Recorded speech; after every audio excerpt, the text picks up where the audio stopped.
Hello.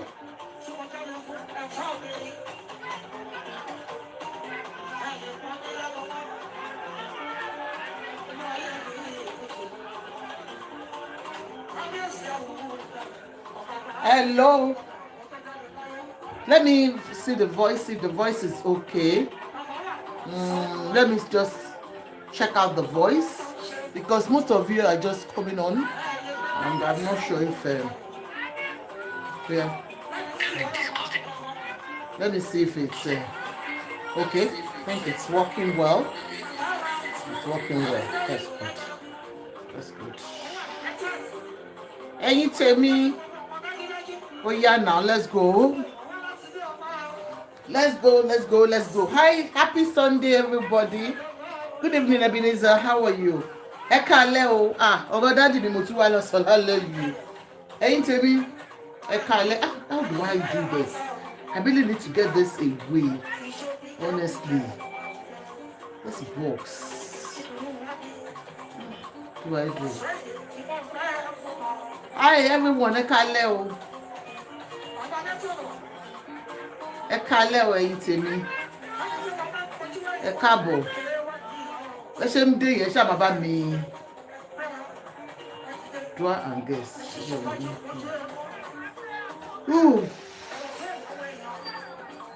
Mo fẹ́ reduce box yìí ni because mi mọ bí ṣe. Let's see down. Ẹ káalẹ́ everybody. Good evening. How are we? Aku weekend yìí. How is the weekend been like? Okay now. Guys, ẹ káàbọ̀ sórí ètò. Folashade Folarin, welcome everybody. Iyabeji Onitiriko, thank you so much, darling sis. Welcome on board, ma. And all our YouTubers, welcome. Ẹ káalẹ́. Ẹ wo, relaxed mood ni mo wá lálẹ́. Torí tó bá ní ọ̀rọ̀ yìí sọ sí ni lẹ́nu, ó really buyọ̀ sí. Ọ̀rọ̀ alẹ́ yìí sọ sí wa lẹ́nu, ó buyọ̀ sí. Ẹ̀yin tèmi, ẹ jọ̀ọ́ ẹ bá mi jókòó. Lórí ọ̀rọ̀ K1 the ultimate ni mo tún gbé wá lálẹ́ yìí. Dáàdì mi tún ti gbáradì just as usual. Ara ni bàbá mi máa ń gbé jáde. Alára mara ni popsi tèmi K1 the ultimate. Ẹ jọ̀ọ́ nítorí Ọlọ́run, I really want us to come together tonight. Ẹ má bú dáàdì mi o, tó dẹ bá bú dáàdì mi ẹ mọ̀ pé èpè la máa gbà lọ́wọ́ tèmi Àjọkẹ́. I'm just here to deliberate on it because sometimes tá bá rí nǹkan tó bá rú ni lójú. Tó bá tún rú ni lójú àtúpè ara wa ni pé kí ló tún ń ṣẹlẹ̀. Àròpá Àyìndé ti fi oyè ilẹ̀ olóhùn òjọba mọ́ ni kí ló tún ṣẹlẹ̀. So ẹ káàbọ̀ sórí ètò. We are on 3 platforms tonight as usual. We are on YouTube, TikTok and Facebook. On YouTube, we are on Prevailing Issues with Ajoke. Please follow that page massively. We need that page to really go on YouTube, Prevailing Issues with Ajoke. On Facebook, we are big there. There's nothing we can do about that. Even though Mark Zuckerberg is trying as much as possible to draw us back. But we were 1 million and it drew us back to 9,000 and something. Well, that's okay. So Nigeria Styles and Beauty Tips on Facebook. Adiomo Shonubi. Wow. What is happening? Kilo data like kilo shele gongon. Is this letter a fake one or real? Because I really don't want to believe the letter is initiated from Alaji. I don't want to believe that, But we can see Sanshitu's letter, Sanshitu's letter-headed paper with that Alaji's summon. So anyway, for people who do not know why I'm here tonight, all we have been talking about Awujale's tool for all the Ijebu people. And mo ṣe pé ni mo gbé fẹ́yìn Ìjẹ̀bú. Ẹ wo, on a very serious note, I have not come tonight to ganu sí ọ̀rọ̀ yín like pé mo wá fẹ́ kọ́ yín bẹ́ ṣe máa ṣe ètò ìlú yín o, because I can see that you have well-learned people, you understand, well-educated people with impeccable profile, Some Jumel TV, sis, I love you. People with profiles that you cannot even, in fact, and I was surprised when I saw that. Lóòótọ́ báwọn Ìjẹ̀bú ṣe máa ń sọ pé kí má tiẹ̀ kí má fa àwọn ṣeré o, má fi ṣe yẹ̀yẹ́ tẹ́lẹ̀tẹ́lẹ̀. But sincerely, I could see, apart from this doctor that I have on my Facebook, there are other contestants that have seen that wọ́n really ní good profile gan, and that they have been doing very well for Ìjẹ̀bú people. So láti ìgbà tó ti ń sọ̀rọ̀ Ìjẹ̀bú yìí, ẹ understand, àwọn ti pé K1 the ultimate jáde, wọn náà wọn náà fẹ́ jọba. Ìgbà yẹn láti kọ́kọ́ gẹnu sí tẹ́lẹ̀ pé àwa ti mọ̀ kó fẹ́ jọba and all that, but gbogbo àwọn ọmọ Ìjẹ̀bú bínú gan pé don't say that, you understand, we know it is not from his own side, pé Fìdípọ̀tẹ̀ ni bàbá ti wá, pé so kò tiẹ̀ kàn wọ́n rárá àwọn Fùsẹ̀gbùwà dáàtì ẹ̀ tí mo tó ń jẹ́ Fùsẹ̀gbùwà. Ó ní àwọn ọmọ Ìjẹ̀bú kan tó pé wọ́n máa ganu sínú péjì mi báyìí, wọ́n máa attack mi bí ìgbà tó pé ó ju báyìí lọ, lórí pé mo kàn post báyìí lè fẹ́ jọba. So mo wá rí pé wọ́n á sọ wọ́n ní kò tiẹ̀ kan àwọn Àyìndé pé Fùsẹ̀gbùwà ni. Sure, you understand? Please power tap, help me to power tap. Thank you so much, Ìyá Onítìǹkù. Thank you so much. Pé you know pé kò tiẹ̀ kan àwọn Àyìndé rárá pé Fùsẹ̀gbùwà, pé Fìdípọ̀tẹ̀ ni Àyìndé ti wá pé so kò kàn wọ́n. So I was like, okay, àkókò máa tó ń jẹ́ Fùsẹ̀gbùwà, gbogbo yín kẹ́kọ̀ọ́ já gbùwà. Well, on a very serious note. So bókọ̀ ṣe di ya àkọ́rí pé Alhaji now came out that yes, I am ready, I want to be the king. Wọ́n yìí ni àwọn ìbá nínú Fìdípọ̀tẹ̀ lẹ ti wá o, kò tí kan Fìdípọ̀tẹ̀ o. Bàlájì ṣe fine route wọn lọ sí Fùsẹ̀gbùwà nìyẹn pé okay, tẹ bá ní Fìdípọ̀tẹ̀ kọ́ lọ bá kàn àwọn pé kò ṣe àwọn tún bá wọn Fùsẹ̀gbùwà tán, kíní yẹn fariwo gan tí gbogbo èèyàn sọ pé no don't do this, ẹ má dá lérú. A ṣáà rí pé Balógun Èkó àti mọ̀ brother àtèmi Àjọkẹ́ láti ìsàlẹ̀ Èkó, Balógun Èkó ó bá wa tú gbogbo ọ̀rọ̀ síta. Ó pìtàn fún Alhaji, ó pìtàn burúkú fún Alhaji, àwọn ọ̀tọ̀ tẹ́yàn máa gbọ́ ńgbà míì tí ò ní jẹ́ kó lè sùn mọ́. Ó pìtàn bí Alhaji ibi tó ti wá, ó ní ilé wọn bàbá wọn ò ní sàárè ní Ìjẹ̀bú, ó ṣàpìtàn oríṣiríṣi. Well, nítorí gbogbo ìtàn tó bẹ̀rẹ̀ sí ń pa fún Alhaji, èmi believe pé bóyá àwọn èèyàn ló ṣàpè. And you know when that thing came up, I went to Bolaji Basia's page and I saw Bolaji Basia sọ pé gbà tí àwọn ọmọ Fùsẹ̀gbùwà jáde pé Alhaji ò bá wọn tán, kò kí í ṣe ọmọ Fùsẹ̀gbùwà tó jáde pé òun jẹ́ ọmọ Fùsẹ̀gbùwà yìí. Mo wá ní Bolaji Basia tó kọ síbẹ̀ pé kóòtù ló máa bá wọn yanjú ẹ̀. Èmi wá rò pé okay, báwo ni kóòtù ṣe fẹ́ bá yanjú ẹ̀? Àwọn ẹbí ní eléyìí kì í ṣe bí òun, wọ́n ní court. So we even thought, he was just saying that until Alhaji actually came out with court paper to, summon the olórí ẹbí of Fùsẹ̀gbùwà àti governor àti chairman local government. Bàbá mi ṣàkó gbogbo wọn lọ sí kóòtù pé gbogbo yín lè lọ sí, gbogbo yín lọ́lọ́pàá máa kó. Àwa rí pé dáàdi ẹ má kó gbogbo wọn lọ sí ilé ọlọ́pàá, ẹ jẹ́ ká ṣe gbìyànjú ẹ̀ gbàtẹ́ pé ọmọ ọkọ nìyí. Ó ní kẹ́ ẹ mú gbogbo bẹ ṣe bá àwọn Fùsẹ̀gbùwà tán, ẹ mú jáde náà béèrè. Anyway, àyè ń lọ sí kóòtù, àròpá a máa lọ kóòtù. Bí Bísóyè tún jáde nìyẹn ló bá pìtàn burúkú, àwọn ọ̀tàn yẹn wá pọ̀. Ó wá lọ síbi tí ò jẹ́ kó dé, gbogbo àwọn ibi tí ò tiẹ̀ jẹ́ kó dé. Bísóyè bá ṣàlàyé fún wa allegedly o wípé Alhaji tó tiẹ̀ ń pè é ní ọmọ Fùsẹ̀gbùwà, ọmọ Fìdípọ̀tẹ̀ gan, ó tiẹ̀ bá wọn tán wípé bàbá tó jẹ́ ọkọ màmá ẹ̀ ó gbé ẹ wá tọ́ níbẹ̀ ni, wípé ọmọ ò kì í ṣe bàbá ò kì í ṣe Ìjẹ̀bú rárá. Wípé bàbá tá à ń sọ yìí gangan òun ni ọmọ Ìjẹ̀bú tó jẹ́ ọkọ màmá ẹ̀, pé Wasiu ò tiẹ̀ kì í ṣe Ìjẹ̀bú. Bá ṣe gbọ́ yẹn bínú ṣe àwa tá ti rò pé fẹ́ di queen, princess, àyà wa bá bẹ̀rẹ̀ sí ń já. A bá lọ pé popsi lẹ́yìn pé dádì o, wọ́n ní ṣàmọ̀ṣá bí dádì ṣe withdraw court case nìyẹn pé àwọn fẹ́ fi ṣe ọmọlúàbí. And I guess because of the fact that ariwo yẹn ti pọ̀ jù, everybody feel pé look because inú àwọn kìíní yẹn bí ó yẹ bú wọn gan wípé ìwọ tí ẹ ṣe máa ń da nǹkan rú, kò sí ìwọ tó bá ti dé báyìí wá kàn ṣáà dàrú ni. Àyìndé kí ló dé? Ó dé ọ̀dọ̀ àwọn onímọ́tò, mọ́tò national union, ó dà wọ́n rú láàrin àwọn kìíní kan, ó dà wọ́n rú láàrin. Bísóyè bá bẹ̀rẹ̀ sí sọ oríṣiríṣi pé kò síbi tí K1 bá dé ó máa ń dàbẹ̀ rú ni. So all of a sudden K1 came out and withdrew the case and said he was no more interested in Awujale's tool. You understand? That was what we read in that letter or in that okay, mo yọ ẹsẹ̀ o, mi ò ṣe mọ́ o. HMD, welcome on board. Everybody, please, can you help me to power tap? Thank you, power tap, and throw it out so that people can see it. Wípé well, àwọn ò ṣe mọ́.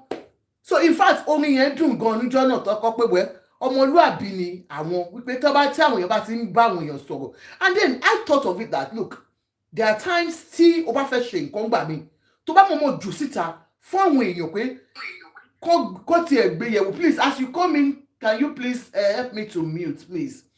O lè mọ̀ jù sáwọn èèyàn just to have the feeling, the thoughts of people.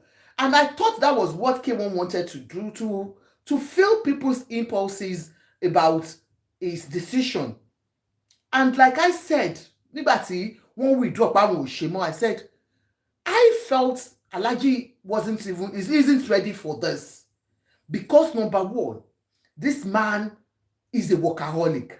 When it comes to pé kéèyàn máa ṣe kó máa ṣiṣẹ́ bí, in fact, mi ò rí ọjọ́ kan t'Alhaji ò kọrin bí in 7 days ta ní Alhaji ń kọrin 9 days in 7 days. Because ó lè gbaṣẹ́ méjì in a day. And by the time tí ọ̀rọ̀ bá yìí ṣẹlẹ̀, Alhaji ti máa ti gba owó next year, owó 2016 yìí, Alhaji ti gba 2026, Alhaji ti gba iṣẹ́ 2026 December sílẹ̀. So is he going to refund the money back to the owners? And then apart from that, is he prepared for retirement? Because going to Ijebu is like a retirement home for him. Oh, lè jẹ́ ọba kó máa kọrin, ọba Awujale là ń pè kó ṣọba agba nísàlẹ̀ Èkó. Mr. Hamid, you're welcome, sir. Mr. Hamid, you're welcome, sir. I'll just conclude. Mo kàn sọ̀rọ̀ yìí tán ele sọ̀rọ̀ nǹkan tẹ́ gbé wá tẹ́ bá wà gangan. So, I said, look, it cannot become, because people were asking even on my live stream, pé ṣé t'Alhaji bá ìdè ọba tán ṣé mo máa kọrin ni? And on a very serious note, I said, it's just common sense. Why lè máa kọrin? Ẹ kàn ń sọ̀rọ̀ àwọn èèyàn dẹ̀ sọ pé wọ́n like iṣẹ́, wọn ò ní fiṣẹ́ sílẹ̀ and all that. But I just thought he didn't need it. To me, and so many of our people, you find out pé gbogbo àwọn èèyàn tí wọ́n sọ pé Àyìndé ò lè jọba kò lè jọba, kò ṣe gbogbo wọn náà nífẹ̀ẹ́ Àyìndé o. Some believe that àwọn máa miss wọn, especially àwọn tó jẹ́ fans wọn. Ẹlòmíì mo ti béèyàn kan sọ̀rọ̀ rí tó ní lágbára Ọlọ́run Àyìndé ò lè jọba yẹn lórúkọ Jésù. Ẹni yẹn dé close mọ́ wọn wọn ní kí ló dé? Ó ní tó bá jọba sáré mo máa kọrin fáwọn ń ta. Láti àjọ kékeré lè fi sọ̀rọ̀ báyìí. Ó ní màá yín ò gbọ́dọ̀ kú ń ta o. Mo wá wò lọ́kàn pé people are selfish. So because of your own selfish needs, o fẹ́ kí nǹkan tó ń máa yẹn kó má rí. So some genuinely love him, that they don't want him to leave the stage. Some believe that he doesn't have what it takes to become the king. So, with gbogbo nǹkan tí Alhaji rí, I think he honorably withdrew that lawsuit. Pé àwọn ò ṣe mọ́. Just like àwọn tí mo fi sórí kíní mi yìí, page mi yìí lórí Facebook. Wo man tó pè ní Bímbọ́ Ọ̀nànúgà. Mo ṣe yẹ̀yẹ́ pé mo fẹ́ fẹ́ and all that. Pé ọkùnrin ló fine tó yìí. It is just, you find out that people will say things that attracts them in somebody. This man that came out, rí pé àti bàbá kan tó pè ní bàbá Adékúnlé àbí tó bá jọmọ Ìjẹ̀bú tó wà bíbà tó wà lórí bíbà tó ní medical doctor ni wọ́n táwọn náà fẹ́ ṣe ọba. Bàbá yẹn náà ṣe mọ̀, rí people are saying certain things about them. Each person bó ṣe fẹ́ wọn sí ìlú fẹ́mi lóye yàtọ̀ sí ẹni tó máa enforce ara ẹ̀ síyàn.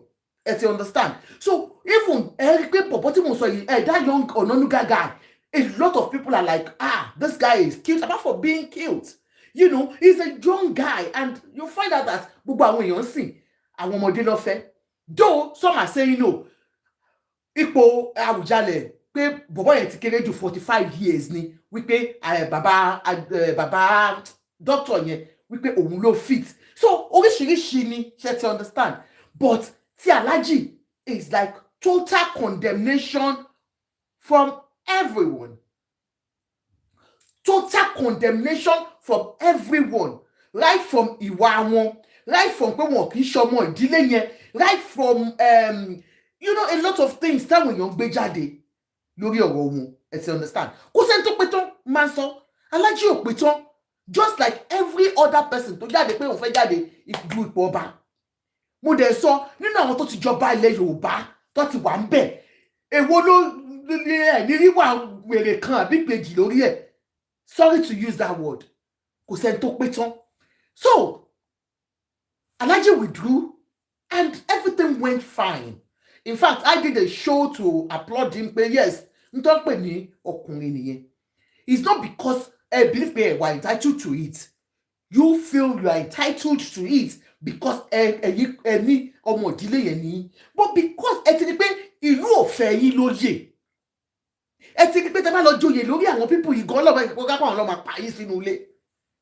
You have seen that you are not accepted in any way. And so, you yielded to advice from people. Part of which I feel that, to me, as a lover of Ayinde, I don't see him, you know, being retired for now. He might go into different businesses and all that. You know, he has multiple, you know, ways of making his money. But it's in his blood. In fact, sick, you know. First 2 months, because I thought he would use more active life. Business, normal business, but almost 70 something, 7 days a week. Me only do 3 hours. So he's been used to that. Now, when they withdraw, that's good and everything. And then, àwọn èèyàn bẹ̀rẹ̀ sí ń gbé ọmọ oyè jáde láti ìdílé tí oyè kàn gangan. In fact, inú wọn dùn nígbà t'Alhaji sọ pé àwọn ò ṣe mọ́. Wọ́n bẹ̀rẹ̀ sí ń ṣe ètò bó ṣe jẹ́ kán ṣe ètò wọn. Now we saw people like that, Abimbola Abimbola Ọ̀nàbànjọ àbí kí ló ń jẹ́ ẹjọ́ ẹ máa bá mi kọ orúkọ wọn síta, and others from Fusegbuwa family unit tó kàn gangan Ọ̀nàbànjọ, àwọn family yẹn gangan, àwọn ọmọ àwọn princes, because wọ́n sọ pé àwọn princes yẹn gan they are about 60, but wọ́n ti select wọn to that minimum of about 4 or 6. So àwọn là ń rí yẹn. Now, when we saw those ones, and àwọn èèyàn bẹ̀rẹ̀ sí sọ pé that's good. This young 45-year-old guy that I saw, ó tún wá jẹ́ ọmọ Lasu. I graduated from Lagos State University, and so he was like, oh God, ilé ọmọ ara ilé wa jà ni, and ká má parọ́ ká má jalè, bọ̀bọ́ yẹn fine. Ká ní mi ò tí marry ni, má ṣàṣàlà, but mo ti marry. So, and others, and people like, pé irú nǹkan tá fẹ́ nìyẹn. Àwọn bẹ̀rẹ̀ sí post bọ̀bọ́ yẹn because of the fact that àwọn èèyàn rí pé yes, ìwé eléyìí tí ẹ̀ wá ń bẹ̀, gbogbo àwọn ọmọ oyè tó jẹ́ àwọn ọmọ kéékèèké wà ń bẹ̀. Ẹ wá Alhaji wá ń jáde, compassionate àwọn yóò says, Alhaji wá ń jáde pé who is Alhaji, bàbá àgbàlagbà àti gbogbo àwọn àgbàlagbà, ẹ̀yin bàbá àgbàlagbà ẹ lọ jókòó jàre ẹ ká mú ọmọdé. So because of that, a lot of blogs took that guy's picture, posted him as the incoming Awujale. And I could see some of the Ijebu people that are so passionate about their heritage. They came to us and said, no, don't do this. We are still in the selection process. But it's part of them, but you understand? All you might be fat, if I look but what is so? So one bewa gbogbo our Ganusi nation. So I went to do a correctional post yesterday because I saw the post from himself. That's this young guy. Remember, it's not the only, because I could see some Ijebu people saying pé àwọn kan tọ́jọ́ pé wọ́n lọ fún àwọn bloggers lówó kó máa gbé wọn jáde. No, èmi ò gbowó lọ́wọ́ anybody, mi mọ̀ bí any blogger gbowó. But èmi rí bọ̀bọ̀ yìí as a potential king because of his, profile and then the looks and everything, you understand? So let me feel song by and if gbé jáde. So àwọn Ìjẹ̀bú ibi tẹ́ mọ̀ pé wọn kò ṣe pé bóyá wà biased. They just want everything to be done the right way. Just the way they antagonized K1 the ultimate. It's just the same thing they have antagonized the bloggers, bringing this guy out as the Awujale elect. Do you understand? So I want sọ fún wa pé inú ẹ má ṣe bẹ́ẹ̀, ẹ yẹ kó ṣe normal thing. Àwa ṣe wá lọ kà pé ọjọ́ Monday, which is tomorrow morning. Ṣé tomorrow is 12th of January. Ni wọ́n máa mú ọmọ oyè, ni wọ́n máa ṣe select ẹ̀, no máa gbé síta. No máa present ẹ̀ntọ́ mú. As we speak now, bóyá ń da fá lọ́wọ́ ni o, bóyá ń ṣọ̀pẹ̀lẹ̀ lọ́wọ́ ni o, whatever they are doing, I don't know. But they said, please, guys, stop posting this guy as the Awujale to be. He is not, though he's one of our princes. Now, nítorí nǹkan yẹn, gbogbo wa lọ síbẹ̀, alọ́ túnṣe. Because the family of Fusegbuwa released a statement last week Friday or Thursday. Wípé Tuesday, Monday morning, Monday ọ̀la yìí, no ma present. Because governor not ti sọ pé ẹ dìde o.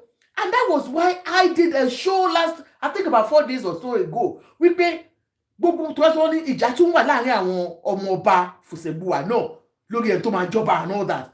Mo ní ẹ come together so that ẹlòmíì ò tún ní ráyè wọ̀nyí láàrin. Because tí ẹ bá ń jà ní Fusegbuwa family, tẹ́ni yóò bá kò, wọ́n máa gbé padà sí Fìdípọ̀tẹ̀. Fìdípọ̀tẹ̀ kéré ní Popsi tèmi Àjọkẹ́ ti wá. So everybody, Iyabeji, thank you so much for the gift.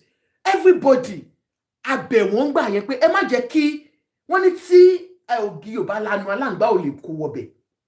There is no selection of ọba tí ò kì í sí wàhálà. Wọ́n máa ń gbéra wọn lọ kóòtù gbẹ̀yìn ni, is everywhere nílẹ̀ Yorùbá àti nílẹ̀ Nigeria generally. But I was begging, I said, please, tẹ́ ẹ bá tẹ́nu yóò bá kò, àárá àwọn fine boys tẹ́ fẹ́ gbé jáde, àárá àwọn bàbá tó jẹ́ babaláyé tẹ́ fẹ́ gbé jáde. Lẹ́yìn yẹn la rí Bísóyè tó bẹ̀rẹ̀ sí pariwo pé bàbá doctor yìí pé wọn ò lè jọba pé because wọn wá láti Ìjẹ̀bú gangan, Ìjẹ̀bú Òde gangan. Ó tún ní bọ̀bọ̀ kan, ó tún dárúkọ ẹlòmíì. Who was that person's second name tó tún pè?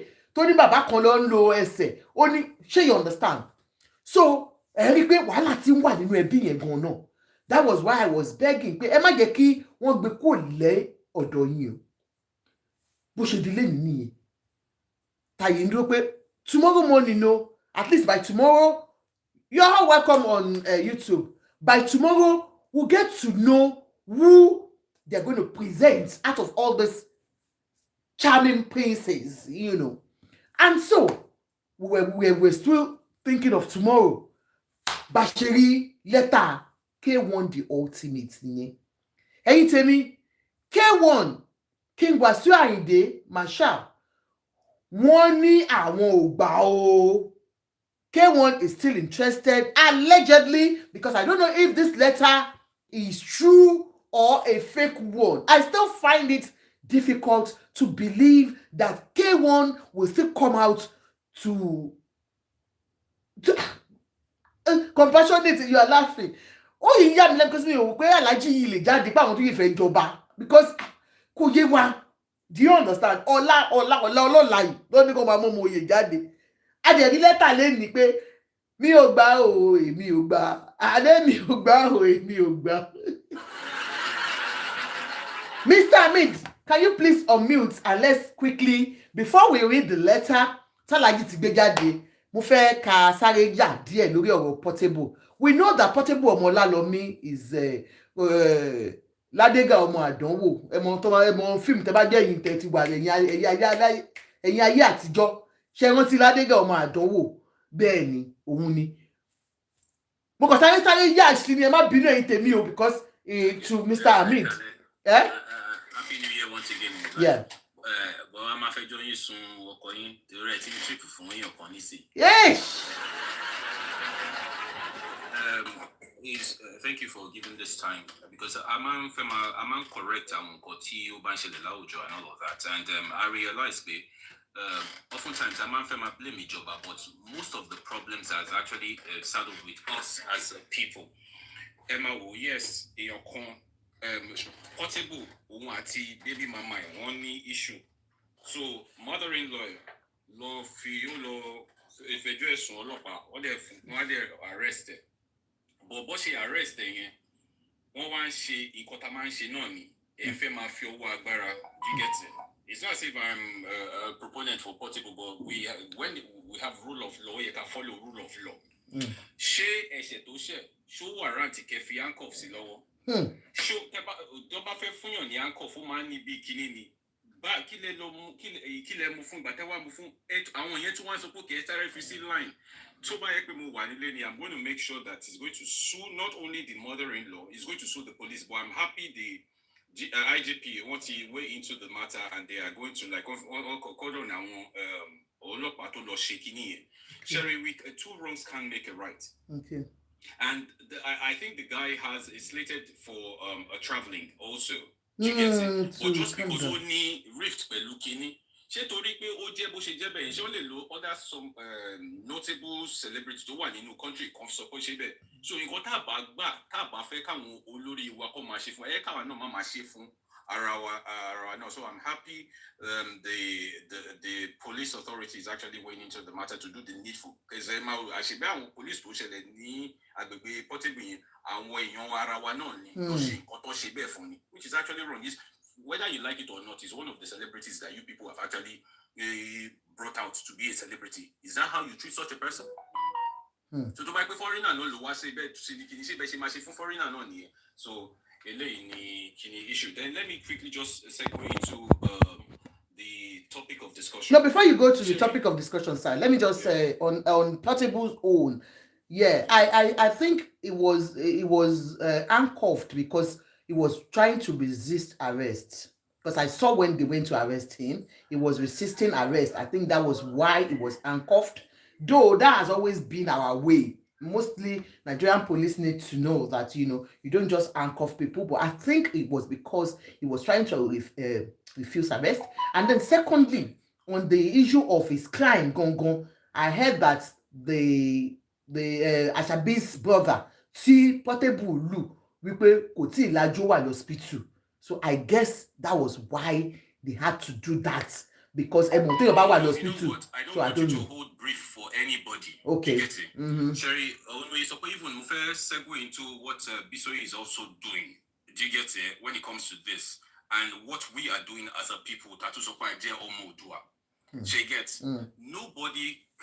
What I see here is selfishness. Les sọ pé kí ọkàn tó bá nurse dream pé kó má jẹ dream tó fẹ́ dream. Talking about King Wasiu. Do you get it? You might not like all his facade or his facade, but if he chooses to, if he wants to, we know the man wish ọmọ yìí kó dájú kó lọ jù yín lọ. So if it's what he wants, you can't just write him off of that. Do you get it? And just like do you have the right to do all of this? Are you a party to this thing? Who are you talking to? Are you talking to me or those people that have? No, I don't get you.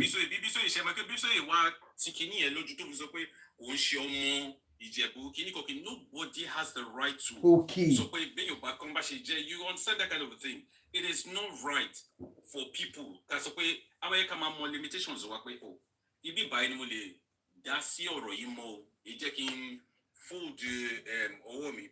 If he wants to,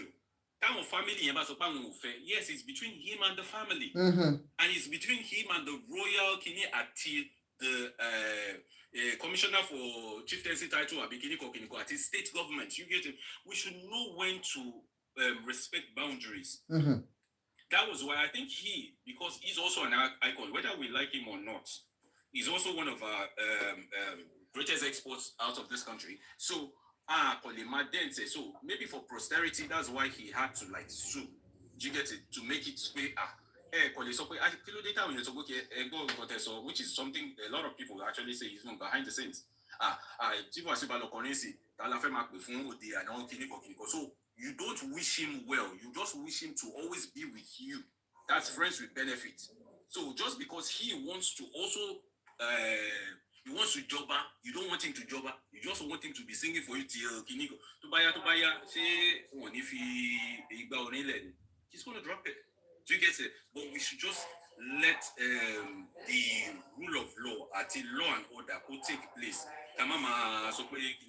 Just leave him. If he's not the way, if family decide, family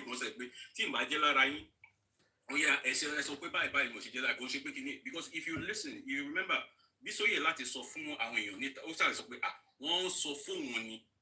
the same way, the politics, so when you're too bad like K1 the ultimate, one so quick. Which is what prompted the issue of Beethoven Taco and blogger the new Onanuga Fishe Awujale. Do you get it? There should be decorum. Thank you very much, Mr. Ahmed. No, Shali, I saw the suing thing that the paperwork. Somebody sent the paperwork to me. If you notice, I've not talked about it because to me, that is not a proper court paper. Number one, I saw that Onikiri Bitoye Koa apologized for calling Alhaji different names and to retract his statement on Omoale and all that. And then the letter, the suit paper came from a charitable organization, a charity organization from Republic of Ireland, which is, it doesn't make sense. And I don't know if Bisoye got anything because it's online. They don't even have Bisoye's forwarding address. So they just put it his Facebook and YouTube profile name and all that, and profile address on YouTube. So I don't count it to be, if Alhaji truly, if he feels that Bisoye has defamed him in any way, I will stand by it that, of course, he can definitely sue Bisoye. You know, if he knows that, because all the things Bisoye talked about are very worthy things that one would think like, oh, to my man, you know, to omo fusebuwa ni won o ekosu Bisoye. So because Bisoye came with receipts that, look, somebody told me this, and he mentioned the names of people that told him, and a lot of things also. So if Alhaji has his own evidence to show that he's from the Fusebua family, he can sue Bisoye 100%. But that paper that I saw is fake and I don't believe it. But this one came today, Mr. Hamid. I don't know if you have seen this. You know, Alhaji withdrew. I have it. I can't read it, but I have it. Okay, if you can't read it, I can read it. Okay, so he withdrew, and like I told you, we were happy because he withdrew. I was happy not because I don't want him to become the king. I love Ayinde, and you know that. But I don't like the way tí gbogbo ẹnu fi ń kún sí wọn lára, ẹnu yẹn ti pọ̀ jù. And then tí àwọn ọmọ ẹbí tó bá belong sí, tó bá ní wọn ò gbà ẹ́ pé ó kì í ṣe bí àwọn, that means there's something going on there. Do you get me? And so when he withdrew, it was applaudable. You understand? And so I really, and say Àṣàbí ẹ̀ka bọ̀mà ẹ̀jọ̀ má bínú kò fẹ́ sáré kakíní sẹ́yìn lè bá mi máa ganu sí tó ti yẹ yín mà kí ló tàn tí jú mi tún sá lọ. So like inú mi dùn wípé wọ́n ṣàfi sílẹ̀, but now ọ̀la ni wọ́n máa mú àwọn ọmọ oyè, gbogbo àwọn ọmọ oyè tí gbogbo wa ń present yìí, àwa Ganusi Nation online, tari fine boy tí gbogbo ara wa ti ń dìde táyẹ pé bígbà tẹ́ pé kó sáré gbẹ́nu sí wa ní area ni, Ọlọ́run ayàṣẹ́wó ṣá. You understand? So irú àwa tá ti ń ṣe yẹn, ọ̀la làwọn ọmọ oyè sọ pé àwọn fẹ́ present. Èní la bá rí lẹ́tà tí dádì mi tún gbé jáde, ẹgẹ́ ń kà lọ́nà àríran, Mr. Hamid láwọn ò lè bá wa kà. Mo ní there is problem o. We thought K1 had left this issue ni. Awujale stool. Wasiu Ayinde writes Governor Abiodun over exclusion from nomination process. Daddy mi ti kọ lẹ́tà wípé bí wọ́n ṣe exclude àwọn tó hàn jẹ́ káwọn wà part of the nomination process. Nomination jẹ́ pé wọ́n ti mọ̀ tó máa mú o. within them àwọn wọ́n ti mọ̀ ọ̀la náà máa announce o Alhaji ń wò wọ́n ó ṣe kí ni ó dẹgẹ ó ń wò wọ́n gbogbo bó ṣe ń ṣe wàhálà ṣé ọgbọ́n ti kọ lẹ́tà pé ókè mi ò ṣe mọ́ ẹ máa bá ti yín lọ ó ti withdraw tó àwọn lọ gbé wọn lọ sí court tẹ́lẹ̀ wọ́n dẹ̀ ti withdraw. What we should go back to that letter, I mean the withdrawal thing that Alhaji did to the court. The content of it, did he withdraw from the Awujale race or just the court case? I think we need to get that letter. I will look for it after this and then we'll reread it and see. Bóyá wà la ṣe Alhaji gbọ́. Bóyá Alhaji ò sọ pé òun ò ṣe Awujale mọ́.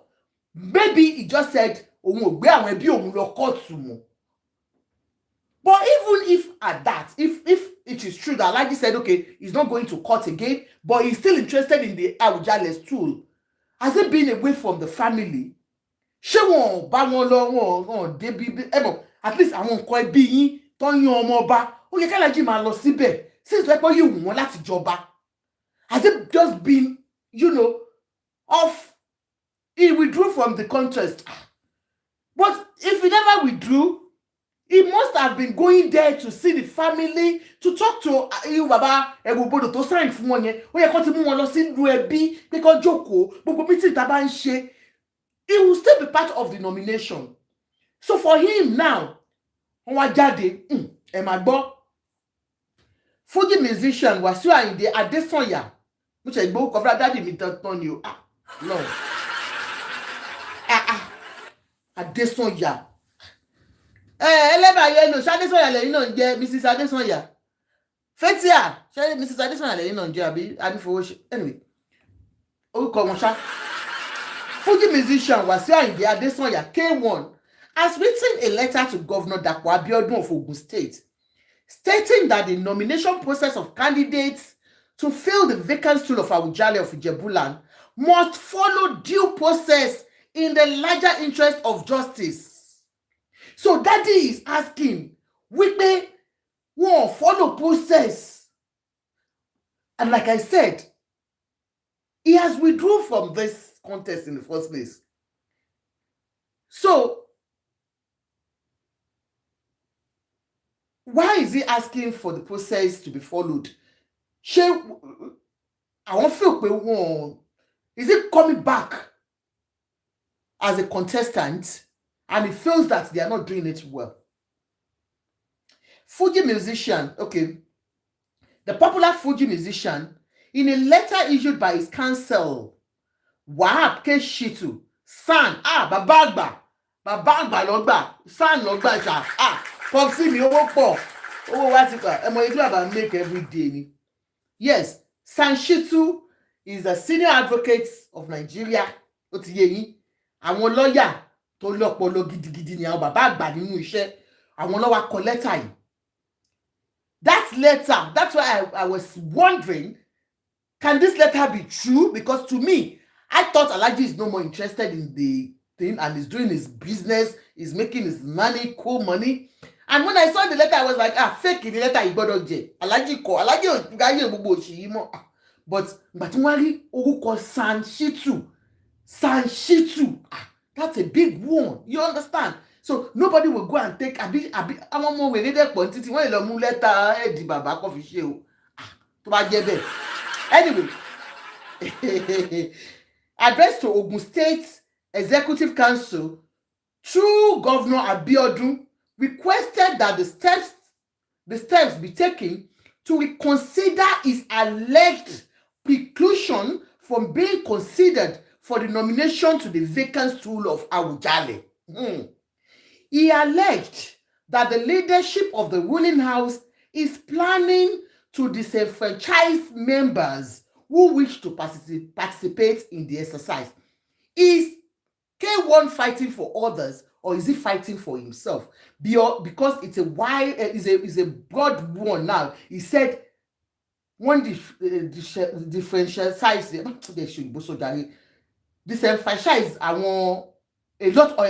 some members of the family. So is he part of that family or is fighting for others? Okay. The musician also faulted the ruling house for instructing that candidates must pick up nomination forms and appear before a screening panel. Wọ́n láwọn ò tiẹ̀ gbà wípé irú òṣìwò lẹ́yìn family yìí ṣe kẹ́ni káwọn lọ gba nomination form káwọn máa wá tó kẹ́ máa wá screen àwọn. So, like, you know, when we volunteered to be part of it, he showed interest. When he showed interest in the first place, he did not go there like others. Bàbá wa ẹ̀rù òbodò àwọn lọ lé lọ bá wọn sign ni àwọn lọ lé Àyìndé ni àwọn lọ lé Àyìndé ni Àyìndé ò lọ bá wọn. Now àwọn ní àwọn Àyìndé is faulting that process pé àwọn àṣẹ máa gba form àwọn máa fill ẹ̀. Maybe he has another way táwọn believe pé ó jẹ́ kí ẹ̀yin Fùsẹ̀gbùwà ó jẹ́ kẹjọ kẹṣe pé this process is absolutely rubbish. Okay. He expressed dissatisfaction that these directives, which he described as illegal, are unknown to the chieftaincy declaration and the Obas and Chief laws. Only nǹkan tán ní ká máa tó kó máa screen wa lẹ́yọ kọ̀ọ̀kan yẹn ó ní chieftaincy law tó wà ní Ogun State kíní yẹn ó wà against it. So it's not the same thing. It is not what is in the law. The legislation did not spell it that way. Why are you doing it like that? The letter titled Representation Against the Wrongful Attempt Not to Follow Due Process in the Nomination of Candidates to Fill the Vacancy in the Stool of Awujale of Ijebuland reads, we remain solicitors to Mr. Wasiu Ayinde Adewale Olasukomi Adesanya, hereinafter referred to as our clients. That's our Baba Elo Soro. And on those instructions, we write this letter. We wish to bring to your notice that the Secretary of Ijebu-Ode local government, in the exercise of his rights pursuant to the relevant position of the Obas and Chief Law of Ogun State, wrote a letter dated 6th of January 2026 with reference number to the head of Fusegbuwa ruling house, directing the ruling house to hold the statutory meeting to nominate candidates to fill the vacancy occurring in the stool of Awujale of Ijebuland within 14 days that they wrote the letter. They wrote the letter on the 6th of January. What then 14 days làwọn fún wọn.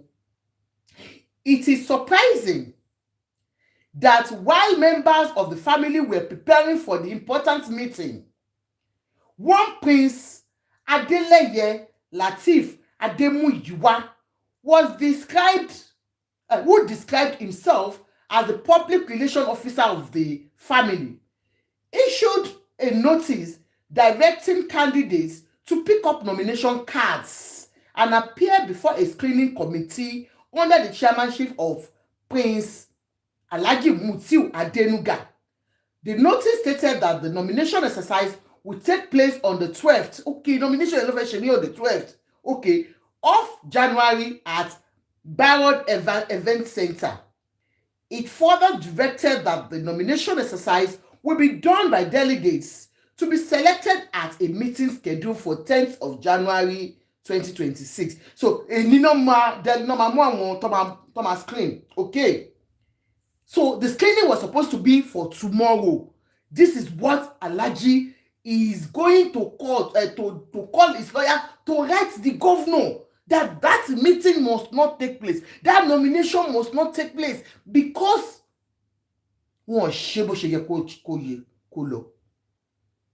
okay. It is a matter of deep concern to our clients that all these illegal directives, which are unknown to the chieftaincy declaration, the Obas and Chief laws, and the letter of the Secretary of Ijebu-Ode local government, were included in the family letter to the local government dated 6th of January 2026. It is clear that there are plans by the leadership of the ruling house to disenfranchise members desirous of participating in the nomination exercise. One or more. that means pé àwọn ọmọ oyè wọ́n ti mọ̀ wọn tó fẹ́ mú nìyẹn tí dáàdì mi ń rò nìyẹn wípé ẹ wá mọ̀ àwọn tó yẹ káwọn lè ṣe ẹ jẹ́ káwọn lè okay all right I'm getting it. We wish to emphasize that all members of the ruling house are entitled to attend this important meeting and nominate candidates of their choice. A group of people in the ruling house cannot usurp the right of members to freely nominate candidates. The attempts by certain individuals to hijack the process will certainly create a crisis in what should be a seamless exercise. Àánú yín ṣe mí. Ṣé bí mo sọ? Number one, I just don't want to be a judge here, but I just want to pick something while reading this.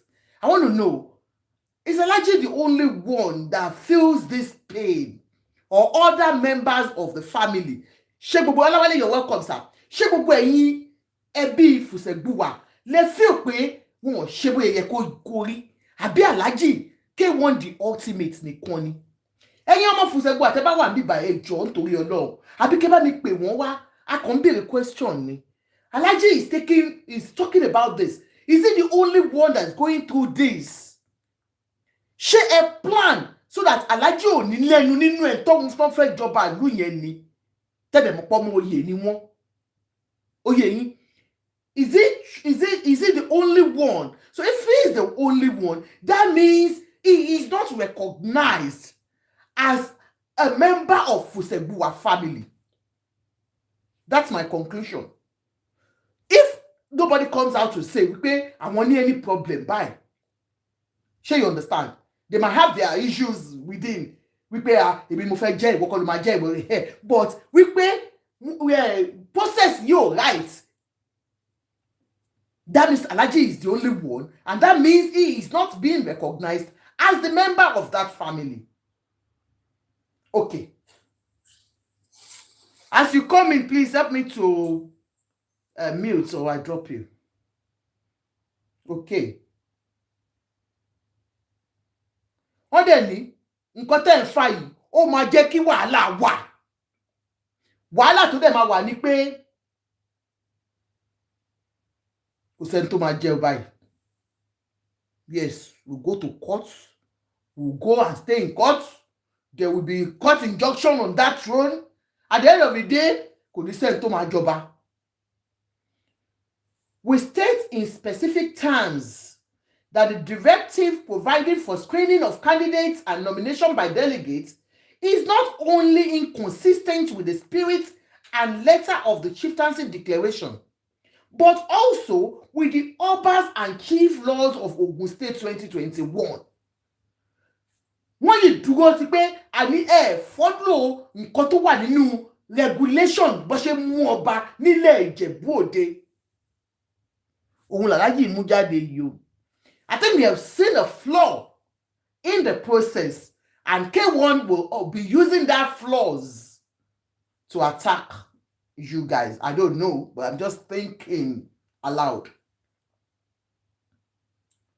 In particular, okay, we cancel that in the larger interest of justice and compliance with due process, you take timely steps to address these fundamental concerns that could affect the integrity of the entire process. Because if you don't follow the process, at the end of the day, if you bring out somebody, you present anybody to them, that will be nullified because one follow due process. And anyway, let me go on. In particular, our clients' concern regarding attempts by certain elements to preclude him from the process in flagrant violation of the law will be resisted. That means gbogbo ọ̀nà làwọn máa fi resist pé ní jẹ́ káwọn participate in this process. Wọ́n náà wọ́n máa resist in every way. Tí bá yín ní gẹ̀bù.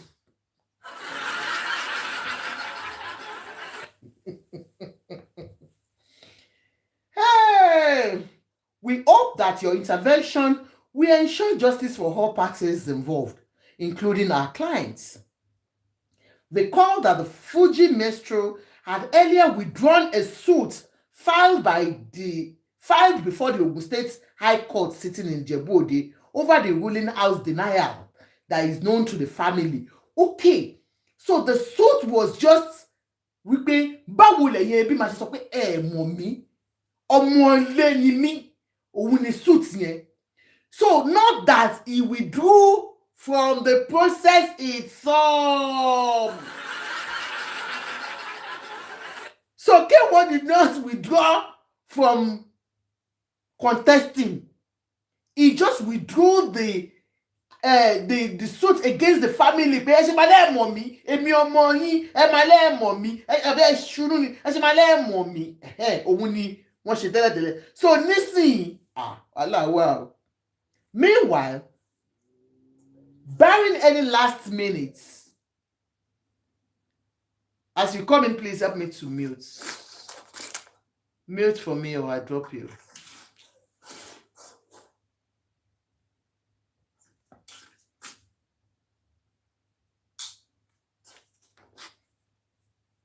Meanwhile, barring any last minute changes, the Fusegbuwa ruling house is scheduled to conduct the nomination process tomorrow at Shemosafunyin. So it was meant. So K1 waited till the last minute, which because Ọlọ́lá òun ni àwọn Fusegbuwa fẹ́ ṣe nomination process wọn. Do you understand? So the suit was just the title Fusegbuwa family issue. So K1 did not withdraw. That's what it means. He did not withdraw from the Awujale stool competition. He just kept quiet all along. And like I said, with this letter that he has written to the governor, it shows that I am still interested in this post. Ogidiolu, I was wondering why women are those advocating for Wasiu's candidacy. Who is advocating for his candidacy? Are you just coming in here? I'm just reading what he brought out. Okay? So you can see that we thought K1 had left the Fusegbuwa family. But no. He withdrew the suit tí wọ́n fi gbé ẹbí wọn lọ sí ilé ẹjọ́, not pé àwọn ò ṣe ọba mọ́. K1 yìí fẹ́ jọba Ìjẹ̀bú o. Ẹ̀yin Ìjẹ̀bú, ẹ̀yin Fusegbuwa family, òun la gbé wá fún yín lálẹ́ yìí o. What is happening? Kí ló ṣẹlẹ̀? Why are you people not following due process? Why have you denied K1 the opportunity to be part of this nomination? And like I said, is it only K1 that this is affected? Is the nomination process or the choosing of whatsoever you're doing, is it in alliance with what is supposed to be done by the law of the kingdom? I'll allow you to speak now. Esoro. Auntie mi, Asabi ẹ káàbọ̀ ma. How are you ma? Ẹ bá ganu sí. Daddy wa ti padà ó láwọn bá jọba o. Yálẹ̀ ganu sí. No, Sherry, two things ni. Wọ́n sọ pé àwọn máa jọba padà. Wọ́n láwọn máa jọba padà. Okay. The purpose tí wọ́n fi gbé àwọn people yẹn lọ sí court tẹ́lẹ̀ ni wípé wọ́n jẹ́ káwọn contest, káwọn jẹ́ one of the candidates. That was the purpose. He now withdrew the suit, the case. That is what he accepted wípé àwọn táwọn gbé lọ kóòtù nǹkan tó ń sọ òótọ́ ni nípa wọn. That is number one. Then eléyìí tó tún kọ sí governor yìí, wọ́n sue wọn this time around. Letter. Wọ́n kọ letter sí governor ni. Wọ́n kọ personal letter sí governor ni through his lawyer. Kò ṣe pé wọ́n sue wọn. Wọ́n sọ pé the state must stop them from continue. Okay. Right? Ó lè jẹ́ kan nínú àwọn candidate tó kù ńlẹ̀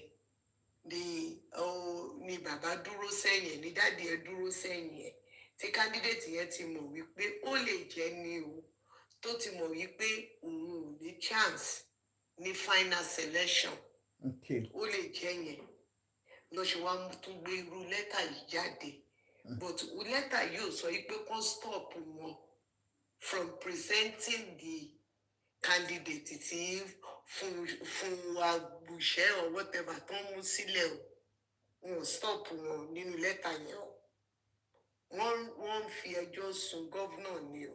òun náà ní wọ́n sọ pé kí gọ́vnà stop wọn o from going ahead o wọn sọ o oríṣi gbogbo ẹ̀ pín sí méjì o.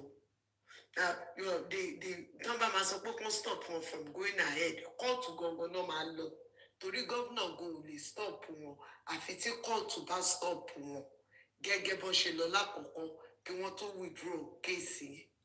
But you said there will be problem tí wọ́n bá withdraw tí wọ́n bá jẹ́ káwọn wà part of it.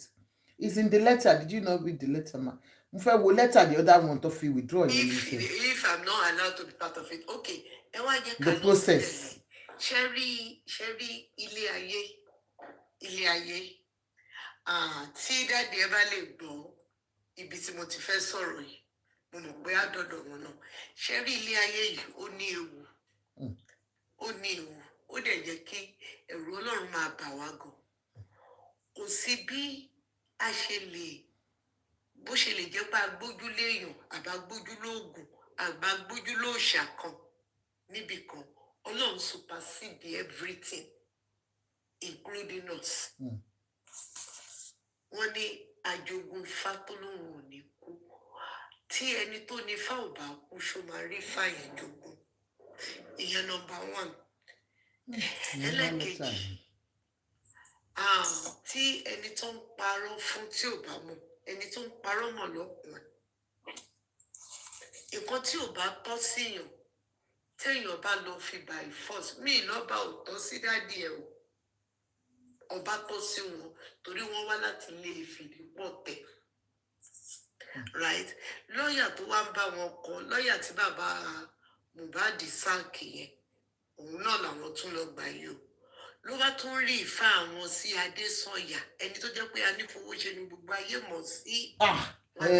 ó mo ṣe béèrè pé èwo ni Adésànyà èwo ni anífowóṣe bóyá àkọ́tẹ́ ni ẹ fẹ́ kọ́kọ́. anífowóṣe ni gbogbo èèyàn mọ̀ wọ́n sí láti ilẹ̀ tí wọn ò dẹ̀ fìgbà kan kílèmù ìdílé mi yàtọ̀ sí Fìdípọ̀tẹ̀ kó tó di pọ̀rọ̀ tọba yìí ṣẹlẹ̀ right nǹkan tá a máa ṣe tá a máa rò pé a ti mú orí bọ́ pé kò sẹ́ni tó lè nà mí kò sẹ́ni tó nágbára jù mí lọ Ọlọ́run nágbára ju gbogbo wa lọ ká wá wo àwọn ọmọ mo máa ń sọ wípé ká wo ọjọ́ ọ̀la wa which is àwọn ọmọ tá a bí ẹ̀ṣẹ̀ táwọn ọmọ ọlọ́mọ ò mọ̀ gbà tá a ṣẹ̀ àbí tó mọ̀ gbà tá a ṣẹ̀ tó ọ̀bá wa nínú ẹ̀ kọ́ má máa jẹ́ tó bá dọ̀la torí àwọn òbí mi máa ń sọ pé kọ́mọ tó jogún àwọn á jẹ ọgbọ̀n kò má rí bẹ́ẹ̀ o kò má rí bẹ́ẹ̀ o nítorí tí àwa ìbá dàgbà tá a bá kú tare bí àgbà ń rè ṣé kí ọmọ wa máa fi àdúrà ránṣẹ́ sí wa la fẹ́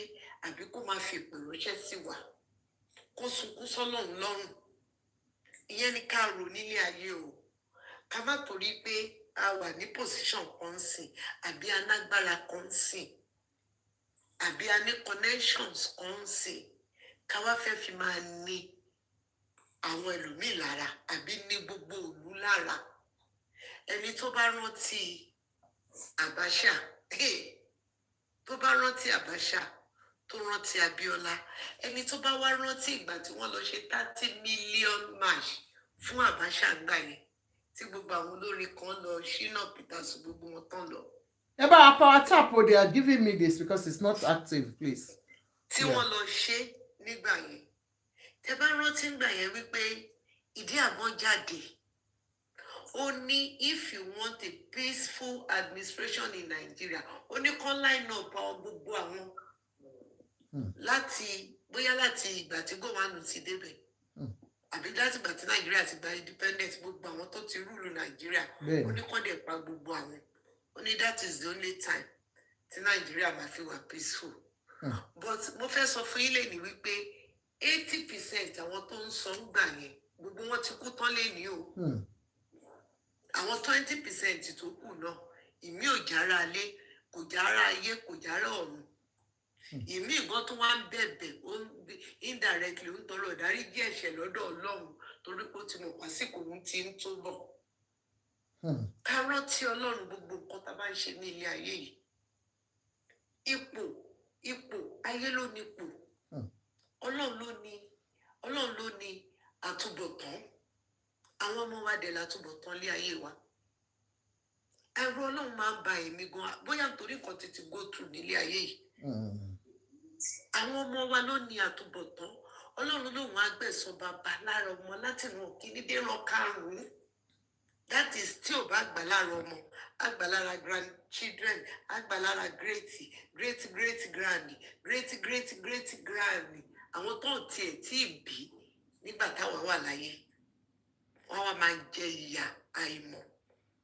Nǹkan tí dádì yìí ń fà yìí, àwọn náà mọ̀ lọ́kàn ara wọn. Mí lọ́ba Ìjẹ̀bú Òde ò tọ́ sí wọn. But wọ́n mọ̀ wípé directly àwọn ò wá láti ilé tó fẹ́ jọba lọ́wọ́ yìí.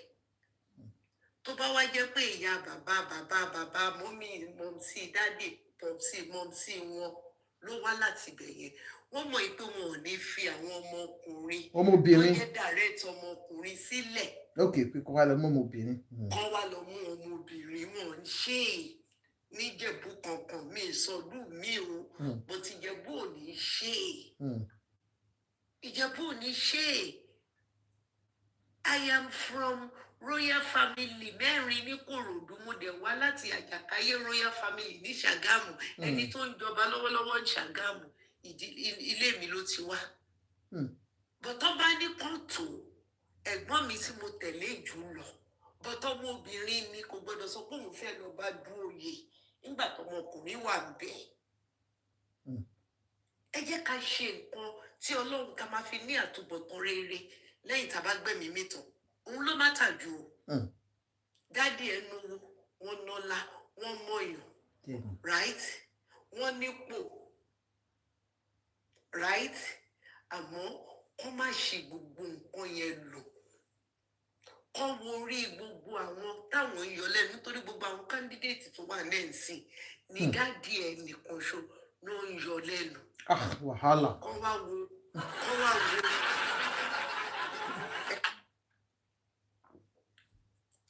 gbogbo wọn náà kàwé náà. Ẹ ń break up àǹtí. Yà kọ́ọ̀lù kan ló ń wọlé mo ti kọ́ tẹ̀. Tí kò ń ṣe pé wọ́n kàn ká ẹ ní ìwé wọ́n ka ìwé níbi tí wọ́n ti ń ka ìwé ní ilé ìwé tí ó ní àpẹẹrẹ lágbàáyé ní gbogbo wọn ti ka ìwé. Tó bá dẹ̀ ni wọ́n ní owó tó bá léèyàn ní owó wọ́n lè má ní connections ní dádì ẹ̀ ní o. Àmọ́ kí wọ́n jọ kí wọ́n ṣàánú àwọn ọmọ wọn kí dádì ẹ̀ kàn ṣàánú àwọn ọmọ tí wọn generation wọn nítorí ìgbà táwọn bá dàgbà tán tó bá rí bí àgbà ń rè Ọlọ́run ọba ẹ̀san ni kò sí nǹkan tá lè mọ̀ ṣe kò ṣeé wẹ̀ Ọlọ́run ọba wàláì kò ṣeé wẹ̀ nítorí Ọlọ́run sọ pé ó máa fa níní lára ya pẹ́rẹpẹ̀rẹ ni ó lè má fa pẹ́rẹpẹ̀rẹ tọ́lọ́run míìnì ìrandíran lọ́lọ́run míìnì pẹ́rẹpẹ̀rẹ tọ́lọ́run míìnì ìrandíran ni kán jọ kán má jẹ́ kán máa sọ àwọn Ìjẹ̀bú lẹ́nu torí irú eléyìí ò ṣẹlẹ̀ ń Jẹ̀bú rí kò ṣẹlẹ̀ níjọ́ tèmi ti di ayé over 60 years èmi ò gbọ́ nínú ìtàn pé irú eléyìí ṣẹlẹ̀ kí èèyàn kan wá òde gbogbo ìlú tó rà ń sàn èmi ò gbọ́ pọ̀ ṣẹlẹ̀ Ọlọ́run sì lè lọ́ra ẹ̀mí wọn ṣe bí ìyàwó lé ní 120 àbí 130 kan náà ní ìyàwó bẹ́ẹ̀ ni ìyàwó dàgbà gan. Àwọn náà sì lè pé 150 láyé kan jọba yìí kan tó kù orí tó bá máa dádé tó bá ku ìníkànlá ṣe bóun là ń rí àwọn ará. Bẹ́ẹ̀ ni o.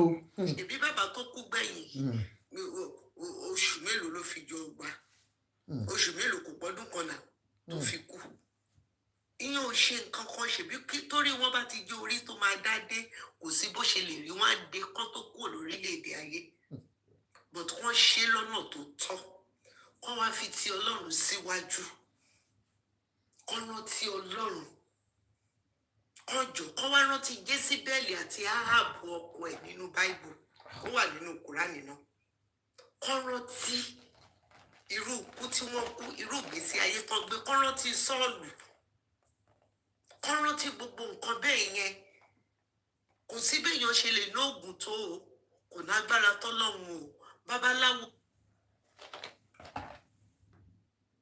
Ọlọ́run ń dájọ́ fún o wòlíì tó ń ṣoògùn fún yàn àìmọye wòlíì tó ti kú dànù tí wọn ò lè dínkù mú o àìmọye wòlíì táwọn ọmọ wọn dẹ̀ ń ráre lójú títì o tán ti náwó tán ti gbàdúrà tọ́lọ́run ò gbà Ọlọ́run ò ní ṣe tiwọn bẹ́ẹ̀ o. Àmín o Jésù. Ọmọgbọ́láwọn Adéwálé Ọlọ́run ò ní ṣe tiẹ̀ bẹ́ẹ̀. Àmín o. Lágbára ti Ọlọ́run bó tẹ́ jọ nítorí tọ́lọ́run. Ẹ jẹ́ ká máa sọ òótọ́ ọ̀rọ̀ ká má kí àwí pé ẹni tí fẹ́ sọ fún ìṣó máa bínú. Ó bẹ́tà kó bí kí n kó bá mi sọ̀rọ̀ torí pé òótọ́ ni kí n bínú ju wípé kọ́lọ́run bínú sí ẹ wípé oró òótọ́ ọ̀rọ̀ nítorí pé ó jẹ́gun ẹ̀ ò wá lè bá sọ. Ṣó mọ̀ pé ó ti di méjì nsìn ó important gan-an Ọlọ́run á fún wa ṣe o. Ẹ ṣé gan-an ẹ ṣé sis. Thank you so much. Princess Adiola, thank you so much for the heart. Thank you. Don't forget what we do here. We sell glasses, and one of my signature is what I'm wearing. Give me a call for all your glasses. Ẹ ṣé àǹtí, àmọ́ bóyá kí wọ́n yí bó ti bọ́ ṣe sọ yìí wọ́n ní wàhálà máa wà torí wọn ò follow process. Next person, ìyá onítìǹkù, how are you sis? Ẹ má bínú kẹ́ tó bẹ́ẹ̀. Ta ló sọ pé wàhálà máa wà? A ti ka lẹ́tà tètè dé ni aláyìí ti. Àmì ètò tèdè mo lè tẹ jọ. Ẹ má bínú afẹ́ kaganu ṣé dájú ló ní wàhálà máa wà. Wàá ṣìtù wọ́n ti rán kọ lẹ́tà sí gọ́fúnà. Bàbá yóò ṣe é síbi tó ti so igi. Ẹ ní sùúrù wọ́n kọ lẹ́tà sí Dapo Abiodun wípé process of nomination pé Wasiu Ayinde sọ pé process of nomination wípé ó wrong wọn follow the chieftaincy title law and kìíní kan wípé so bó bá dẹ̀ ṣe tó bá ṣe bó ṣe ń ṣe yìí ó lè fa wàhálà. Ẹ kọ́ lọ kóòtù wá dẹ̀ lo 20 years bíi ti Ìjẹ̀bú Òde Ẹ̀jẹ̀búgbó. Àbí ẹ next person sọ̀rọ̀. Okay, ìyá onítìǹkù, are you there? Okay, Adoni. He's asking you how they can buy the glasses, order the glasses. Baby Bona. How can I order? Bona, baby Bona, how are you, ma? Yes, so please, can you send that? Just say hi to me in my DM, please. I've got lovely glasses that you, and we are doing sales on all our sunglasses and party glasses January, and it is called Pami Baby Sales. Auntie Missy, you know, Pami Baby Sales now. Come and make a let me see. Pami Baby Sales is on.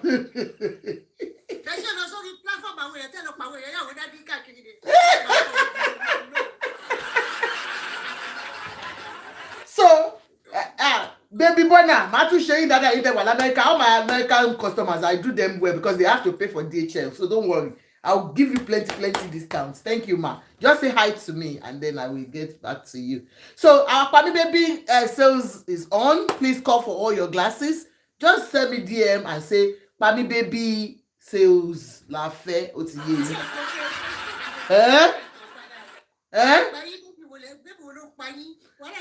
Pami Baby.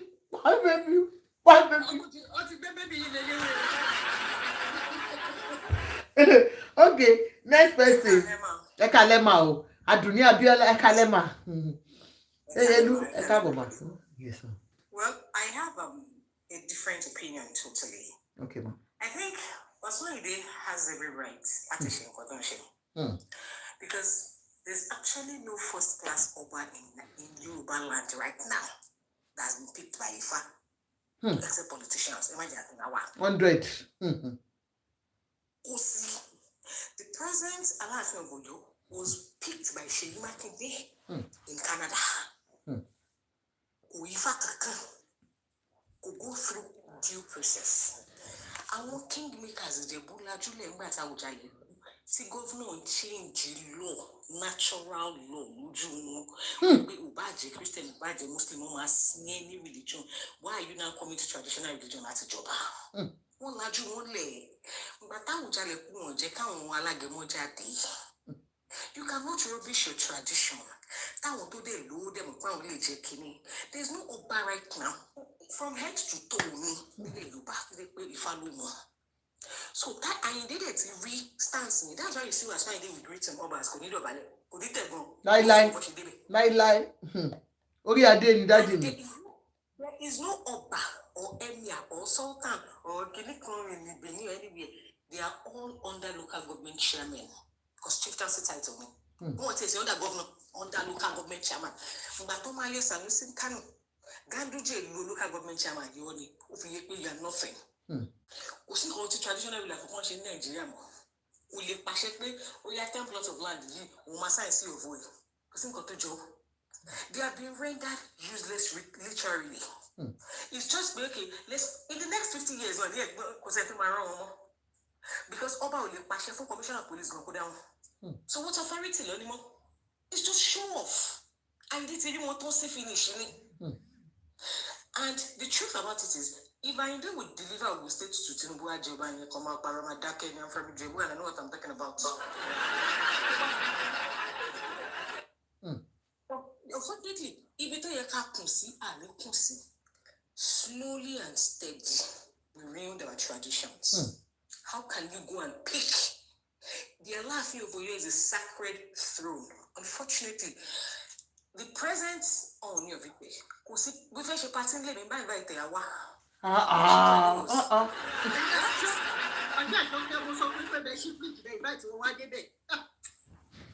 The truth is, you have desecrated these sacred thrones. The so-called traditional values. Ati real ne, ati wupe, actually walk generation. Mbato maje present king of England. To enter lead procession, Ogunfe lo lead one. Oh, online everybody read now. Ogunfe. Joke with their culture. It was a very small baby goats. Yes, more activity our British not the culture. Oh, fishery. I want to stand up, sit down, stand up, sit down. No, the glasses, I'm just showing you the glasses, they're for sale. And these are just prescription frames. Then you take it to your optician and they'll put your glasses on it. Okay, go on, ma. In your work, traditional values, traditional rulers, one day. Don't pass off when you come your Sanusi near me. I can't. We couldn't see crisis in North Saloma, believe it. Local government chairman, last one, councillor will sign the share. Don't get out. Who are you? Governor will pass your phone back. That's why they tell you what politicians now. Oh, but don't make decision. But when later on, Johnny, ni Ujebode. I am Ujebu. My mother and father are Ujebu. My husband is Ujebu. And I've told them in my house that Makaran, thank the bad job. I told Mama Shogun Malo. Èmi ti ẹ̀ ń taṣọ inú mi ti ẹ̀ asàtì àná mo yìí lọ́bì láti di olórí ọmọ kékeré tó ló fẹ́ jọba. Ọlọ́run àṣẹ rọrùn ẹ jẹ́ kẹ́ gbádùn. No, nísìnyí ó ti léètì kò yẹn ò lè jọba ọmọ dáàdì mi ló máa jẹ́ màá wá di princess. It's just fun right now. There's no culture anywhere again. That's why you will see a palace. There's no skit maker, no comedian, no actor, no actress that will not enter the palace anyhow. Ó ti di pé ordinary ẹ̀yọ̀ tó ṣe lọ́jọ́ wo wọ́n máa ń sọ fún wa pé àlè wá dímú ni à ń gbogbo procession àdímú báyìí online. No, ṣẹ́rí tàdímú ẹ jẹ́ kí sáré ṣàlàyé kìíní yẹn fún yín because of bá ṣe wà nísìnyí torí technology àdímú gangan wọn ò jẹ́ kó iwájú ilé wa lọ́ti ń gbé ṣe I understand so ìtorí ẹ̀ wọn ò gbé òòṣà àdímú jáde òòṣà àdímú òde bó ṣe ti kúrò nínú agodo ẹni sùúrù àǹtí àdùn ní ẹni sùúrù máa ṣe yín léṣe o immediately tí wọ́n ti kúrò ní agodo náà ti gbé òòṣà pamọ́ so wọn ò rí òòṣà so ẹ má wọrí nípa òòṣà wa. Exactly wọn lè rádìmú. Ẹ̀gbọ́n bá ti sọ fún yín pé slow and steady ni ẹ má rush ó máa ṣẹlẹ̀. Okay. Slow and steady ni oníṣẹ̀lẹ̀ whole ọba was class Obama kúrò ní palace and okay football and you think they're not desecrating your culture? Princess, thank you, Princess Adeola. Thank you. Only auntie. You know when this Awujale died, no market was closed down in Djibouti. Everybody did not come out. No, I say no traditional values was done in Djibouti. All embarrass and one demology wabai, ni oju wabai still online. Go and Google it. They thought they walked them out. You just walked away your tradition. You walked them out. No do titi. They say, get out. You know what she can imagine. I don't buy you on buying. Like this for instance, picking and saying, big back hand pick cancel and she know by. Oh my dear, my party, my dark. So I think so to pay láti jọ yìí. Message táwọn tó kù pé nǹkan tẹ́ fi ń ṣeré yìí ó lè tara ilé ẹ̀dọ́pọ̀ kò fẹ́ rà lọ́wọ́. À ń sọ fún yín láì tẹ̀ jẹ́ pé politician máa tọwọ́ bọ traditional kìíní òun ló bọ̀ àdélé yìí. Òun ló bọ̀ àdélé yìí bó nǹkan tó ní ká ṣe tá à ń dáhùn. Kíni ayé ti lajú kíni ṣebí gọ́fúnà kò sí. That is why the chief imam of Ogbomoso would look the Shawun in the eye and insult him. That is it. In fact, you're very right, man. No, Charity Ogbomoso, the Ogbomoso chief Obago, did you go through the normal ritual to become an Oba? Did you know it, Billy? That is what I'm saying. There's no Oba in Yoruba land that normal ritual. So what was I doing? You are saying the same. That's what she's been saying. Every Oba in Yoruba land, oh, yeah, to say NURTW. So you think Emma Binu and Abiodun, you're trying to tell us now that Aide knows that picking of Oba is not Oroifa, is not, it is who you know and your political any suruma and to be seen more try to emphasize in Kokoni. Any suru now my Audi. Auntie Abiodun, any suru, I'm just saying something.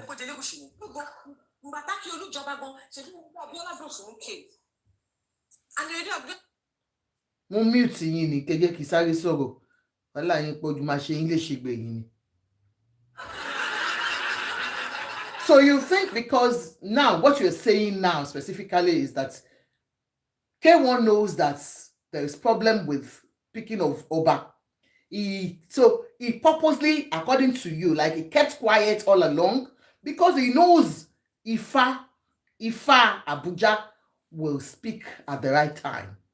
So for us, for everyone that we have been waiting and we have been parading all these fine boys that our body has been doing Ashana, that means it is not going to work. Is that what you are saying? Now, Auntie Abiodun, you can speak on. Momo, mute you tell it. Unmute, ma. The thing about it is the thing about what's your mute, man. Sorry, the thing about it is what's the more. Oh, in fact, all of your mother to Jago political. And that was where it started from. Big Bapo, no, you know what? And I don't remember to next time.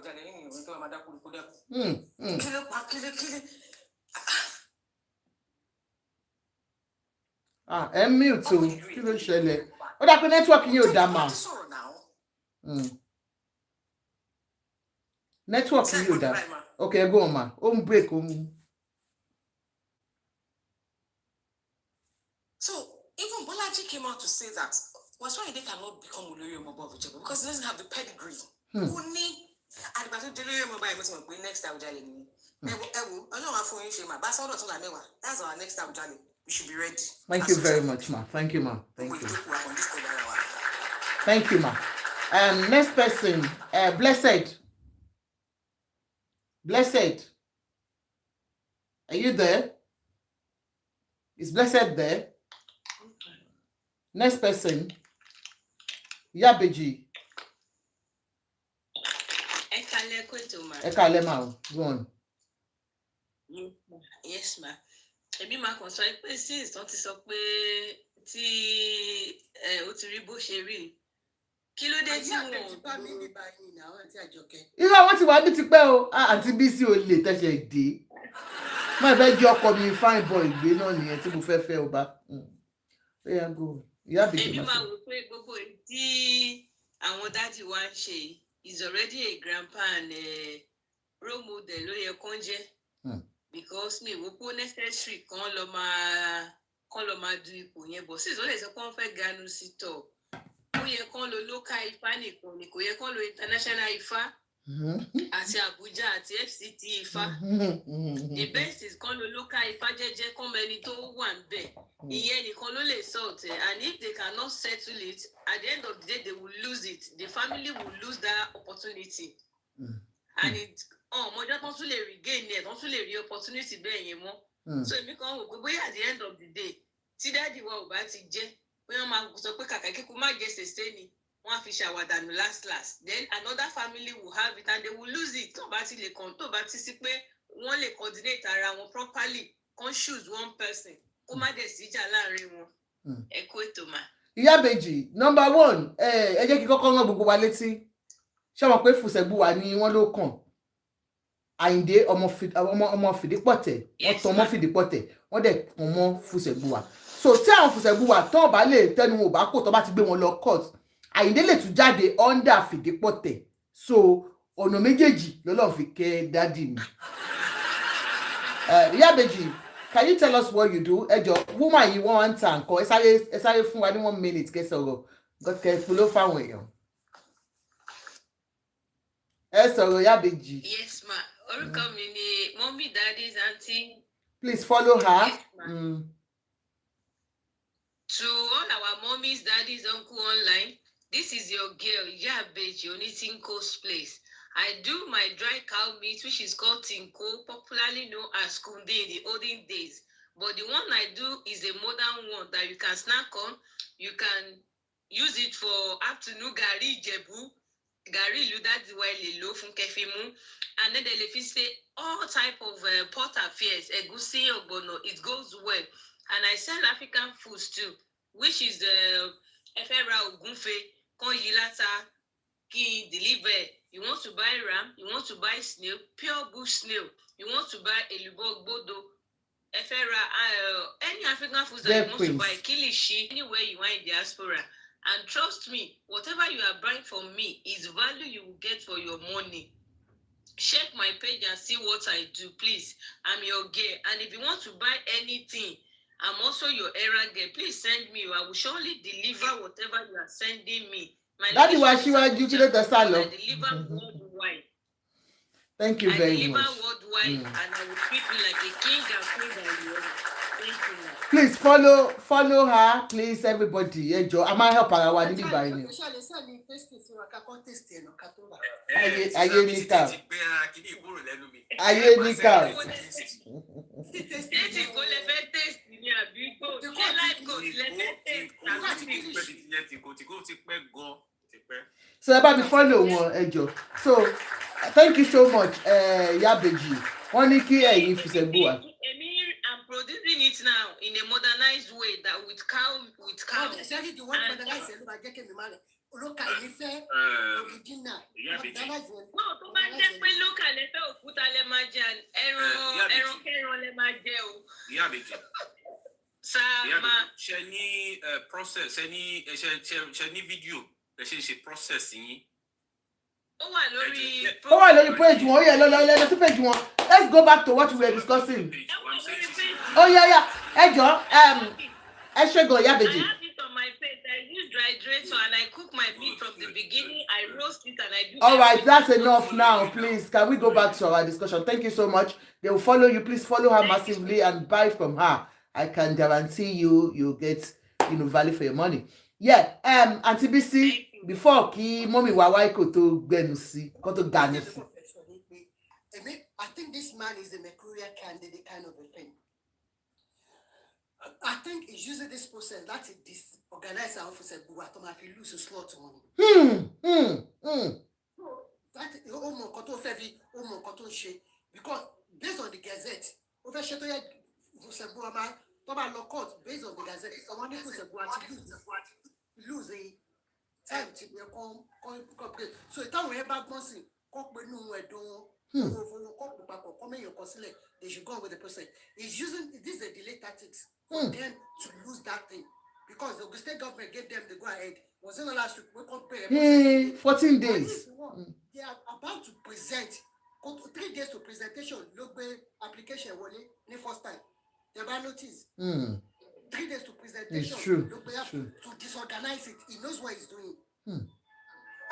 tó bá bí yín fún àtàbújá kọkọ ìdásí kọkọ ìkan tó kú fún àbújá tí ó bá fún àbújá dìlì sí kò ráyè tí olóyèdè though he was one of the architects of all this problem we're having because he did that shenanigan in Lagos. He did it and I complain if at Abuja this has been happening since the 50s IAG because Adesoja Aderemi came in Same through thing. AG as well. This the moment they start dabbling politicians, I'm against this thing. Politicians that start dabbling into even another scenario she might share Logun State. Yeah, mo kàn ṣe ń wò yẹn náà tí o kí ọ̀nà. Tí o kí ọ̀nà yẹn mo ṣe kọ́ from that part of Ogun State mo ṣe wò ẹ pé ṣé tẹ́lẹ̀ bá lọ ṣọ́ọ̀mù ẹ̀ ló máa tún fẹ́ kó jẹ́ because that one is going to cause another katakata because ẹni yẹn gbogbo kò yẹ kó jẹ́ in the first place tẹ́ mo pọ́ mo bèrè ni. So another case mo kọ́ torí ẹ jẹ́ ká máa wò wọ́n because the kind of politician yẹn wàhálà tó fẹ́ dálẹ̀ they are short-sighted because of their own political gain and they trample they bastardize our culture. System. They bastardize our culture and they are putting their stooges, their boys that have no respect for the cultures and our value into this position and that's why mo ṣe misbehave tó máa daṣọ káàkiri àdúgbò bí ẹ tó ṣépè fún. Ó ga ọ ẹ ti bínú. Yeah, mo ti bínú because inú gbogbo ọrùn mi kò gbé adé sórí èwo ládé èwo kingdom olọgbélé wọn mọ òpè èèyàn kan ní man of God ṣé man of devil àwọn tó gbé síbẹ̀ ni. All the normal process gbogbo tradition culture tá a máa ń ṣe kéèyàn tó di ọba ẹni pé torí pé ẹ ti gbọ́ náà gbọ́ pé ṣéṣù làwa ń sìn ni àbí kí ni gbogbo orí burúkú tó gbogbo ń ṣe ṣéṣù ni Yorùbá culture ni. èmi ẹ̀nu yá lóhùn fẹ́ràn pẹ̀lú ẹ fẹ́ràn pẹ̀lú ẹgbẹ́ bá rẹ̀ máa gbé kùránì wọnú pẹ̀lú ẹ ṣé gbádùn because gbàtí kúnà fi gladi kú bíbá a rí gbogbo rituals wọn tó ṣe bí tọ́sán báyìí sí wọn sọ wọn ò televise ẹ̀ wọ́n televise bí tọ́sán. Wọ́n follow tradition wọn. Ẹ wo báwọn ọmọ ẹ̀ ṣe lọ tó ṣe ń rotate àwọn ọmọ máa ṣe ọjọ́ méje kan náà fi stood guard ṣe bọ́jọ́ méje náà fi stood guard àwọn ọmọ ṣe wọ́n máa stand for how many hours wọ́n ṣe ní tó máa ń jẹ́ tradition kọ́ máa follow tradition yẹn and she is the head of the Church of England àwọn protestant tẹ̀yìn gbé sórí àwọn bible tẹ̀ ń ká Nàìjíríà yìí Anglican ká gbogbo ẹ̀ tẹ̀ ń gbé sórí tẹ̀ fi sọ àwọn ẹ̀sìn ìdílé tí tẹ̀ fi sọ nù she is the head of your church and they follow ṣọ́bọ̀ náà ní ewúrẹ́ ló tẹ̀lé torí coronation is more or less like ritual ìgbà tó máa yan Catholic pope bíbá yìí náà ẹ̀rí bí èéfín it's more or less like tẹ́ fi bá ti rú lẹ́mọ̀ bóyá ó ti take decision àbẹ́ ò take decision àṣẹṣẹ́ pé ritual nìyẹn but it's rituals if they can follow their own because that is their own culture and tradition àwọn adé tó pàdé àdéwà gba wèrè lẹ́sìn àdéwà dìgbì kẹ́ máa wọnú church kẹ́ máa gbé adé sílẹ̀ lẹ̀ nínú church ṣe gbádùn èèyàn kan máa tẹ́wọ́ lé ní èwo head of èwo kingdom wà kúlẹ̀ níwájú wọn mú máa ń bè ẹ wá tọ̀nù religion against àwọn ní kingdom yín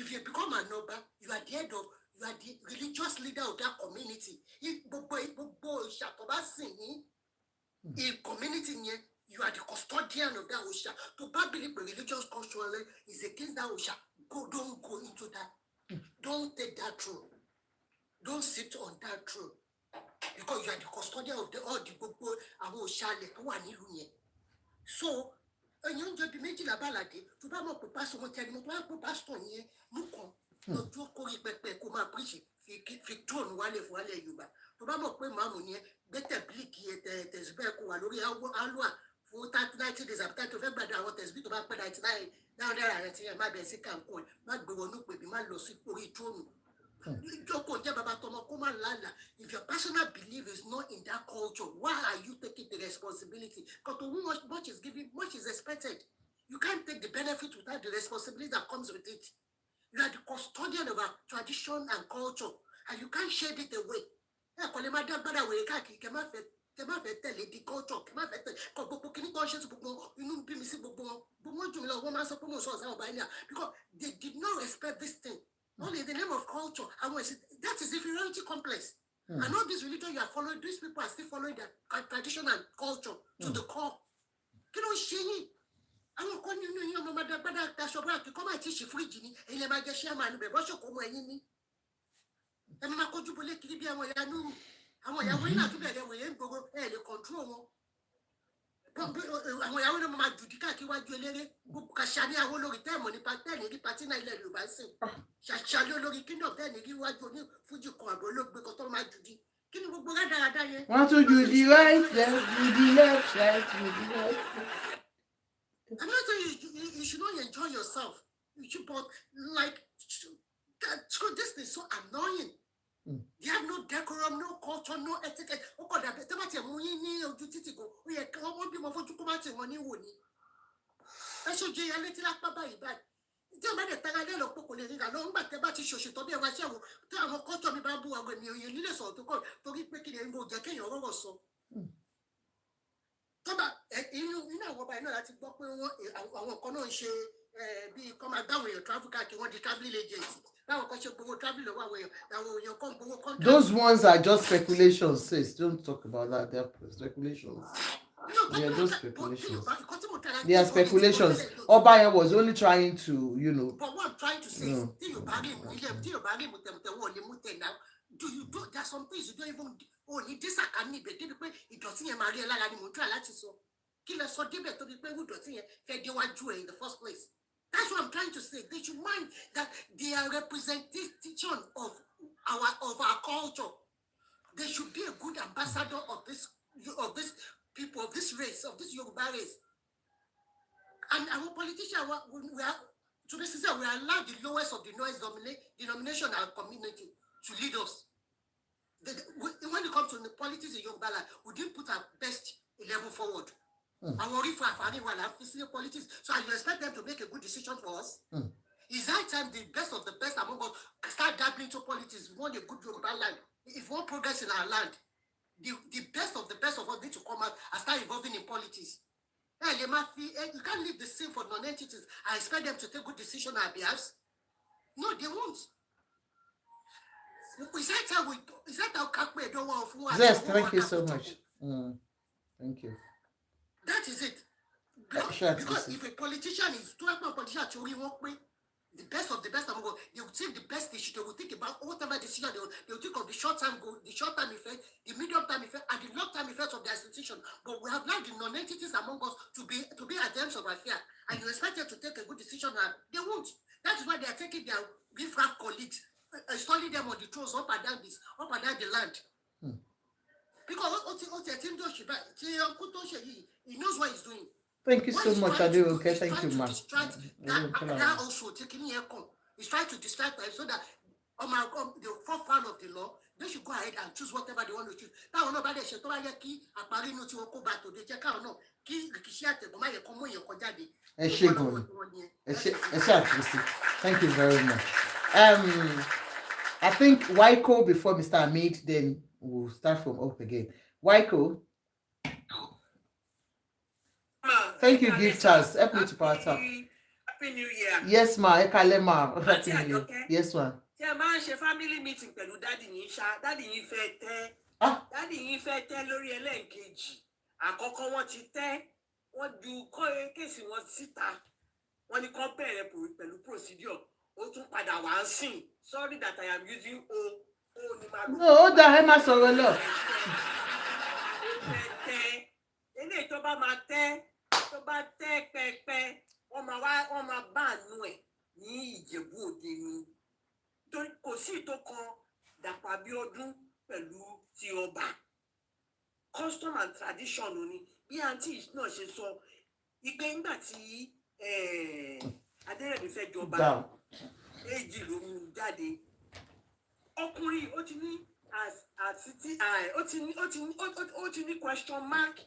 Àwọn yóò support ẹ ìlú ò support ẹ wọ́n dẹ̀ ti sọ wọ́n ní ọmọbìnrin kò ń jọba ọmọkùnrin ni wọ́n ti ní àwọn kan fẹ́ jọba. Sisi Dupe, I was on your show yesterday but I was sleeping. One show yìí ṣe lórí YouTube. Ẹ káàbọ̀ ma, ẹ ká lessons. God bless you ma. Ó fẹ́ tẹ́ lọ́ọ̀yà yẹn kàn waste time ẹ̀ ní kàn gbowó ni.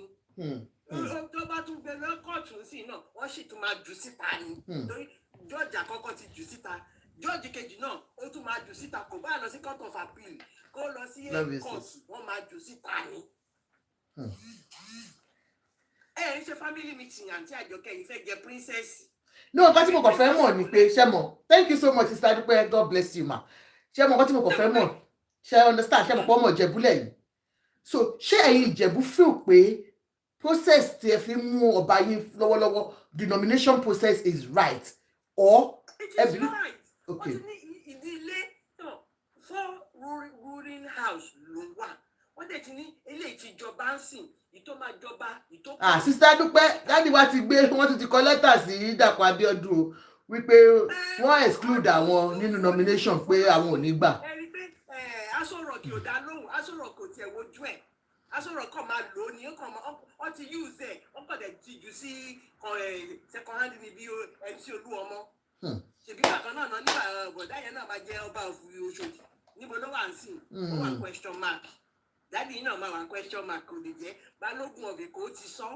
Ẹ bá lọ gbọ́ kínní ẹ̀ lórí IG ó ti sọ kò tọ́ sí ẹ. Àwọn èèyàn jàǹkànjàǹkàn wà bẹ́ẹ̀ tán wá láti ìdílé rere tán kàwé jù lọ tán tẹ̀ tún lówó burúkú jù lọ. No retreat, no surrender ni fún bàbá wa o Sisi Dúpẹ́ no.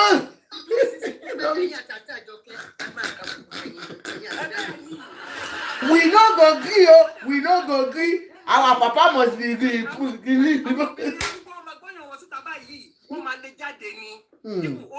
Olórí ọmọọba tó jẹ yẹn náà kò ń ṣe táìtù sẹrímọ́nì ni wọ́n ṣì máa gbà lọ́wọ́ ẹ̀. Ìmù fújì tó ń kọ yẹn náà wọ́n ṣì máa lè kúrò nídìí fújì yẹn.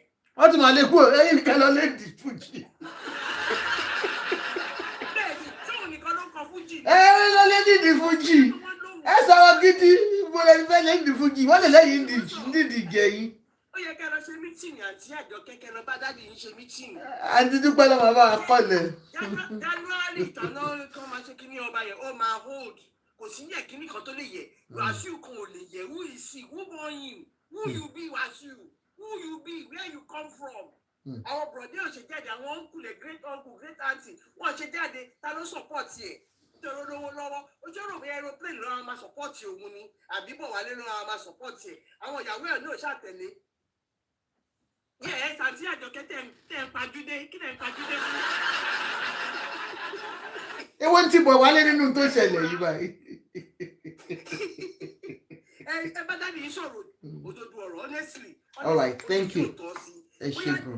Ọmọ ẹ o àbáwọn ọmọ ẹ o.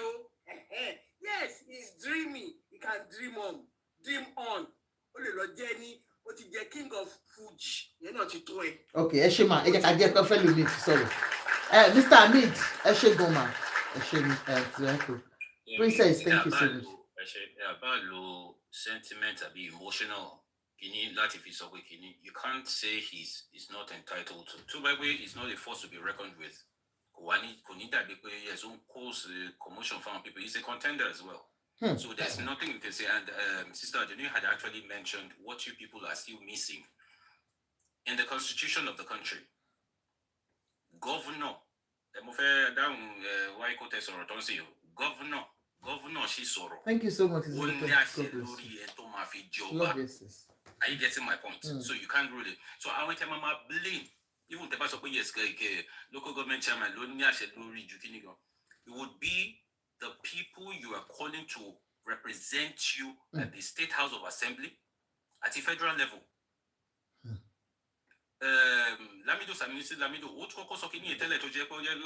So we don't know, and sharing country among tongue bland. Thank you, Sisi Dúpẹ́. Love you. What's stopping everyone who are in Djibouti, Abito one in state to any southwest? That's okay. We want to go get thanks to Sisi Dúpẹ́.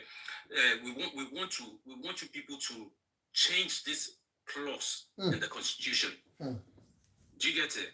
She made Sister Aduni made a very solid point, but you guys are not taking it. You're handling with levity. In this day and age. Are you getting my point? Are you following the? I'm getting on along with you. When we were all here when your former president Tem Fundorini head of state don't so far about Oya Edide, Ejoko, and this same person will be the one to also go and dobale in the sense, is it not taking us for a fool? So you don't have to blame all of you blame ourselves as well. We can still write a petition. We can everybody lay right go forward the state assembly at the National Assembly. Eba wa change ke fún àwọn ọba yẹn ní right then ke tó wá lè máa mú àwọn ọba yẹn náà ó yẹ kẹ́ mọ̀ wọ́n délé.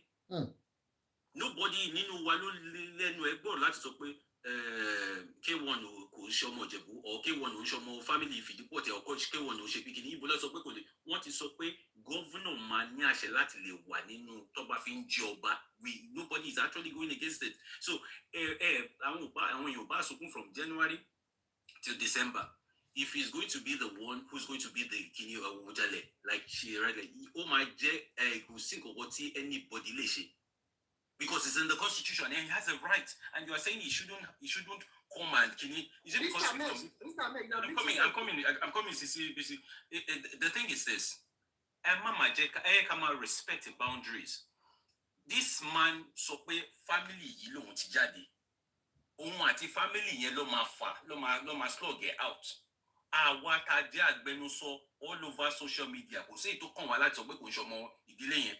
Ó kò dàbí ká máa sọ pé okay, Wasiu, they go and bring your DNA. Who are we? We don't have the right. Then if to buy Senate climb money, but a man pariwo, I'm sọ pé this way you ta ló fún any audacity yẹn láti lọ sọ pé because ó ti defame this man is a brand on his own. Yes, it is not right. It is not done. We should do the needful. But this is the ideal thing. Change constitution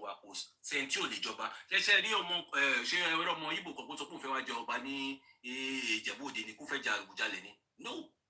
So he has a connection to that place and he has a connection to the throne. The reason he got that was why I wrote it down. And when you like it from some certain thing, maybe because of character, because Kusento were perfect. There's nobody who's perfect. It's because he just he has created some what he created so many. He said thanks Wasiu supporter. It's not a matter of being a supporter. Me, I'm a realist. I don't hide behind the finger. And if you want to do the needful, so he has a right to challenge the system. Okay, to buy family. But if I be my mayor, we will go see them buying. Àwọn àfáà gan ganu sí. Àwọn àfáà gan ganu sí. Ẹ ṣe jàre. Mr. Ned, you are making one fact. The Fusebua did not say, they said they should come and give them the chronologically, which relates. Are you sure it came out from their family? Do you get what I'm saying? We shouldn't be holding but the family has come out. What I'm trying to say. I read it. The family said, this what I saw in it is a family feud. What I'm saying is, if the family said it's their son and they bring him out, fine. I'm not like my own God with him is if you know you're not from that family, that is the morality. Tell me who like. If you know deep down that you're not from that family, why are you trying to destroy this person? It's not destroying the head. The same family you got many of them Mafi brag for Wasiu family one from time immemorial. Because we like attaching people. For everybody, no, he has never associated with that family. No, you never can tell. No, we know it's always talking about he mentioned Fidipote. It's always been about Fidipote. But it wasn't me. I might be because conspiracy theory. When it comes to we look deeper than that. Like he was trying to destroy the process. Why would he? I don't see.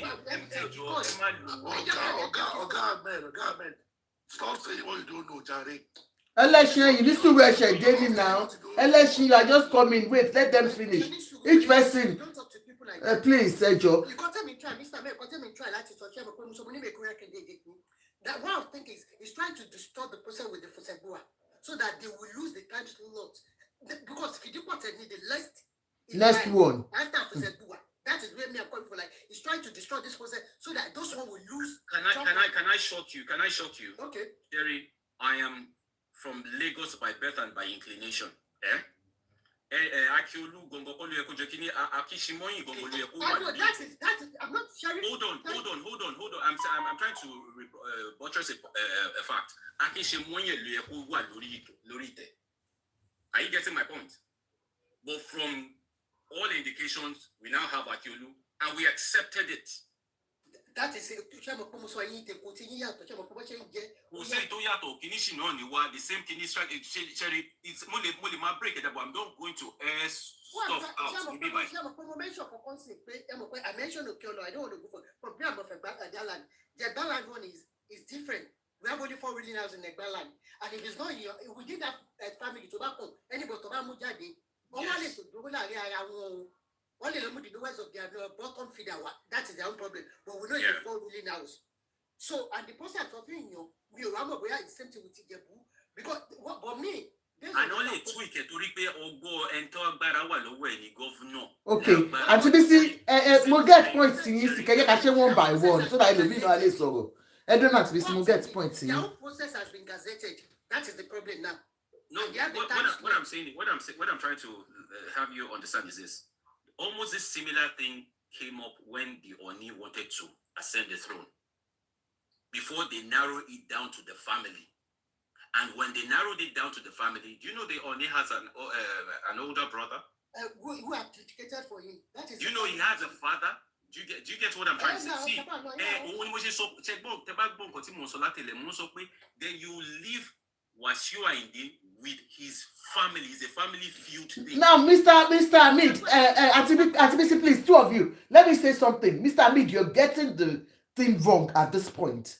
You're saying they should leave him with the family. The family is saying he does not belong to them. He's not from their family. What I'm saying is, he has now written to the governor.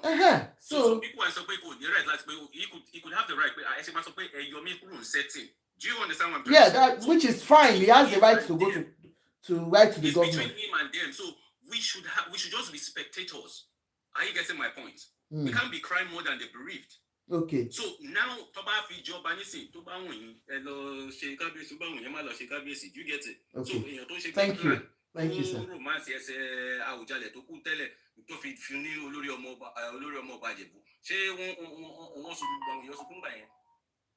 Okay, thank you very much. Let's hear from the next person. I think Zest. Zest is next. Zest, are you there? Okay. Yeah, I'm here. Thank you so much. Good evening, honestly, sir. I decided to come into the box because of what the sister that was talking there in this was saying. I 100% agree with her. When we talk about tradition, we always brag that we have tradition or that we have culture. Honestly, we have none. Even the white people will condemn that have no tradition. They are way ahead of us when it comes to tradition and culture. We accept every culture, every tradition, every form of hooliganism have its way in our culture. It's so sad. Even the so-called Obaship that we're talking about, if you ask them now, what is the function of us? They will tell you that the custodian of tradition of our culture.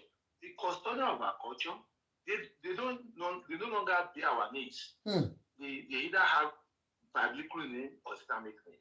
They give their kids the same name: biblical name, Islamic name, or English name. Foreign names. And those are the custodian of our culture. What culture are the custodian? They do not practice our religion. What culture are they custodian of? And if you trace their roots, you will see that they were accomplices to slavery. They sold our people as slaves in the past. So when we put all these things together, why do we like to just entertain stupidity in our culture and we call it wisdom? Why do we have the others? Why are we still having them? They do not have any constitutional role. The traditional role that we think they should play, they're not playing. They're not playing it. The only thing they're doing is to go all over the place, all over the parties. they are just throwing parties, attending parties. Somebody told me one day that if you want to know, I'm sorry, no, I shouldn't mention it. If you want a first class Oba,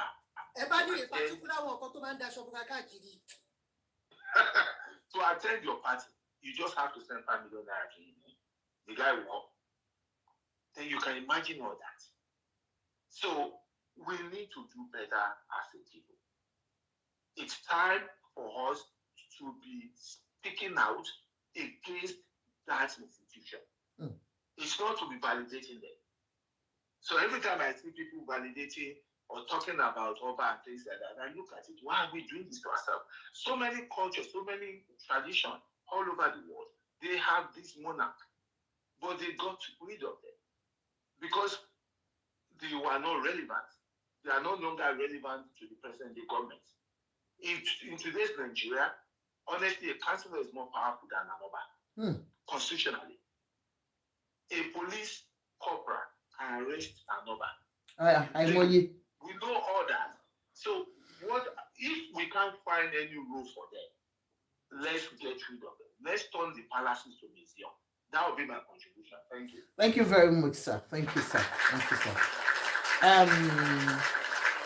Ade, okay. Welcome, ma. Yeah, good evening, everybody. Good evening. I don't even know. We've had this discussion before. We've had all this argument before on this Wasiu thing. But let me go by what Sister Bisi was talking about. Honestly, from my own perspective, all I can see is Wasiu trying to disrupt the process.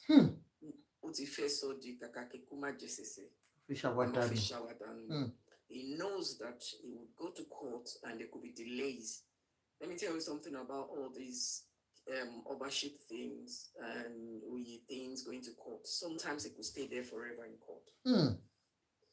It has happened to a lot of places in Ijebu as well, where they've got no Oba for so long, because they are dragging one thing or the other. Okay, whether he was right, whether he's wrong, there will still be kind of delays, and I think that is his target.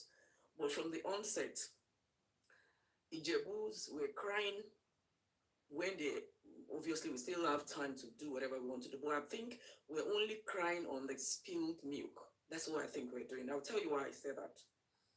I'ma make use of things when we want. We pick and choose when we want something to work for us. Okay.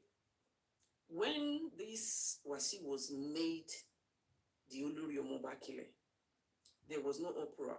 Okay. For whatever ways he went through with it, whether he bought it, whether he cajoled them, whatever he did, whether he used politics, at least it happened for him. And now my question went back to us that time when we had this argument when it started was, all of you are claiming he's not from this, he's not from that, he's not that. But how come? He became the Olori Omoba. Then there was an argument on this platform where these princes came up and they said, "Oh, even I think TBC said it was just an honorary." Okay. Oh, maybe it wasn't you. Okay, okay, I can't remember. So the person I remember, we all had argument that day, and all they were saying was, "No, it's just ordinary. Anybody okay, anybody what if anybody Jensen?" But what the question I asked them that day was there no proper vetting before you give somebody such a role?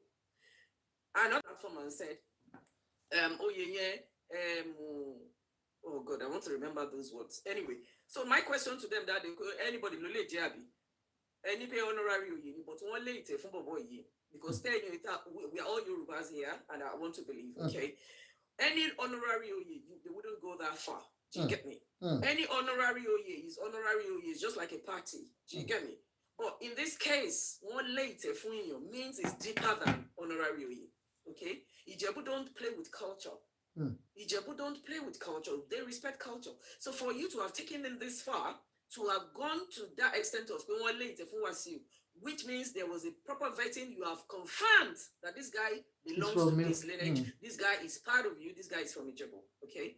And if you are now telling me that it wasn't or it was manipulated, then the uproar shouldn't be now, it should have been then, because Awujale made it happen, okay? Okay? kò ń ṣe ara yín ó jẹ Ọ̀túnba lójú yín bẹ̀yẹn àbí Ọ̀tún whatever tó jẹ kò ń ṣe ara yín ó jẹ olórí ọmọọba Akilẹ̀. Now I argued that Oye with everybody that time. One is just ordinary but káti gbà pé ordinary what olórí ọmọọba is Yoruba word for all of us. Is a Yoruba word, which means he's the head of the princes. Of Ijebuland. Thank you, sister. He's the head of the princes. So for somebody to be head of the princes, I mean, it is beyond just nobody. You can't now tell me now that he's nobody. You have made him somebody, even if he was nobody. You have already made him somebody. Whether he paid through his ways, whether he cajoled, whether he used politics, you have already made him. So now you can't now be choosing when you want him to be somebody or when you don't want him to be relevant. He's not going to have it. He might be an illiterate. He's got his own team of, educated people as well. He's got his lawyers. He's got his counsel as well. So we are all dealing with Wasiu like he's just that guy that started what do you call it? Don't call in those days, let's no, we should all live up to that. No. We can't keep dealing. I'm not siding him. I'm not a fan of Wasiu. Even with this, what he's doing, I'm really totally against him. But I'm just telling us that we only try. What we have been, the game we are playing is we pick and choose when we want to use people. Okay. He was made as somebody. For no reason, he became a real big figure in our politics. And you are still telling me he was nobody. Okay. You were all there. Don't you say no working with what buying Lori do? Can you do that? Can I do that? You are still saying he's nobody. We have to get it now. Eti build it. Eti gbẹ̀yàn lẹ́yìn sí ni. Ẹ̀wà fẹ́fẹ́ kó fi jẹ́ ẹran ẹ̀dẹ̀fẹ́ kó fi jẹ́ gbogbo irọ́ lẹ́pa. Eti sọ di ọmọ òye. Eti sọ di nǹkan tẹ́ fẹ́ sọ di. Eti make it relevant in Ìjẹ̀bú. Eti make it relevant already. In fact, eti fi hàn wípé ọmọ ara olẹ́nu ń bẹ̀ níbi tó eti bá dé yìí. Ó wá kù sí ọwọ́ Fúnṣẹ́ńgbùwà. Bó ṣe fẹ́ sort it out within those days because nǹkan tó máa ṣẹlẹ̀ ní wípé Wasiu àbá wọn jà delay máa wà. They meet up target. When they don't meet the target, it now goes back to Fidipote. This history is going to repeat itself because like 100 years ago, from what I gathered, it has happened. It happened. All happened because there was delay. He had to go to the another ruling house. So Wasiu, Wasiu ti Ojebo lóríṣà lọ́wọ́. Ó kú bàbá ńlá bàbá tó máa gbà lọ́wọ́ pop sí mi. Tí Wasiu bá yín fà nìyẹn. Ó máa wá win lo nǹkan tó ń bá yín fà ń sìn nìyẹn. Wasiu dẹ̀ ti gbójúlé nǹkan méjì already. Ẹ sọ pé kì í ṣara yín bọ̀ ẹ ti fi ṣe olórí ọmọọba Ìjẹ̀bú. Secondly, ó ti wò pé politics sí eléyìí ò bá jẹ ilé àjẹ. Nǹkan tí Wasiu fẹ́ fi bá yín fà ó pọ̀. So in as much as I'm not supporting Wasiu, I am just saying the obvious. Take that responsibility. God bless everybody. Thank you very much. You're just stating the obvious,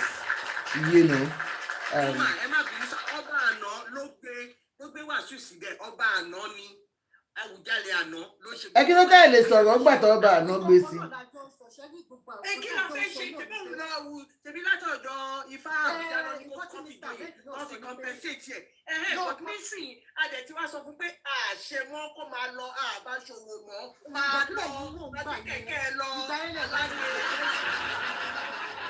Awujale àná ni àdèlè dálẹ́bi ó ti lọ àlè dálẹ́bi ẹ̀ṣẹ́ gbogbo kọ́ṣọ̀kọ́ṣọ̀ tó ṣe tó jẹ́ kán ṣe gbogbo sacrifice tó yẹ kán ṣe ó ní kán máa ń kán sóhun ní Muslim way kí la fẹ́ ṣe àràkọ́tà sọ̀rọ̀ ni onísìn àti lajú adẹ̀ ti tún iyọ̀ wa gún àti tún ro wa ró ẹni kó máa lọ àṣẹ mọ́ máa lọ Wasiu. Ok, ẹ ṣe mà ẹ yẹ ká sáré gbọ́ from Ayọ̀délé. I think Mr. Ayọ̀délé is the next person. Good evening, sir. Good evening, sir. You're welcome, sir. Ekalesa. Good evening, house. Sherry, ojú tí ẹnìkọ̀ọ̀kan fi wá ń wò nínú gbogbo wa kò ṣe bẹ́ẹ̀ lórí Alhaji content l'Alhaji ń ṣe. Wow. Not as much. Ẹ jẹ́ ká gbọ́.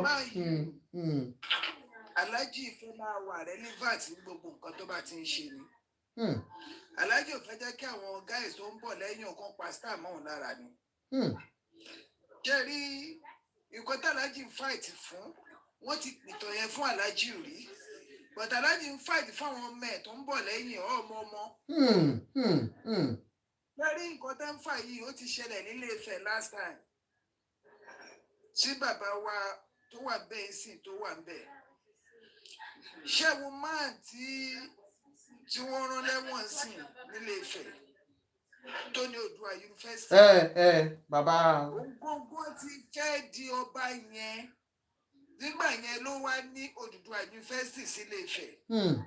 Yunifásitì ló ń jẹ́ tẹ́lẹ̀ ó ní torí pé Síjúadé ti promise òun ló jẹ́ kó ní Oòduà yunifásitì sílé Ifẹ̀. Gbogbo nǹkan ẹ̀ tó ń ṣe pátápátá ilé Ifẹ̀ ló ń ṣe sí. Ó ti rin gbogbo ọ̀nà yẹn pé òun ti jọba ó ti ń pèrè lọ́ba already. But wọ́n wá jẹ́ kó yé pọ́mọ obìnrin ni. Wípé kì í ṣe ọmọ ilé Ifẹ̀ gangan and it's true. Wọ́n ní pé ọmọ Ifẹ̀ I think that Ifẹ̀ North ni. Ifẹ̀ North ni Ifẹ̀ North. Ifẹ̀ North ni wọ́n pè é. Wọ́n júwe fún dáadáa but kò gbà ó náwó gan. Gbogbo àwọn tó wá gbowó yẹn lọ́wọ́ ẹ̀ wọ́n wá ní kó wá búra.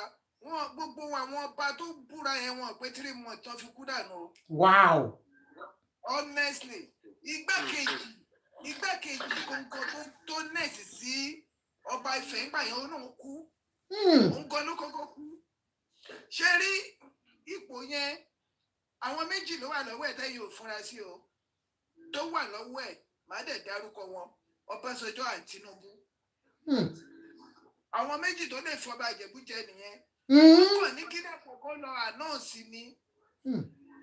Ẹ má dá wàhálà lẹ̀ o. Ẹ ti rẹ sẹ́ni bẹ́ẹ̀ yẹn ṣé rí Dapo kàn ń ṣe ni Dapo nẹ́nu ń bẹ̀. Ṣé eléyìí lẹ̀ sọ? Eléyìí. Non-performance governor ni. Eléyìí kò nẹ́nu dùn. Wọ́n kàn máa sọ fún mi wípé lọ fẹ́ ní bẹ́ẹ̀ lọ́wọ́ àná sẹ́ni tó máa jọba. Máa sọ kókó fún yín lénìí ẹni tó máa jọba wọ́n ti mọ̀ wọ́n ti búra fún fẹ́ni tó máa jọba. Mo ti sọ lórí platform yìí rí ẹni tó máa jọba kò ju 40 something lọ. Bóyá ọkọ mi nìyẹn 45 ọkọ mi tí mo fẹ́ lánàá ẹ ti rí. Ẹgbẹ́ndọ́ra ní kí n má fẹ́ fine boy yìí o. Agbóyọyọ sí ìkókó. Ẹ lọ kọ sílẹ̀ lénìí. Ẹni tó máa jọba yẹn either age of 40 to 45 kò lè wọ 46 gan. Wasiu dádì kò ṣe Wasiu. Ẹ jẹ́ ká jọ́ ká sọ̀rọ̀ tó ẹjọ́. Ẹ gbọ́ wọn sà. Content l'Alhaji ń ṣe ṣẹlẹ̀ sẹ́ni bẹ́yẹn.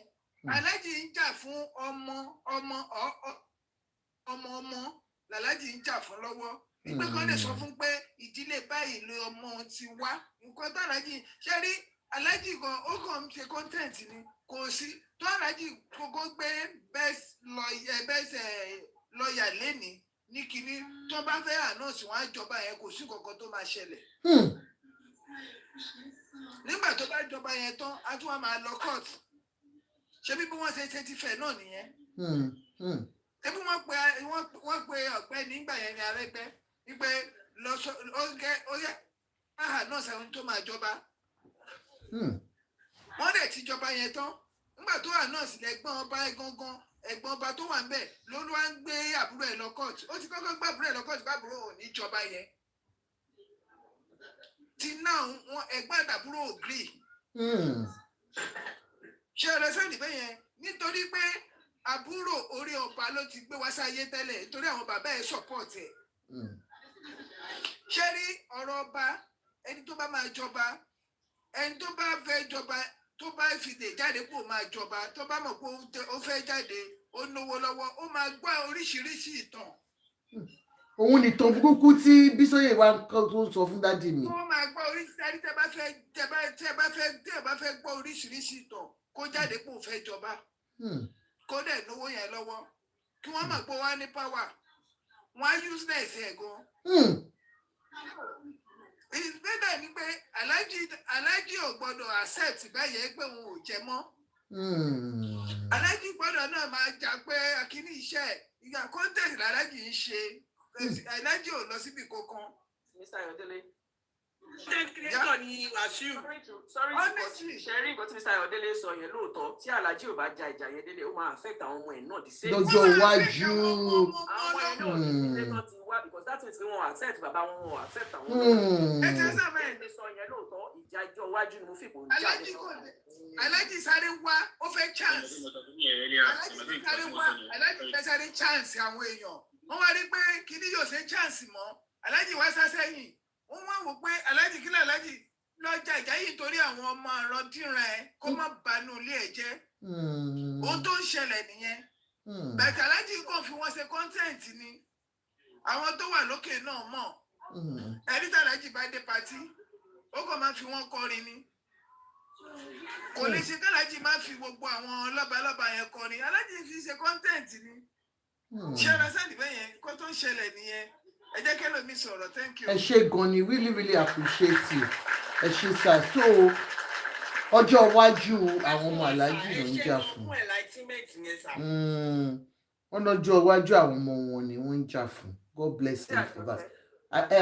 Yes ma. Ẹnìkan kan ní comment section yẹn mo fẹ́ kí Uncle Ahmed àbí ẹni tó bá understand the question yẹn kó jọ kó bá mi answer. Ẹni ẹ béèrè wípé ìgbà wo iṣẹ́ wo ni iṣẹ́ at what stage normal ní fa ní relevance ìgbé à ń fèèyàn joyè àti at what stage ní local government relevance ṣé ifá ló ń choose ní ṣé local government ni báwo ló ṣe ń ṣe báwo ni tó síbi àárín méjèèjì. tó bá pé ilé ìdílé wo ìdílé fẹsẹ̀gbọ̀ àǹsì they will have been maybe 3 depending on the criteria either 2 3 or 4 láàrin 2 3 4 yẹn ṣe mọ̀ pé family náà ti mọ gbogbo wọn tán wọ́n máa gbé wọn wò ẹ̀yìn náà máa lọ dá ifá lóyè tó bá mọ̀ pé máa tùlú lára jù nínú gbogbo wọn.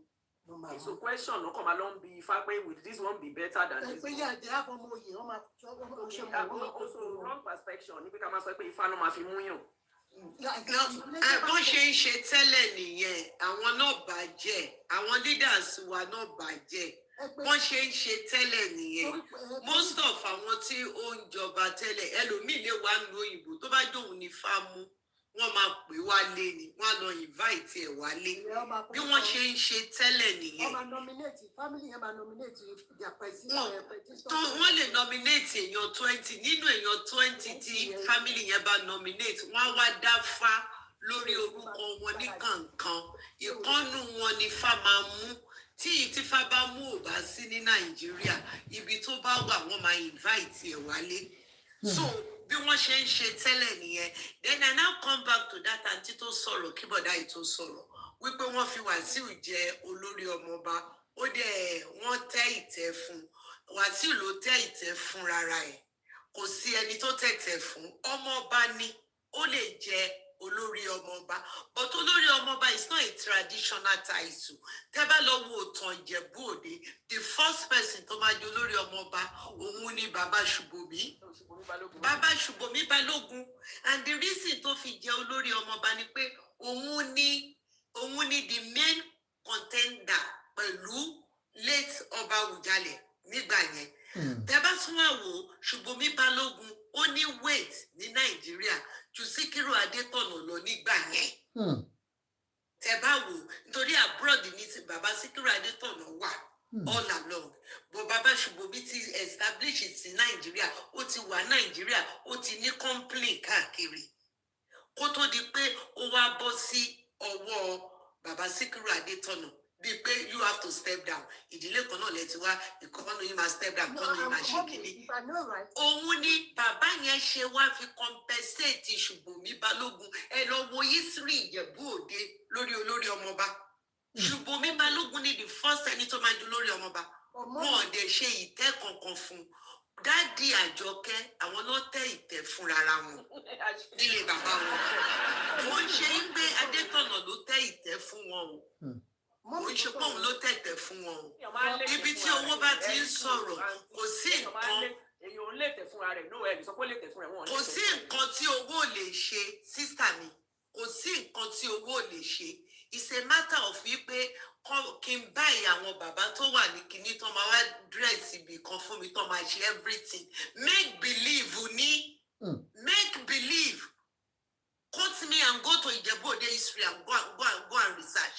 Why was that make allowed? believe ní ó ń ṣe wípé wọ́n tẹ́ ìtẹ́ yẹn wípé kí àwọn lè jọba ń gbà yẹn torí ọba òun pé méjì láàfin but wọ́n fẹ́ establish olórí ọmọ ọba yẹn as a real oyè níjẹ̀bú-Òde làwọn ṣe nǹkan tí wọ́n ṣe yẹn nígbà yẹn as a real oyè meanwhile ìgbà tí Ṣùbòmí jẹ́ wọn ò jẹ́ as a real oyè nígbà yẹn wọ́n fi compensate bàbá Ṣùbòmí Balógun ni.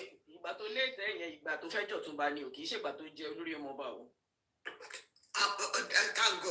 Thank God pé nígbà tó fẹ́ jẹ Ọ̀túnba ni so kò ń ṣe pé kò ń ṣe ọmọ ìdílé ọba o ọmọ ìdílé ọba ni which is tó lè jẹ ìdílé ọba gan ẹni tó bá máa jọba gan jẹ wọn fi bẹ́ẹ̀ jẹ Ọ̀túnba ìdílé tó máa jẹ Ọ̀túnba máa jẹ Ọ̀túnba ni àwọn ìdílé kan wà tó jáwọn náà ń jẹ Ọ̀túnba. McCoy, come up now, come and give us the history. tó ń jẹ Ọ̀túnba. McCoy, please. So but ìdílé ọba lòun náà ti wá ìdílé ọba Fìdípọ̀tẹ̀ làlájì ní àwọn tí wà thank you. which is still ń jọba but àwọn ìdílé tó kàn lọ́wọ́lọ́wọ́ báyìí kò ń ṣe Fìdípọ̀tẹ̀ mọ́lẹ̀ nǹkan tí wàhálà yẹn tó ṣe ń fà nìyẹn wípé even tó bá sọ pé ìyá bàbá àwọn wá láti Fùwàgbóyè àdáka ọmọbìnrin ni wọn ò lè fi àwọn ọmọkùnrin dàrẹ́ẹ̀tì tí wọ́n kúnlẹ̀ sílẹ̀ kan wá sọ pé ọmọbìnrin náà máa mú tí ò bá sí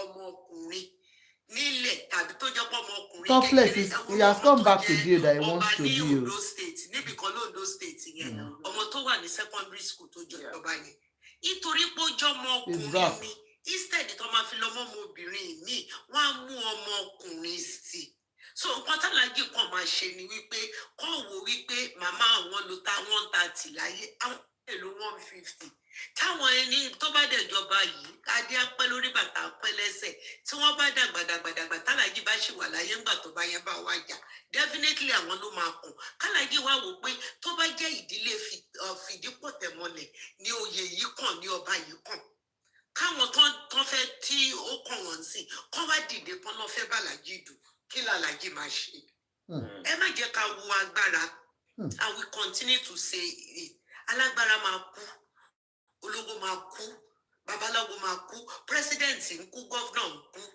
Ọlọ́run nìkan ni kò ń kú àtúbọ̀tán ni kò ń kú ìyẹn ni kálájì wò àtúbọ̀tán ò ní kú àbá sọ pé a nífẹ̀ẹ́ alájì látẹ̀ní dọ̀la ṣáré ẹni téèyàn bá nífẹ̀ẹ́ gbọ̀ngàn lèèyàn máa ń bá sọ òótọ́ ọ̀rọ̀ ẹni téèyàn bá nífẹ̀ẹ́ gbọ̀ngàn lèèyàn máa ń bá sọ òótọ́ ọ̀rọ̀ gbogbo nǹkan tálájì bá ń ṣe lénìí kọ́ má ṣe nítorí ipò táwọn wà kọ́ má ṣe nítorí owó tán ní kọ́ má ṣe nítorí àwọn èèyàn tán mọ̀ kọ́ ṣe nítorí àwọn ọmọ tó máa fẹ̀yìn lẹ̀ fún.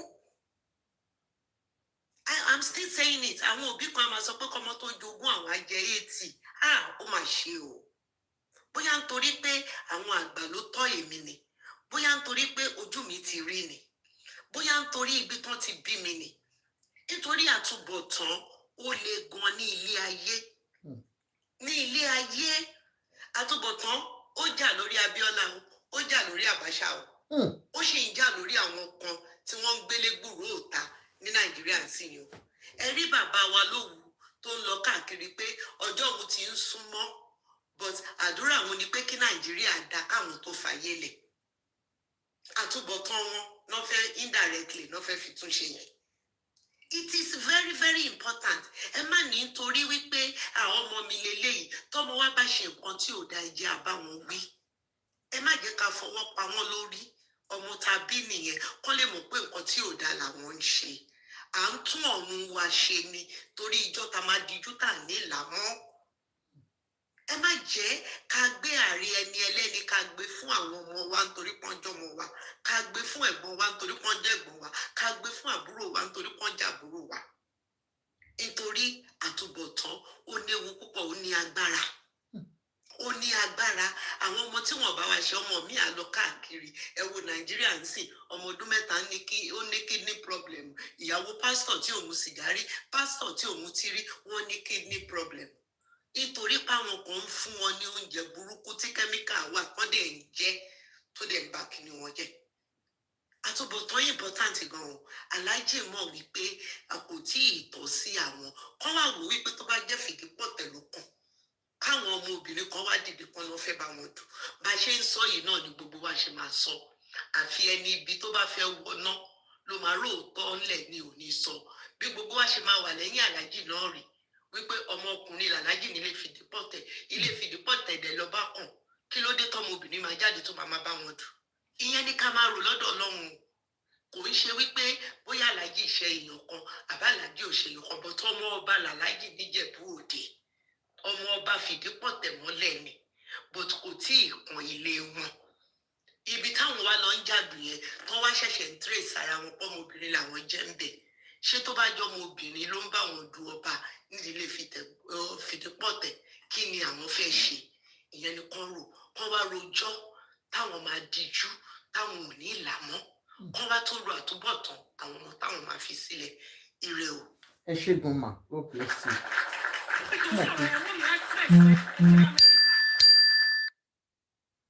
mọ́mí tó sọ̀rọ̀ tán sí yẹn mọ́mí actress tó ń gbé lamẹ́ríkà tó ń pupa. bẹ́ẹ̀ ni àti àṣàbí. ẹ̀ka lẹ́mà o. ẹ̀ka lẹ́mà ẹ rọra mọ́. mọ́mí wa Olúwabùkọ́lá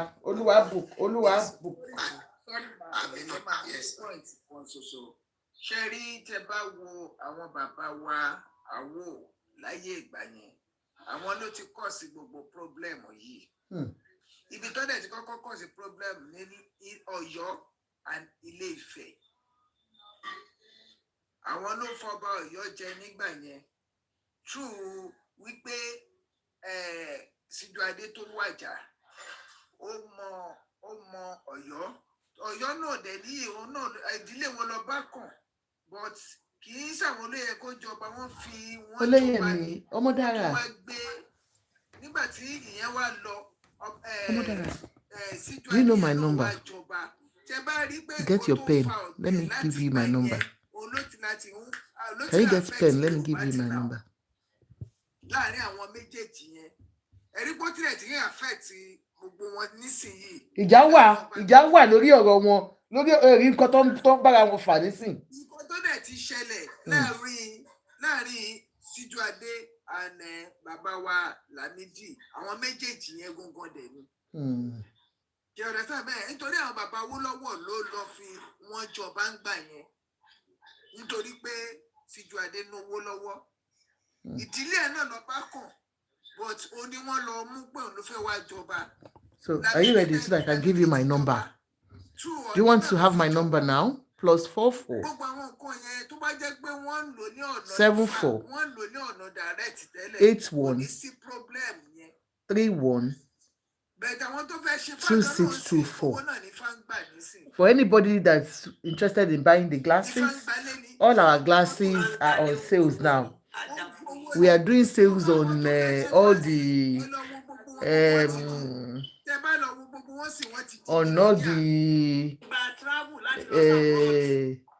sunglasses. The sunglasses sales is called Pami Baby sales for January. And the number to call, get your pen, +44 74 81 31 26 24 +44 74 81 31 26 24. For America and Canada customers, I have extra discount for you. All America and Canada customers, I have extra discount for you because of DHL. Understand? So please give me a call. +44 74 81 31 26 24.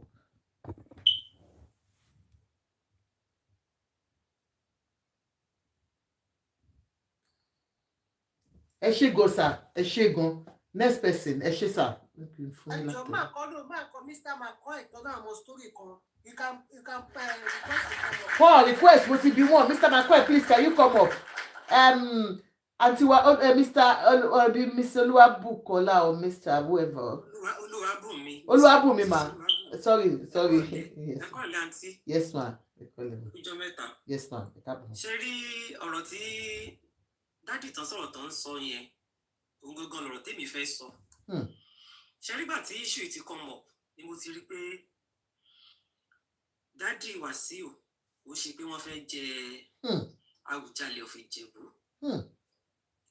Nǹkan tó fẹ́ ṣe ni pé wọ́n fẹ́ fi ìdí ọ̀rọ̀ yẹn múlẹ̀ torí ọjọ́ ọ̀la. Ṣé mi pé màmá wọn ò kì í ṣe ọmọ Ìjẹ̀bú Òde. Ayé tadẹ̀ wá sí oríṣiríṣi ìtàn ló ti wà ńlẹ̀. Ìtàn tán kọ kòrókòrò gan báyìí wọ́n parẹ́ wọ́n tún tàn mí sọ. So àrọ́mọdọ́mọ òun ni wọ́n ń jà fún because nǹkan tí mo ṣe sọ bẹ́ẹ̀ ni pé sáì Ìjẹ̀ṣà ni mo ti wá. Mo wá nílùú kan lẹ́gbẹ̀ẹ́ Iléṣà mi ní dárúkọ. Right now a wà ní court torí ìdílé ọba ni bàbá mi ti wá. Exactly bí irú nǹkan tó ṣẹlẹ̀ yìí. Bẹ̀tí nítorí pé dádì wa ò fight kìíní yẹn ní táìmù yẹn. Wọ́n fi ọwọ́ yẹpẹrẹ wọ́n fi mú. Ìgbà tí ọba tó wá wà ń bẹ̀ unfortunately dádì wa ó ti kú. Ọba tó wá wà ń bẹ̀ ìgbà tó wá kú I have a brother tó jẹ́ first son wa ó ti kú sìn wọ́n wá jáde. But ọ̀rọ̀ tó wà ńlẹ̀ ní táìmù yẹn tí bàbá wa ò yanjú tán ọ̀rọ̀ yẹn wá jẹyọ. Náà wá ní pé ọmọ ọba kan ló yẹ kán líǹkì pẹ̀lú pé wọ́n ń ṣe dàrẹ́tọ̀ ọmọ ọba kìnìkan bọ́rọ̀ yẹn ṣàṣe ṣẹlẹ̀ táìmù yẹn. Láti ìgbà yẹn ọ̀rọ̀ yẹn sì àríyanjú. Abroad mo wà à ń dáwọ́ à ń ṣe gbogbo ẹ̀ a wà ní court right till now àti ìrí ọ̀rọ̀ yẹn yanjú.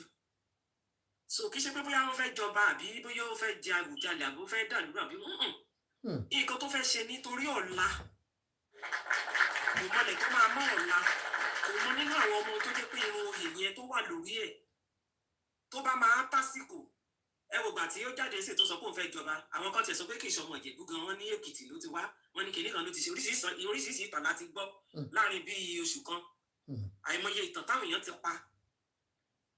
That is why tó fi fẹ́ establish kinní yẹn wípé á wà nínú ìtàn á dẹ̀ ti wà written ìkẹ́sì tàbá lọ kóòtù á ní judgement yẹn lọ́wọ́ so that tó bá di lọ́la tí nínú àwọn ọmọ ẹ̀ àbọ̀mọ ọmọ ẹ̀ bá dìde kò ní sẹ́ni tó máa lè ta wọ́n láyà ìpé níbo bàbá yín ò kì í ṣe kò ní ṣe ọmọ ọba.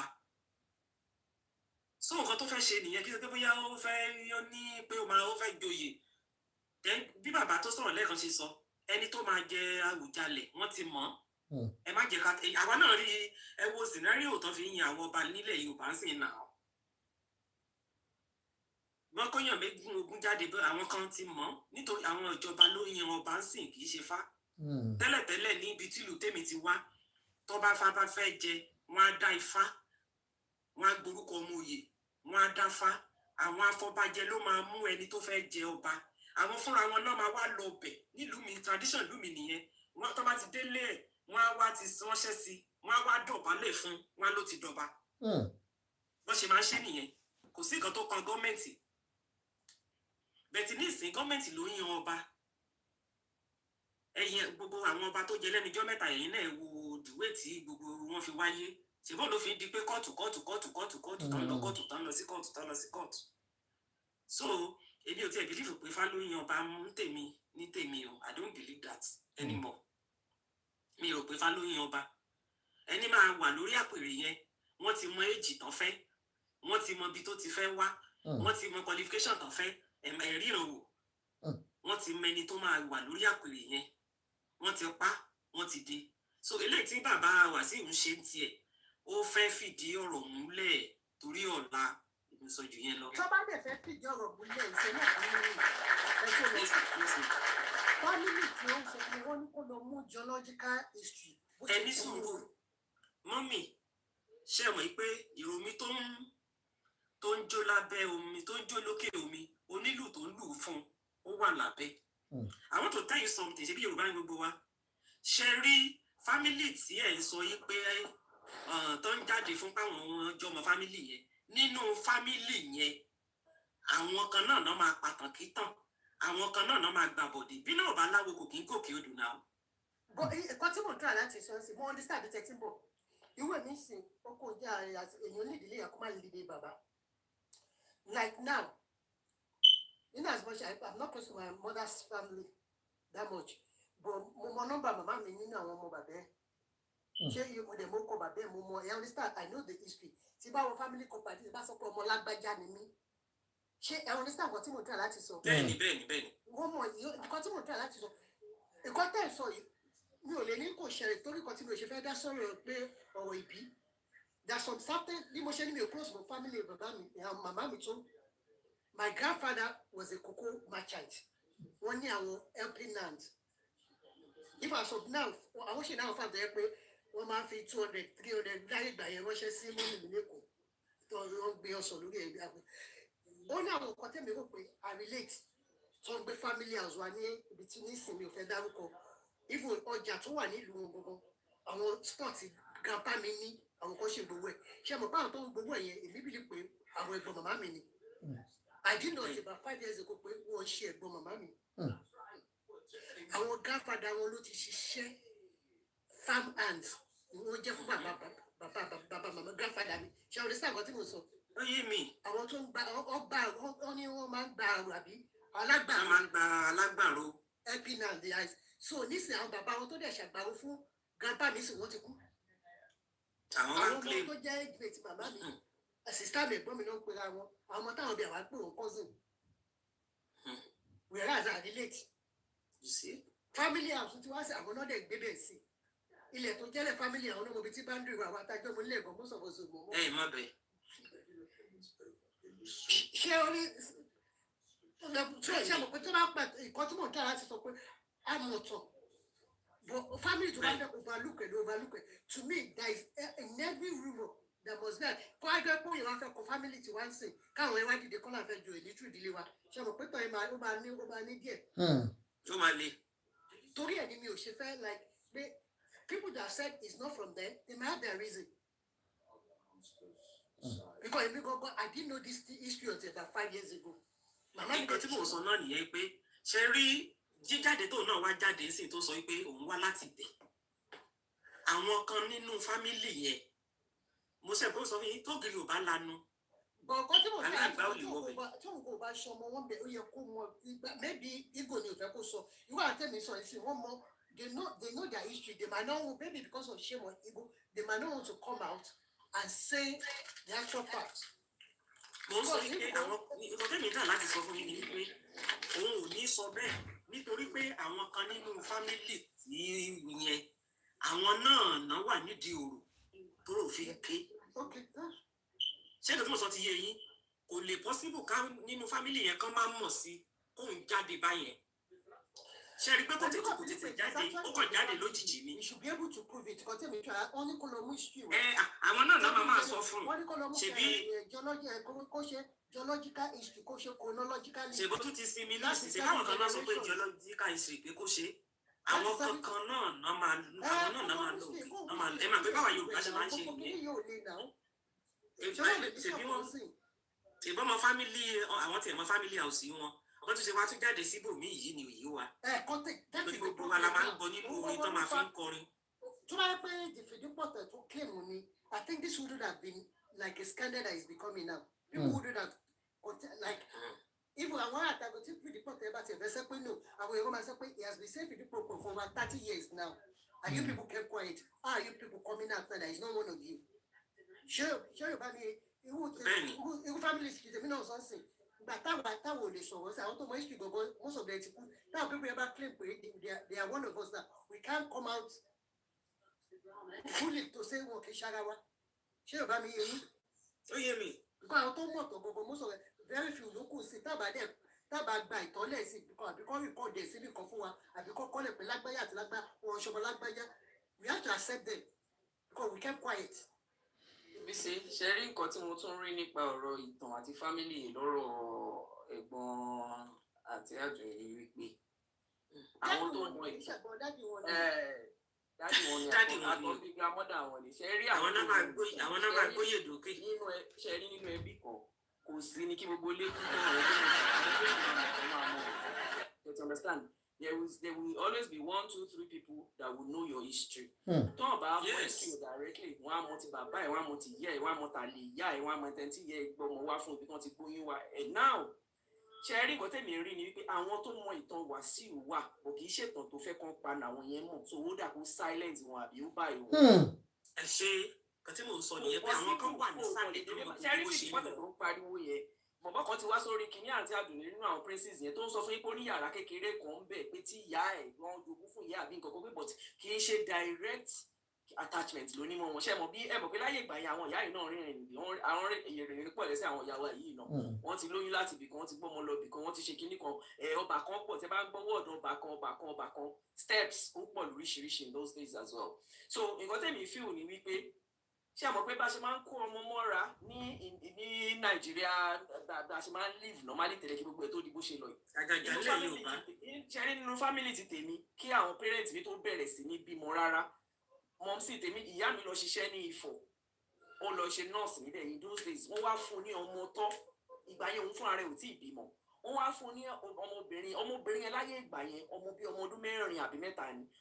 Ìgbà táwa parents mi wá kúrò ní Ifọ̀ we moved to somewhere called Crane nìbàdàn ní Crane ọ̀nà Ìjẹ̀bú ibẹ̀ ni àwa wá grow sí ibẹ̀ náà ti bẹ̀rẹ̀ sí bímọ now àwọn àǹtí yẹn ti wà nínú family wa kan tó bẹ̀rẹ̀ sí bí àwọn ẹ̀gbọ́n mi àtèmi ṣe ti understand so títí tá a fi dàgbà wọ́n bá ní wọ́n dẹ̀ ti fún un ní sọ́ọ̀nì mi wà already so títí a fi dàgbà. He's with his sister, Princess Loma Bega. Thank you, Princess. Oh, what's good, Princess? Ta ló sọ̀rọ̀? No, ma. Ṣé TBC ni ọ̀dọ̀ TBC ni kiri ti ń sọ̀rọ̀? Okay. So nǹkan tí mo fẹ́ fàyọ ní pé ẹ wò ó káwà tó dàgbà wọ́n ti wá bí ẹni yẹn so gbogbo àdúgbò wa ní quarters tá a dàgbà sí yẹn gbogbo èèyàn náà bílí gbé àǹtí yẹn ní first born wa ìkíní ó ti jọ mọ́ mi wà tó ró pupa.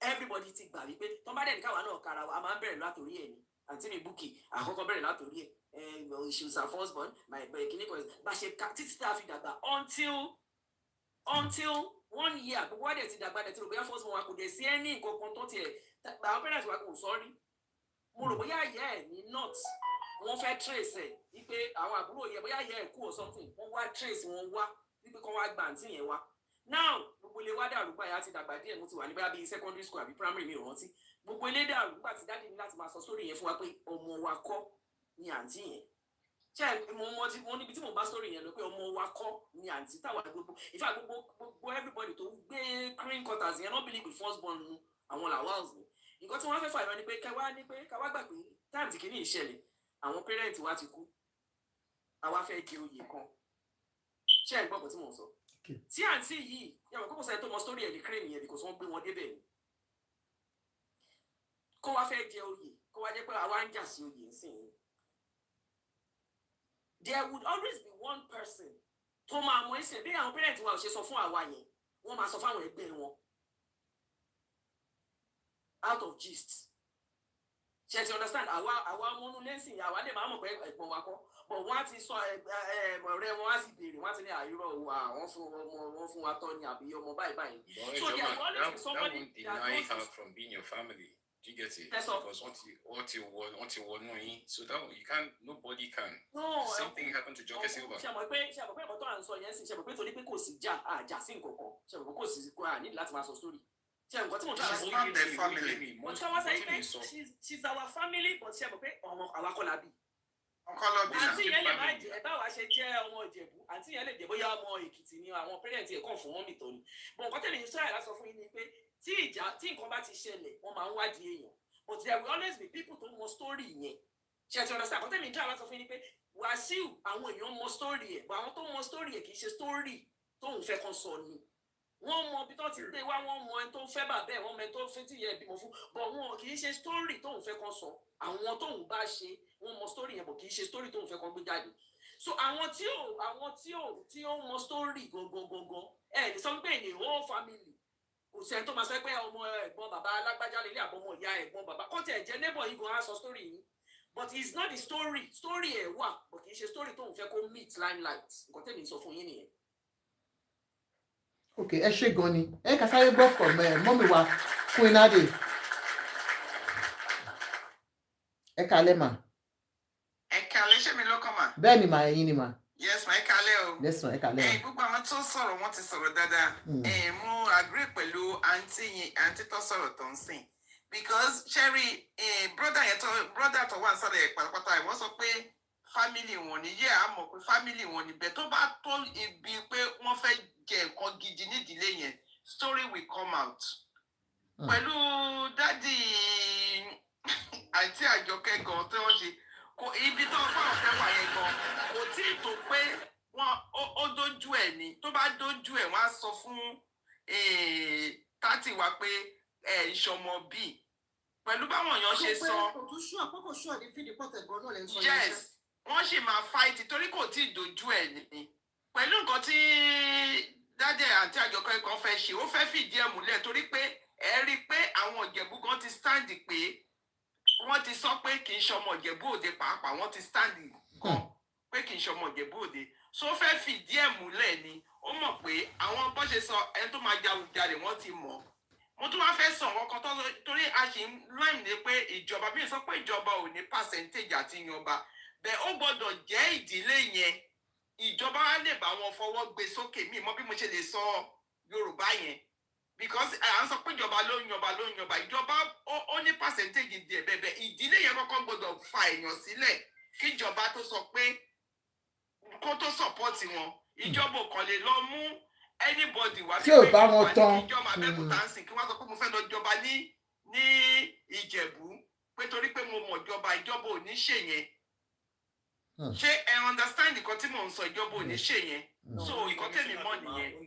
Esma ó ní commissioner tó wà in charge of chieftaincy title so gbogbo kìíní ẹ̀ ló máa ń bá àwọn family tó bá fẹ́ joyè bẹ́ẹ̀ni máa bá wọn ṣe meeting wọ́n sọ wọ́n ṣe due process. gbogbo ẹ̀ náà ni àwọn tó fẹ́ jẹ yìí lọ́tẹ̀ ti ṣàlàyé lọ́ ṣàlàyé tó bá pẹ́ wo kìíní wọn torí mi máa ń follow wọn ìdílé yẹn. kí wọn láti máa sọ pé kí ló dé tí family ṣe yọ àwọn kúrò ń setting tó ṣe fi orúkọ àwọn ṣe. nǹkan tó fi yà mí lẹ́nu ni pé ṣé kéwọn náà súnmọ́ family ni.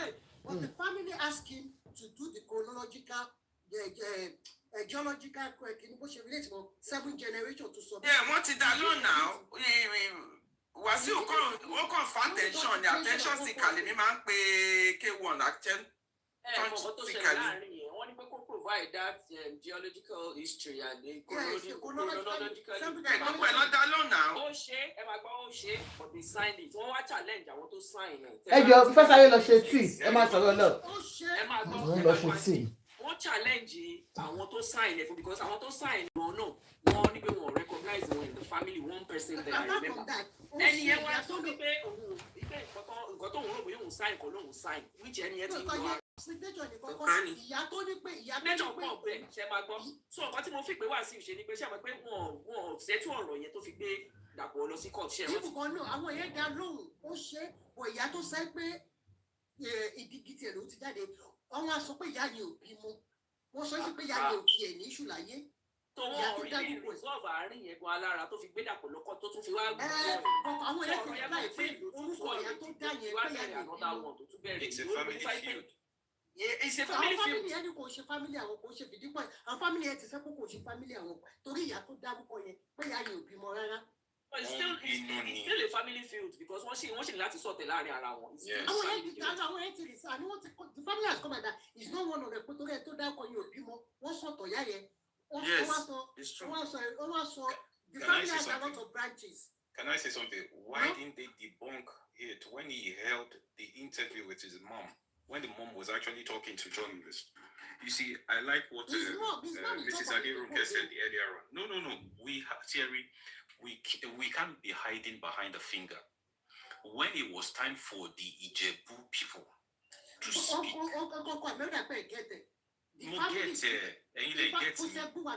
He has never claimed to be related to Fosegbe. See, I am not disputing that. Sherry Bishewai, Motomo Oni Ogun State. Bisheje Lagos State person. Are you getting my point? I'm still having some connections with Ekiti and some eastern part of the country. Do you get it? But you cannot say everything. Actually, it's because this man is known to by everyone, and everybody now feels, oh, we know him all through and through. King Wasiu and my own uncle, they went together. They grew up together. I just don't want to call his name here. Lati Bere. Lati left. God rest his soul right now. Do you get it? So it is not something. I'm just saying we are spectators. This is a family feud. Allow them to slug it out the way they need to be. We can only just say. So no, we are not saying we I read the interview our family and she boy delay no lórí kini now iṣẹ́ àwa èèyàn kan táwọn family yẹn sọ Sherry alẹ́ tún ẹ jẹ́ brother ẹgbẹ́ kí n sáré béèrè nǹkan lọ́wọ́ yín ẹ sọ pé nígbà tí màmá ẹ̀ wà láyé kí làwọn Ìjẹ̀bú ń ṣe tí wọ́n dá yẹ̀ lò because ọba ò tí kú àdẹ expect pọ̀ bàbá kú interview tó bá dẹ̀ wọ̀n èèyàn ló lè ṣe nìyẹn lè sọ wọn ọ̀dẹ̀ tí ìdú ọba ń gbà yẹn so wọn ò lè sọ pé màmá kí lẹ̀ ń sọ kò sẹ́ni fẹ́ challenge màmá ẹ̀.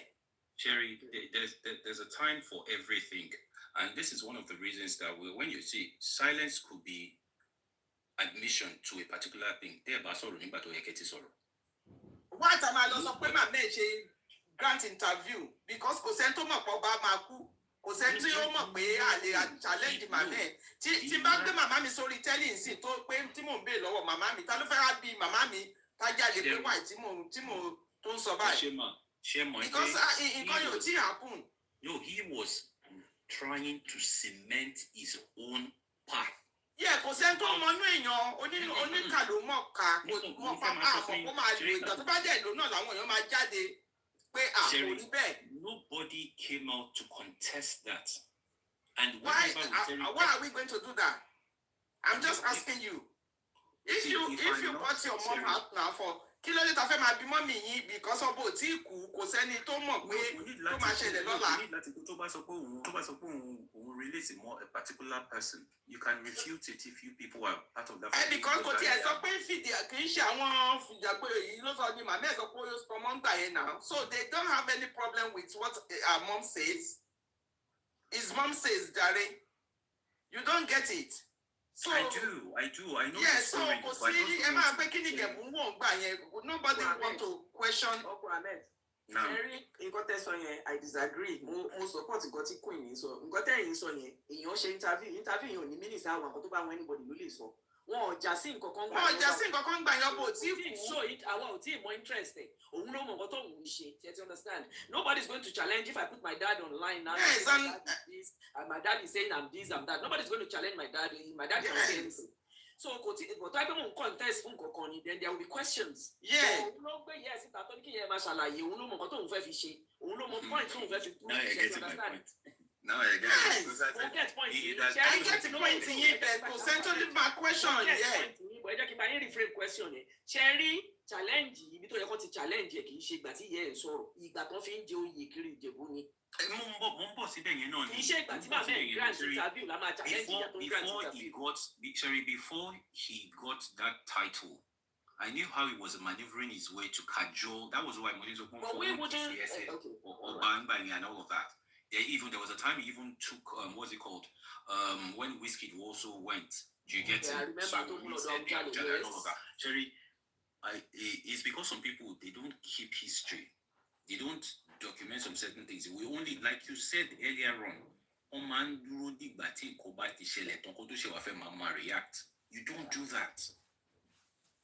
You don't do that.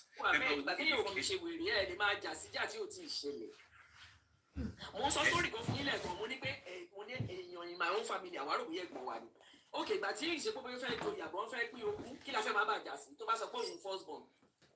Ṣé ti understand? Until tí nǹkan bá tó ṣẹlẹ̀ ni àwọn ní story máa kọ story. I did like this. How will you see that? Tí nǹkan ò bá ṣẹlẹ̀ a lè dédé máa báyọ̀ jà wá sí gbé ìyẹ́ ẹ̀ sórí interview. Kò sẹ́ tó máa sọ pé kí ni mọ́mí ẹ̀ ń sọ. Mọ́mí can say anything. Oh, thank you so much. Stage yẹn kọ́lé yóò máa ń báyọ̀ fa wàhálà. Irú stage yìí náà ni.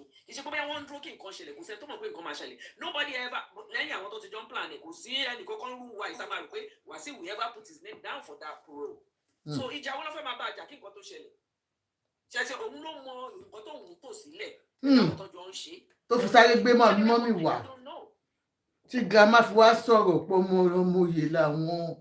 ó mọ nǹkan tó ń ṣe gbà yẹn but gbogbo ẹ̀ náà propaganda náà ṣe ma grandma can say anything ma grandma go lọ wo interview yẹn grandma go try láti establish ẹ̀ lẹ́kìtì òun lòun tẹnu wọ́n jẹ̀bi. màmá ṣá nǹkan tí màmá ṣá ń try láti sọ ni pé ọmọ olóyè ni ọmọ ọba làwọn. ọmọ ìyá màmá gan ò gẹ́ẹ̀tì nǹkan tí Wasiu gan fẹ́ ṣe Wasiu gan wish kí màmá sọ̀rọ̀ Èkìtì. màmá gan ò mọ̀ pé tí Wasiu tó ń sọ̀rọ̀ sí màmá lẹ́nu tẹnu wọn lẹ́ẹ̀mẹ́wàá pé ọmọ ọba olóyè bíi náà lòun náà ó ń tẹnu wọn ní ọ̀tọ̀ ní nǹkan tó ń gbọ́ fẹ́ kí grandma sọ. ẹ lọ wo interview yẹn làwọn lọ́tún wo again now. ẹ lè play ẹ̀ fún wa ṣùgbọ́n nǹkan tí mo kàn fẹ́ rán dádì mi létí ni K1 the ultimate sincerely. ẹ bá lọ wo interview yẹn màmá ó ń tà láti sọ pé ó ń tà láti establish pé òun ń ṣe jọ́sọ ọmọ lásán ó ń tà láti sọ pé ìdílé àwọn olóyè làwọn. wọ́n bí àwọn sí di. màmá ń gbé ọ̀rọ̀ Èkìtì yẹn wọ mọ́ọ̀dà ọ̀rọ̀ Ìjẹ̀bú tí Wasiu fẹ́ kí màmá sọ Wasiu fúnra rẹ̀ ló ń tẹnu mọ́ Ìjẹ̀bú màmá ọ̀rọ̀ Èkìtì ni màmá fẹ́ sọ. So it's like. Wasiu ló mọ gbogbo nǹkan tó ń tò sílẹ̀ kò sí nǹkan tó bá dìde. No wọ́n sì náà màmá sọ pé ní ìdílé bàbá wọn náà pé ọmọọba ni àwọn náà pé àwọn kan ló ẹ̀kọ́ wà lórí it. That's what she was actually saying there because I still have the recording and I knew when that. ṣe ní gbogbo recording yẹn wà mátà to be honest. àyànfẹ́ sísítà mi. Ìjẹ̀bú àwọn Ìjẹ̀bú. àwọn Ìjẹ̀bú burú gan o. mama can say anything. wọ́n bú. mama can say anything. àwọn Ìjẹ̀bú burú ẹ burú léèyàn Ìjẹ̀bú. nígbà tí nǹkan tí ó yẹ nǹkan táwa expect lọ́wọ́ dájì àti àdùn kí n má sọ pé dájì ni. àjọkẹ́ àti àjọkẹ́ ìwọ dájì yín nǹkan táwa expect kò yẹ kó le tó yìí àwọn náà fi jẹ́ káwa rí ṣòṣe àwọn náà jẹ́ ká rí táìmù irú èmi sì mo ti dé láti fi ṣe kò sí kan tí mo ṣe mú káàdì sókè mú káfò. ẹ kàn wá pè. dájì yín ló fún wa ní tọ́pìkì tá a fẹ́ debate lè lórí. honestly. dájì yín kọ́kọ́ like kó jẹ́ pé center of attention for everybody. He loves controversy. He loves being controversial. Ó ti mọ̀ pé nǹkan tó ń tà ní Nàìjíríà nìyẹn. He loves it. That is number one. Number two. Iye bẹ́ẹ̀ kọ́ yàtọ̀ sí portable. I'm telling you. Wọ́n yàtọ̀ sí portable. Wọ́n láìpẹ́ wàhálà fún àbáṣe Wasiu lọ́sùn Wasiu lọ́sì kò sí ní. ẹ ṣe máa pariwo Àyìndé o Wasiu o. Mo fẹ́ fẹ́ yàwó a ṣe controversy. Mo fẹ́ kọrin controversy. Mo fẹ́ kí ọba gbogbo nǹkan ẹ̀ ó ṣáà love controversy which is working for him. Ṣé ti understand? So ọgọ́tà ń sọ yìí a ti sọ fact. Pa mí baby pa mí baby. Pa mí baby sales on all our glasses pa mí baby. It's a real thing. Like gbogbo tó kù gist ni because I'm telling you. Establish the fact that ó fẹ́ delay the process nǹkan tó ń ṣe. Àti establish fact that this man is just controversial and he loves it. Àti establish the fact that ó fẹ́ tó ọ̀nà ọ̀lẹ́. What's breaking news? Whether you like it or not, K1 the ultimate is going to be the Awujale. Yes, oh my father! I am princess. Àwa fi ṣe fún wa gan láláṣẹ máa ṣe ní ẹjọ́ máa kí n topic ṣé bàbá ọ̀rẹ́ mi tuntun tún ganu sí i. Dádì mi ti jáde lẹ́ni o wọ́n ti lọ gbé lọ́jà stan. Dádì àti àjọkẹ́ ti jáde alábùkún. Fúlàdì àti àjọkẹ́ kan ní tíkẹ́ẹ̀tì láti wá sílé lálùkọ́ lọ́la wọn ó sì máa jà ìjà tó. wọ́n ní gbogbo tá a ṣe sọ fún ọ̀rẹ́ mi ní pé títà jẹ̀ lọ́jọ́. Kẹ́ pé dádì yìí wọlé kí dádì forí wọlé.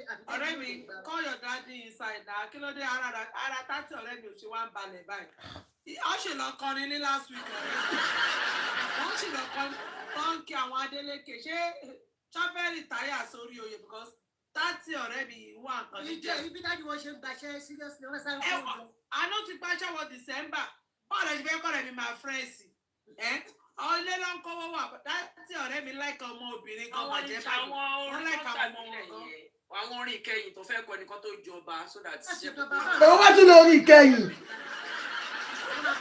ẹ̀jẹ̀ má kọ́ tátì ọ̀rẹ́ mi. ẹ má pàtàkì ọ̀rẹ́ mi ẹjọ́ orí kẹyìn bíbí báwo wọn tó bá ti jọba Awùjalẹ̀ ìyá mi ẹjọ́ ẹ lọ́rùn kẹyìn ọ̀rẹ́ mi ẹdúnú Oríkẹ́ ìwo kí lẹ níbo oríkẹ́ ìtí táàtì ọ̀rẹ́ tó mi bá fi fẹ́ gorí oyè tó bá gorí oyè wọn nílé kọrin ó kọ́tẹ́ mí ni ẹ̀rọ ẹ̀rọ bá bá àjẹ́ ìjọ kẹ́lẹ̀ tí kò máa jọba torí ẹ̀ ní òṣèlú dọ̀bálẹ̀ káwọn ọba ẹ láti. ti rí nǹkan tó ṣẹlẹ̀ ń sìn mo ti wo àwọn obìnrin tó wà lórí bíbá ìwà láì tí kí wọn má ti di ọba ẹ̀ máa ní kó gbẹ́sẹ̀ lé gbogbo yín. ẹsẹ̀ tó máa kú kéèkì jáde.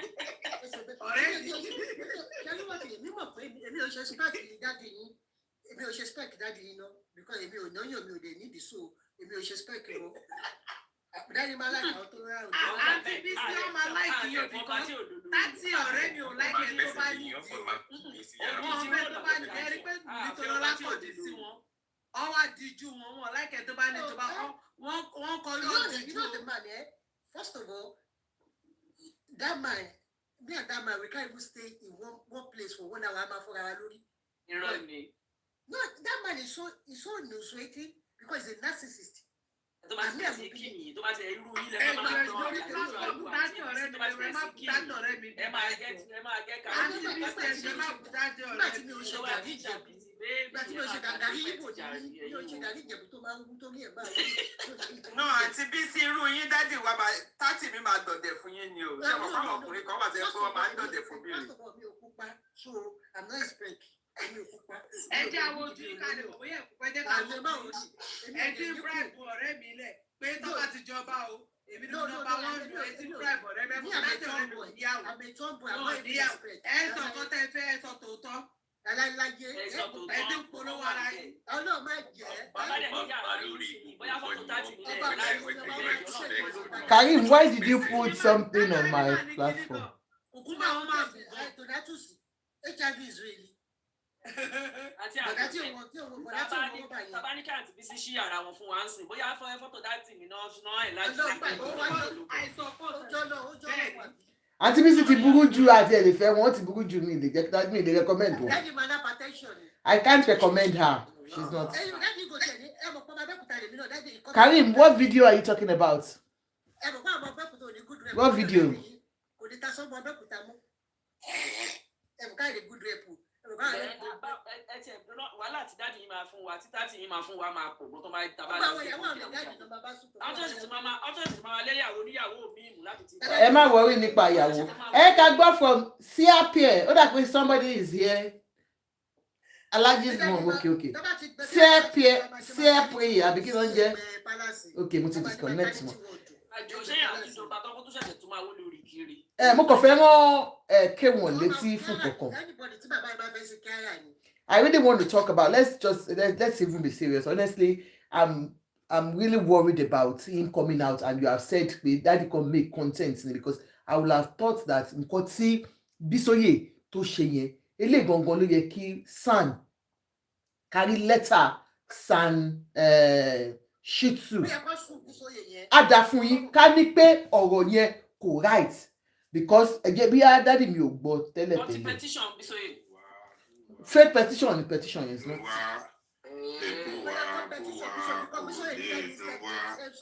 Ìpàtí ẹ̀ ń po ṣe lásán ìbùtẹ́ ẹ̀kú ayẹyẹ Aláàjì kí Wasiu. Ẹ ká gbọ́ sìn ẹ ká tún gbọ́ nǹkan tí ó sọ yìí. Tí wọ́n bá ń wá ẹni tí Ọlọ́run bá kẹ́jù ẹ wà lára wọn. Tó bá ń wá ẹni tí Ọlọ́run ọba tó nífẹ̀ẹ́ sí jù nílé ayé yìí ẹ jẹ́ ìkan ní inú wọn ṣùgbọ́n ẹ kì í ṣe ẹ̀dá tó ní ìtẹ́lọ́rùn ìdí tó yẹ jẹ́ pé gbogbo ibikíbi báyìí lè máa ń fẹ́ tojú bọ̀ gbogbo ibi tẹ́ bá dẹ̀ ti tojú bọ̀ rí ibẹ̀ máa ń dàrú ni Ọlọ́run bá kẹ́yìn débi pé ẹ kì í dọ̀bálẹ̀ kí ọba kankan mọ́ ẹ máa ń nawọ́ sí wọn ẹ máa ń gbà wọ́n ní ọwọ́ ni Ọlọ́run bá kẹ́yìn débi pé kò sí ibi tí ẹ lè travel dé in fact ẹ travel ju pilot mi lọ Ọlọ́run bá kẹ́yìn débi pé the best of the best obìnrin òun lẹ ti bá sùn Ọlọ́run bá kẹ́yìn ẹ tún ṣe abiyamọ ẹlòmíì ń ṣe iṣẹ́ lọ́wọ́lọ́wọ́ pé owó tóun bá pa ẹ̀yin lòun fẹ́ wá kó fún 100. Ọlọ́run bá kẹ́yìn débẹ̀ obìnrin míì ń dúró pé bẹ́ẹ̀ ṣe rí kùjẹ́kùjẹ́ yìí òun yìí máa bímọ fún yín. gbádùn tá ló obìnrin míì dúró pèsè kóhun tó kú òun máa bá yín ní nǹkan ṣe pọ̀ ṣùgbọ́n kì í ṣe ẹ̀dá tó ní ìtẹ́lọ́rùn ìdí tẹ́ ṣe ń ranjú mọ́ Awùjalè nìyẹn. Kò sí nǹkan méjì tẹ́ fẹ́ fi Awùjalè ṣe ẹ fẹ́ fi rán oró ni ẹ fẹ́ fi rán oró gbogbo àwọn tí wọ́n búlì yín ìgbà tẹ́ ẹ dàgbà nǹkan burúkú gbogbo nǹkan burúkú ayé òun lẹ ti bá wọn ṣe.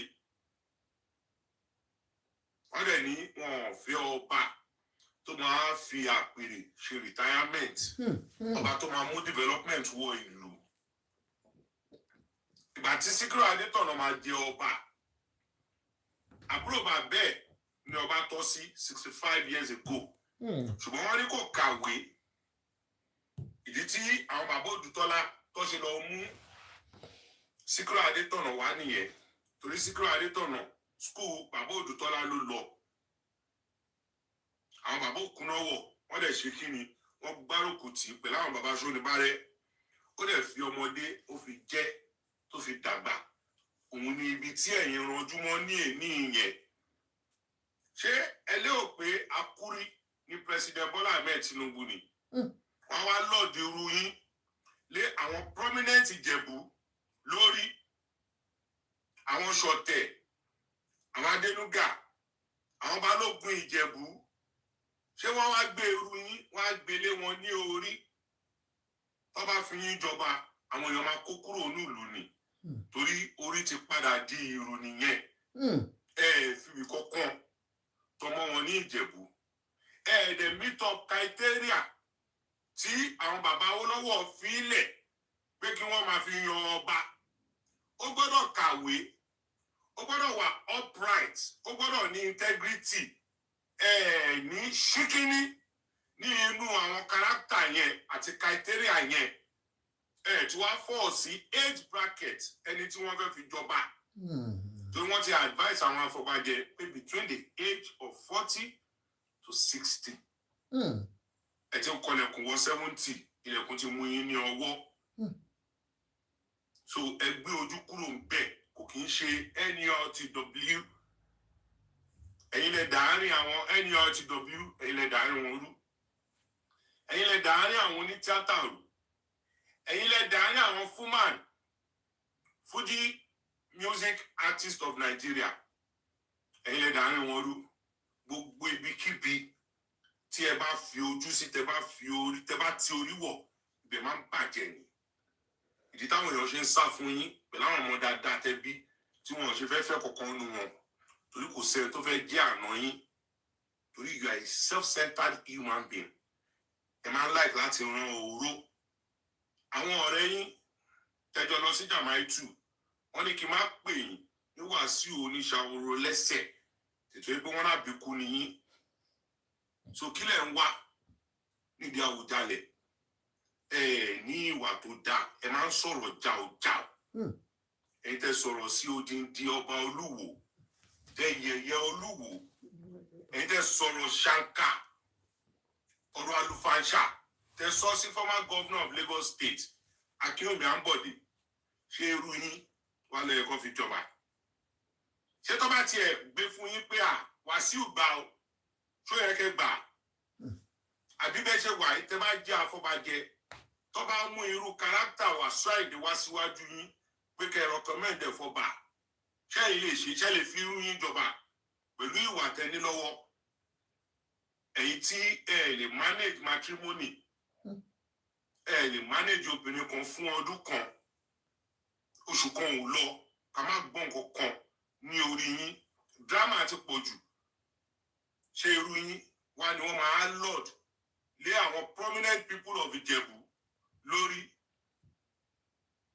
àwọn orúkọ tẹ kólẹ̀ wọ́n ní kẹwàá defend díẹ̀ torí gbogbo document ni wọ́n ní lọ́wọ́ pálí tẹ fi travel 86 èyí tẹ fi travel lọ London ní 87 èyí tẹ fi lọ sí hajj ní 89 èyí tẹ lò lọ sí Amẹ́ríkà 92 93 tẹ wá padà lọ sí London wọ́n ní kọ́pì ẹ̀ lọ́wọ́ o wọ́n ní kẹwàá defend díẹ̀ torí kì í ṣe anífowóṣe mọ́ màṣáàlẹ̀ ń jẹ́ báwo lẹ ṣe arrive dé orí màṣá ẹ kó sọ́ọ̀nù affidavit wá kẹwàá dìfẹ́ẹ̀dì tó jẹ́ orúkọ yín nínú gbogbo ẹ̀ torí ìgbà tó dún pọ́n yín nǹkan oríṣiríṣi nǹkan burúkú lẹ ti gbélé ayé yìí ṣe bàbá yín Musa Àdìsá ló ń jẹ́ ẹ̀túwá ló ń jẹ́ Musa Ìjẹ̀bú ò kì í jẹ́ Musa o Haúsá ò dẹ̀ kì í jẹ́ Àdìsá so ta ló bí Àdìsá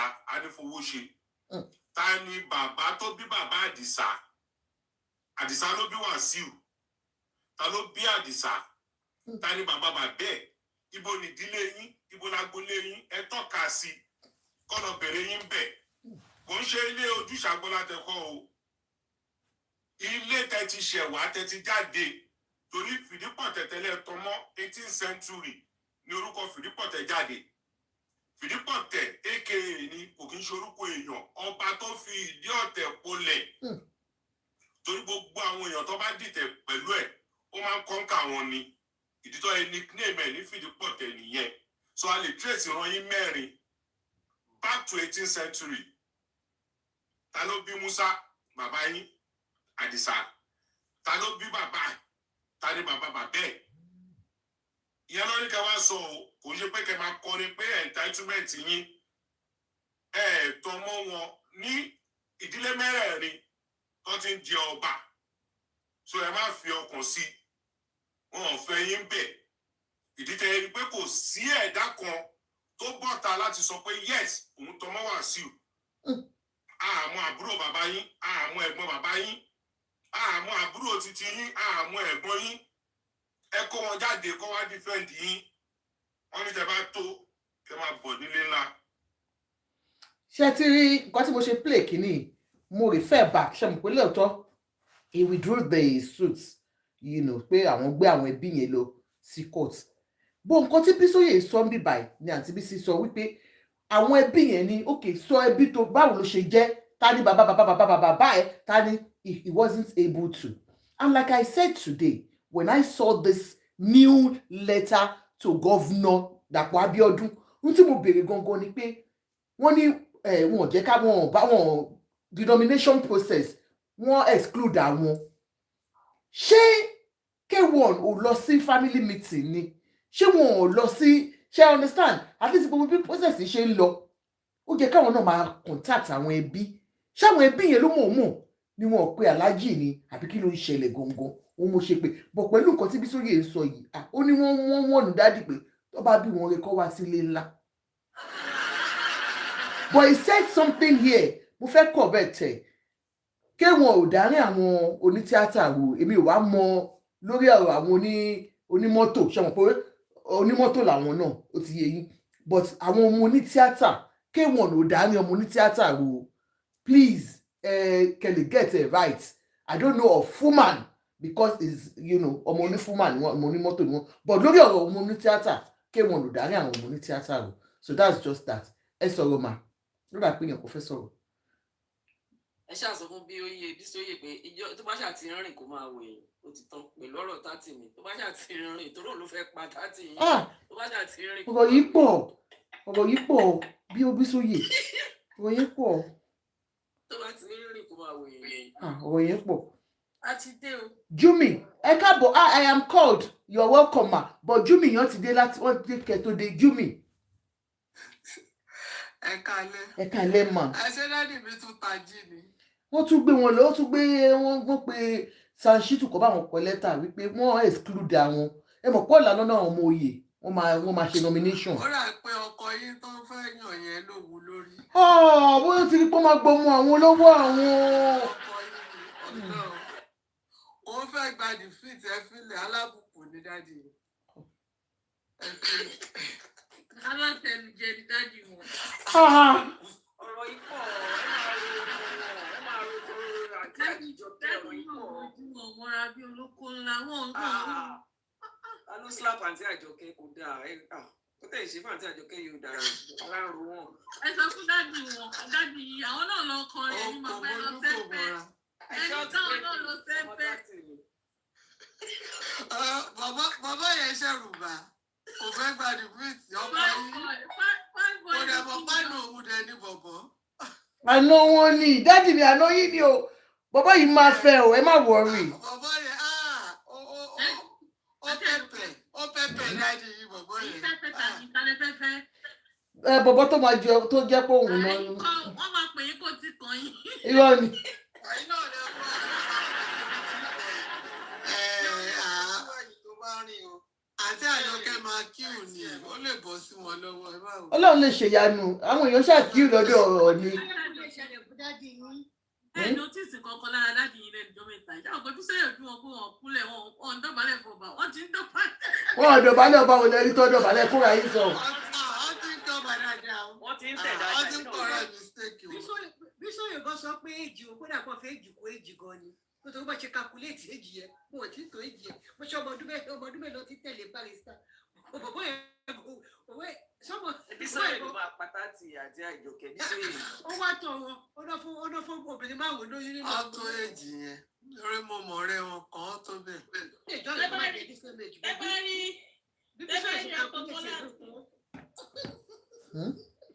ọtọkùn láti jò náà ó jò torí pé dájú. ẹjọ́ mi fẹ́ ẹjọ́ mú mi ti kú. àwọn ní ẹjọ́ ẹ má sọ̀rọ̀ kọjá yìí. àwọn ọmọ sí mi lẹ́yìn ẹ má sọ̀rọ̀ ohun ẹjọ́.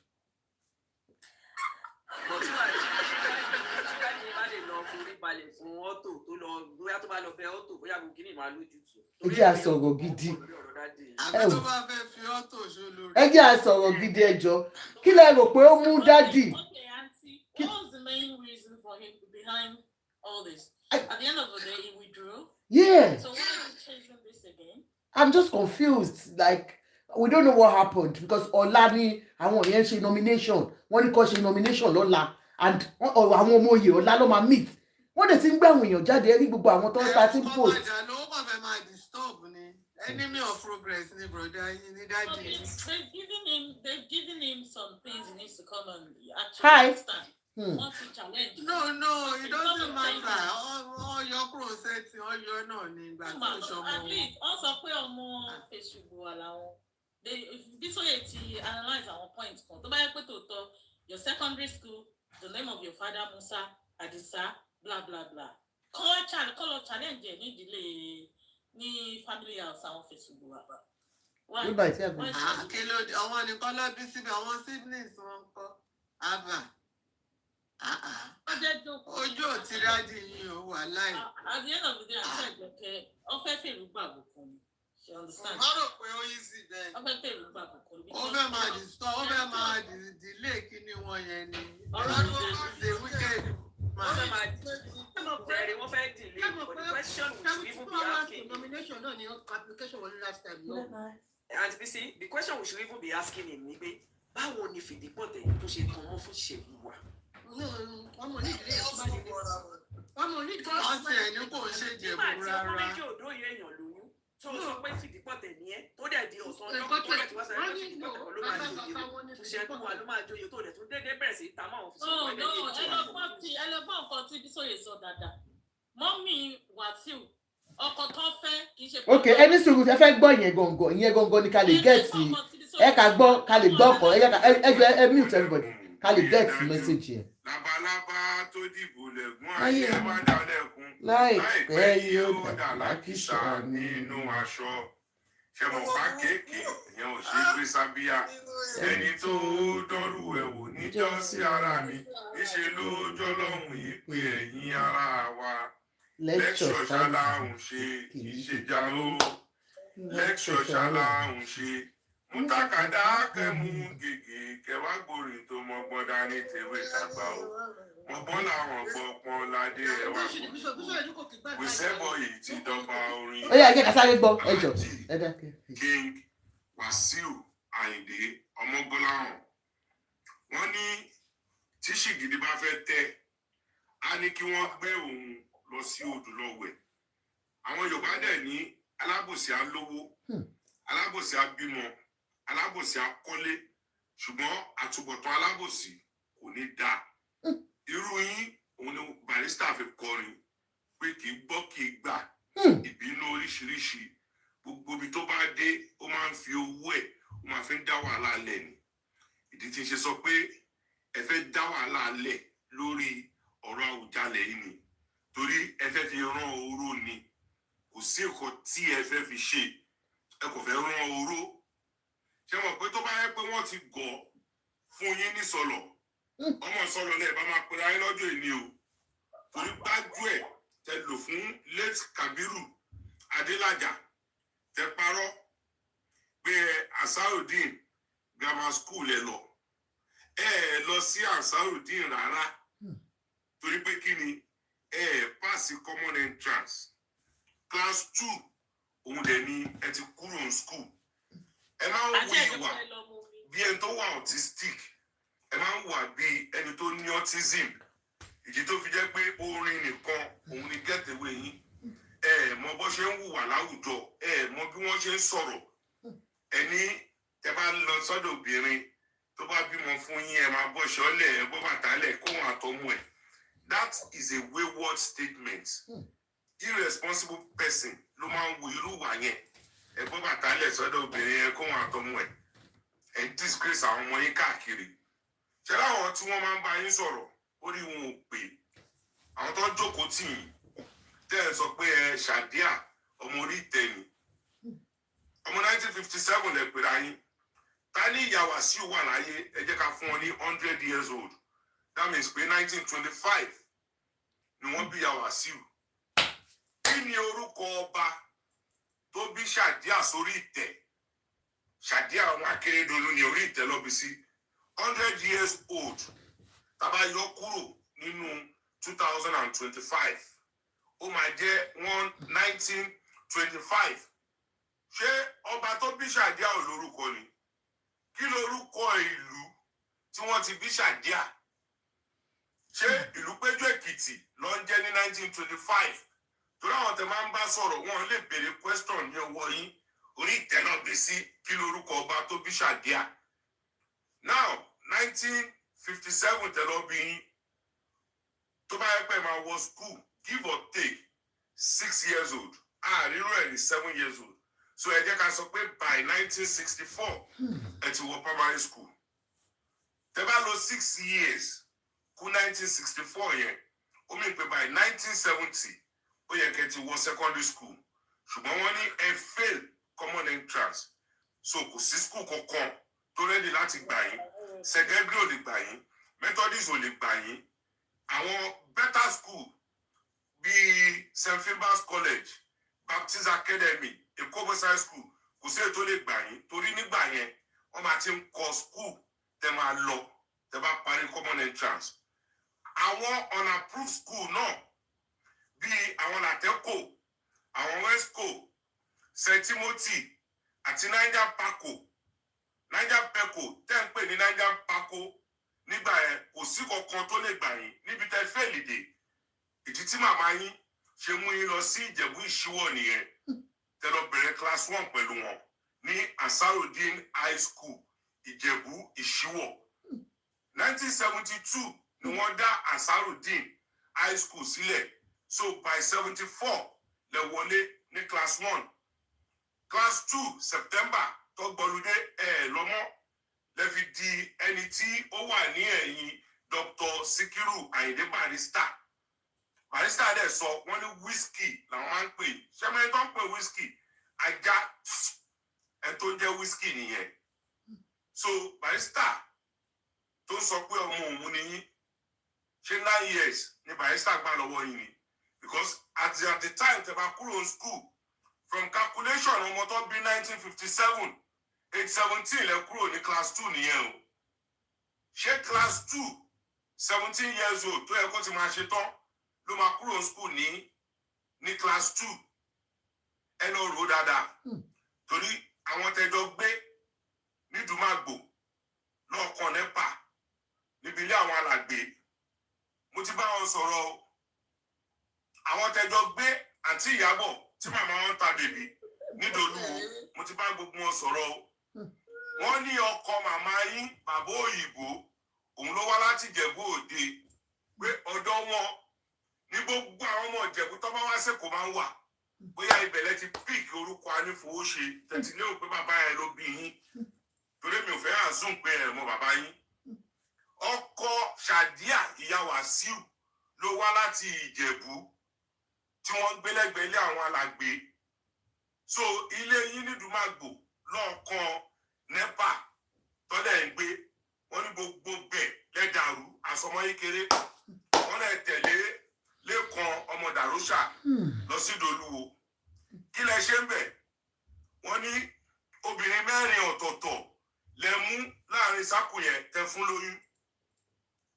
Ẹ fẹ́ Síkírá, ẹ fẹ́ Bọ́láńlé àbúrò Tọ̀yọ́bọ̀, ẹ fẹ́ Káúsárà, ẹ fẹ́ Ṣaléwá. Kí lẹ tún wá ṣe? Ẹ tún padà lọ mú Fétíà ọmọ Máṣà tó yẹ pé òun àti Síkírá ọmọ ẹ̀gbọ́n àtàbúrò ni wọ́n, obìnrin 5 lẹ́yìn nìkan fún lóyún nínú sákù kan náà. Ṣérú yín ló yẹ kó mú kó fi jẹ ọba. Aláàjì ẹ ní ìwà ọmọlúàbí ní ara.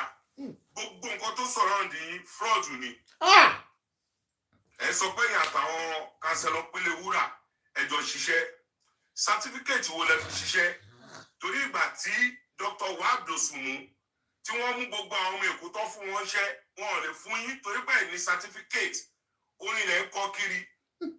Wọ́n ní ìgbà tí ẹ lọ síṣíwọ̀ àwọn Olúkẹ́yìndé tẹgbẹ́ ní ọ̀dọ̀ wọn wọ́n lẹ́ẹ̀kí lọ class pé ìlú lẹ máa ń lù kọ́nà fọ́run kẹ́ Olúkẹ́yìndé. Mo ti ṣe research yín dáadáa o. Ẹ lè jẹ Awùjalè. Wọ́n ní ilé tó bá ń gbòòrò ọmọ àlénú léyìn ò tí dàgbà ni. Wọ́n lè ti gbé wọn lọ court. Wọn ò tí ìjọba wọn ò tí select ẹni tó máa jọba èyí tí ń gbé wọn lọ sí court. Ṣé àpẹẹrẹ dáadáa nìyẹn? Ẹ fẹ́ tú ìlú torí pé kò ń ṣèlú yín. Aláàjì ẹ má dá wàhálà alẹ́ o. Mo ń sọ fún yín ẹ má dá wàhálà alẹ́ o. Torí wọ́n ní tí ṣìgìdì bá fẹ́ tẹ́ á ní kí wọ́n gbé òun lọ sí odò lọ wẹ̀. Kì í ṣe ọmọ Ìjẹ̀bú tọmọ wọn bẹ̀ wọ́n ti bọ́ta wọ́n ti denounce yín wọ́n láwọn ò mọ̀ yín. Ẹ tọ́ka sí ilé tó ti bí yín. Ẹ yé parabulate kẹ́yé máa sọ jákujàku àwọn ọ̀rọ̀ tẹ́ ń sọ. Kí ló dé tẹ́ ṣe lè débẹ̀? Wọ́n lè kọ́ lẹ́tà kí ló dé tí ẹ ṣe lè lọ sí ibẹ̀? Àwọn àfà tẹ̀yìn ibú tó wọ́n ganu sílé bàbá yín. Àwọn èèyàn mọ̀ yín dáadáa ni pé nǹkan tẹ́ bá ti fẹ́ ṣe ẹ máa ti ń plan ẹ̀ ni. Kí ló dé táwọn aláàfà tó ṣe máa lọ sílé bàbá yín? Ṣé màmá bàbá yín ló kú ni? Ṣèbí ìyá Wasiu ló kú? Ilé ọmọ ló kú ṣàlàyé wa. But ẹ̀ẹ́dọ́gbọ́n rẹ́gísítà Fìdípọ̀tẹ̀ àwọn àfà wọn lọ sílé bàbá mi ní Fìdípọ̀tẹ̀ kí ló ṣe ilé mi ni wọ́n wá ganu sí. Ṣé ìyá bàbá yín ló kú tó ṣe máa lọ́lé bàbá ìyá ọ̀dọ̀ bàbá yín ni? Ṣèbí ìyá yín ló kú ilé títí lọ́mọ wá port tó pẹ́ fẹ́ rẹ́gísítà Fìdípọ̀tẹ̀ yẹn lẹ ṣe fi àwọn àfà lẹ ṣe fi pa. Wọ́n ṣe presentation. Ṣé pé ìyá ẹ̀ jẹ yín ẹ̀ dẹ̀ máa ṣe kí ni ẹ̀ máa tẹ. Bísóyè ó ní bó ṣe jẹ́ ní o. Pẹ̀lú àti Àjọkẹ́. No, torí mo bẹ̀rù ẹni o. Tádì mi ò bẹ̀rù ẹni màá bẹ̀ fà á. Tó mi ò fẹ́ kó lọ wá research mi ṣe bí bàbá mi ṣe gbóyún mi wá.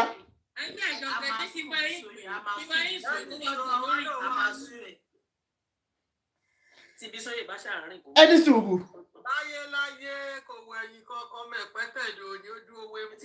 Títà tì mí bá tààrọ́ bá fún ìṣòro tó máa bá a ní. Ẹ̀ẹ́dọ́gbọ̀n bí ẹ̀mọ èèyàn tí Bísóyè jẹ. Ẹ ò pé bíbá ẹ̀ ló ń fi tẹ́lẹ̀ sọ̀rọ̀ ló máa bá a ní. Àwọn oṣooṣì tó yẹ Bísóyè máa rán tó máa rẹ́ ní gbogbo ṣé àdúró tó kù. ó wà ní kò mọ pàápàá ó lọ ṣọdún. Dádì yẹn alátẹnujẹ. Dálérú. Bísóyè owó dádì ilẹ̀ báyìí ó wọ bí jẹnẹrétọ̀ tó rà lálábàá. Ó ní integrity kankan ibi tí owó bá ti lọ náà mọ̀ ọ́ ṣe wà. Tẹ bá ń ṣe ká kó bá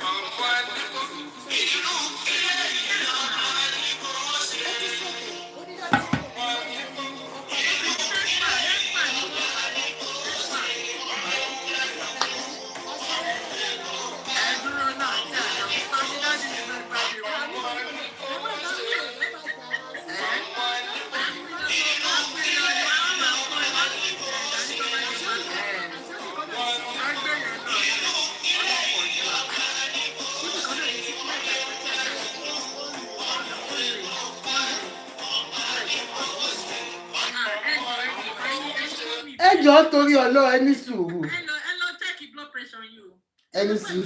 Ìwọ lórí ẹ̀ bá máa jà sí kíra everybody wá sọ̀rọ̀ lẹ́yìn síkírá. Ẹ̀gbọ́n wọn lọ dé bébì síkírá. Tí àjọkẹ́ máa ń sweat nínú winter, ọ̀rọ̀ yìí gan-an. Kíkírá àwọn ẹsẹ̀ ẹ máa jó. Ó ti ní ẹ̀yin màmá lẹ́sẹ̀ ń pẹ́, ẹ̀yin màmá lẹ́sẹ̀. Àṣẹ síkírá. Ilé fámìlì yẹn máa dùn kan tí bàbá lọ mú mẹ́. Wọ́n ní báwo náà fún mẹ́. Mẹ́fà ni mà, ẹ̀ka mẹ́fà. Mẹ́fà ni wọ́n. Síkírá bébì síkírá. Ẹ pọ̀ pàpàpà.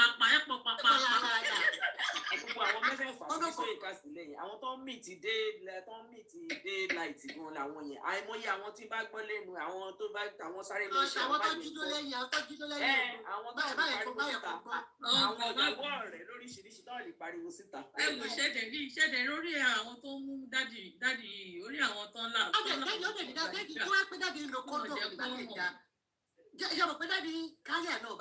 So ẹ jẹ́ ká focus lórí nǹkan tá à ń sọ honestly ẹ ti ẹ̀ gbàgbé ẹ̀. Àlórí ẹ̀yìn dádì yìí olè ní dádì yìí. Wọ́n náà bẹ̀rẹ̀ pẹ́lẹ̀ ní dádì ní abẹ́ẹ̀dì pẹ́lẹ̀ wọ́n ní dádì ń bẹ̀ẹ̀dì. Dádì ẹ̀gbọ́n bọ̀ bírísì. Àti àjọkẹ́ bá ti lọ sí péjì èèyàn kan ọmọ tó fún àyẹn tó máa lọ ìjọkẹ́ ìyàwó dádì mi kiri wọlé à wọ́n sì máa domi gbóná lẹ́yìn àti dádì mi. Mo rántí àjùmí. Wọ́n lọ síbẹ̀ on a serious note. Ó sì máa fọ́ gbogbo èèyàn dáadáa, wọ́n sì máa fọ́ gbogbo èèyàn. Ṣẹ́rí wọ́n ní tí ọba dàgbà débì kan. Èèyàn máa ń jókòó rè é. Èèyàn máa ń jókòó lẹ̀. Kò ṣe bí ti dáadáa tí àjọkẹ́. Ṣẹ́rí ẹ má bínú mà.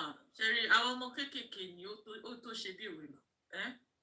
Ṣẹ́rí I think it's high time. I know he doesn't listen to anyone because he's very arrogant. And all it is. No, ma. Kini Oye, it actually puts a little bit of sense into him. It kind of reflects a little bit, but he would never be a changed man. He's just pretending for now. He's a very arrogant man that only thinks about pretending. He doesn't have any empathy, he doesn't have any feelings for anybody.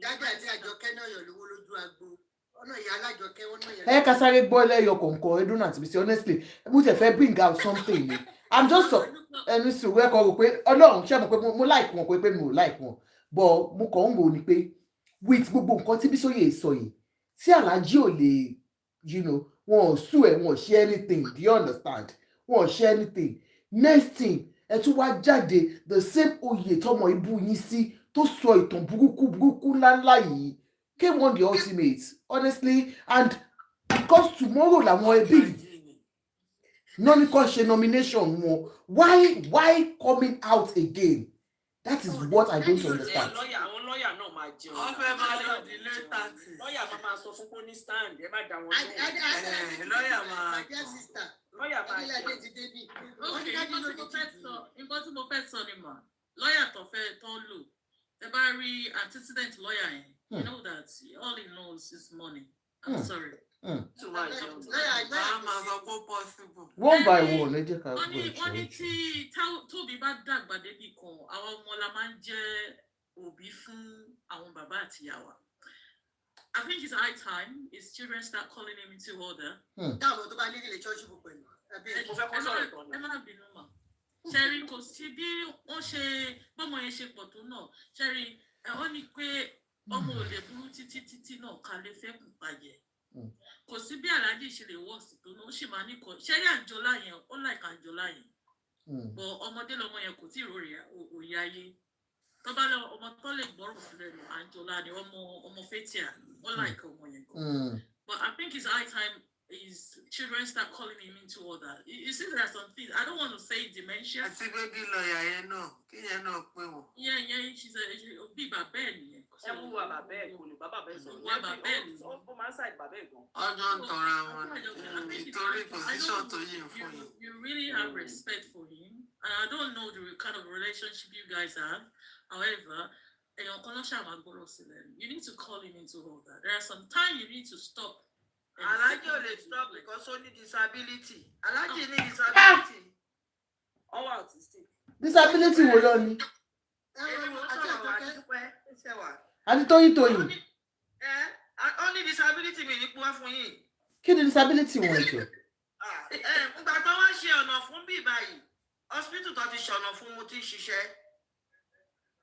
Aláàjì ní disability because ọkọ̀ máa dédé mú nǹkan tí ò yẹ kán ṣe, wọ́n máa ṣe bí ẹni tí àwọn ọmọ ẹwà ọmọ kan tẹ́ pé nǹkan tí ò yẹ kágbàlagbà ṣe ẹ̀dí ẹ̀bá Aláàjì Wasiu Ayinde. Ṣé bóun ni Bísóyè fi sọ pé autism?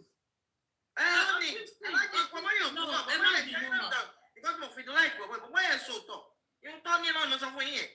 Aláàjì máa ń wà bí ẹni tí ò gbádùn because oyè yóò tọ́ sí ẹ kò ní ìdìbò jà sí àwọn fáǹsì ẹ̀ náà gbé dìde inú àwọn tó gbé dìde mo ti bá kan fà á lé nínà wípé ẹ̀yin lẹ ti bàbá ìgbà ń gbóṣe nìyẹn ẹ̀yin lẹ ti wọ kárẹ́nà Ọlọ́run má jẹ́ ti pa because oyè yóò tọ́ sí ẹ àìmọye ọmọ Ìjẹ̀bú-Òde tó yẹ pé wọ́n là Haúsá wá gbé Ìjẹ̀bú-Òde tó dẹ̀ pé Yíbò gbé Ìjẹ̀bú-Òde tó claim Ìjẹ̀bú-Òde but I don't know ó yọ lọ ẹ claim Ìjẹ̀bú ọ ní bàbá yóò ṣe Ìjẹ̀bú-Òde ọkàn mi kò sí ìtókàn mi pẹ̀lú ẹ̀ but why now ọlọ́ọ̀fà arúgbó ń bẹ̀ odò ti 70 fúnra rẹ̀ ló fúnra ẹ̀ 70 o lọ́wọ́ kan wà 70 yẹn yẹn 67 wọ́n máa pé 68 lọ́dún yìí. 68 olórí burúkú wọn fẹ́ gbé ara nǹkan tá à ń sọ fún yín wọ́n ní wèrè lórí kọ́ máa bù mọ́ nǹkan lórí ìtẹ́ ni bàbá àwọn wà ìyá àwọn lórí irọ́ ni. Ara mi ò bá mi ṣe analyze ni. Àwọn ẹ̀ ò gbádùn tó bá dẹ̀ máa yẹ̀yẹ́ àwọn ìyàwó tó bímọ fún báyìí kò 10 seconds kó tó tó tó. Èmi kàn fẹ́ sọ wípé ṣẹ́niwọ̀ ìwà ẹ̀ níjọ́ tó bá jáde tó sọ̀rọ̀ síyàwó máa gbọ́ tán máa fún ní ìtàn ìjọ yẹn obìnrin ni wà náà obìnrin máa jẹ́ náà. Èmi kàn fẹ́ sọ wípé ṣẹ́rí sometimes ẹ jẹ́ ká máa ṣe rere ṣẹ́rí àwọn nǹkan tàlàjì ṣe ló wá hàn tí wọ́n ń sìn. Ṣẹ́rí Àlàjì ò dáa from beginning. Mọ́mì wa Tóyìn ẹ máa sọ̀rọ̀ ẹ jẹ́ kí I am called kó sọ̀rọ̀ tán so that àmúlẹ́yọ̀ kọ̀ọ̀kan ẹ jọ̀ọ́ ẹ má bínú mọ́mì. Ó yá. Èmi kàn fẹ́ sọ ni pé ṣẹ́rí àwọn kankan wà tẹ́ pé they don't have to tell you to stop before you know you have to stop. Àwọn kankan wà tó jẹ́ pé ó ju nǹkan bí o lè lọ. Ojú tì níyì fọ odidi olórí àwọn onífújì. I understand. Tí ọmọdún mélòó Bísóyè is more than 50. He's my friend. You understand ma? However, tí Bísóyè bá lè pa irú ìtàn báyìí tó dẹ̀ dúró with confidence pé kí Aláàjì wa kó wá defend ara wọn káàdé rí dájú yìí kó wá defend ara wọn ìdójútì tó ju eléyìí lọ tún sí. Ní ṣéèmù ni àǹtí ẹ má bínú mi tẹ sọ̀rọ̀ dé mo fowó àtọmọdé yín lẹ́nu. Ẹ jẹ́ kó sọ̀rọ̀ tán alábòsí ni yín máa jù yín lẹ̀ bẹ́ẹ̀ ló lè ń bú wọn tẹ́ lóko ìṣùkẹ́ ẹ̀nu ẹgbẹ́ kúrò ayé sọ. Ẹyẹ máa sọ̀rọ̀ lọ. Ìka òṣì ni wọn. I'm just going to all I'm saying is Ejo, I don't know the kind of relationship that you pẹ̀lú. Please, somebody has to call me to order. Wọ́n dójú tì yín. Ẹ rí i pé gbogbo bẹ́ẹ̀ ṣe jókòó síbẹ̀ yẹn, ẹ ń wá fáàmù kiri ẹ̀ rí fáàmù. Ẹ wò ó yín sweat lórí ọ̀rọ̀ dájú.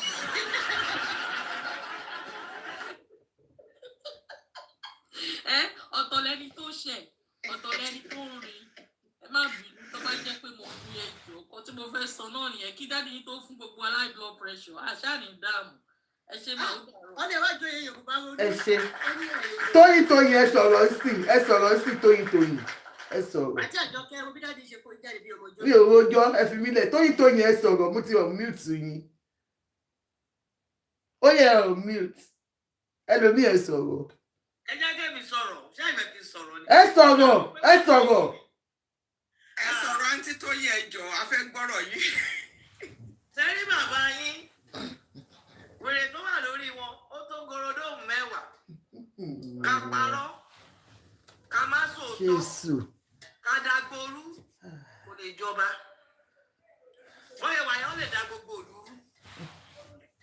Báwo ló yẹ máa fi rú nǹkan bẹ́ẹ̀ jọba?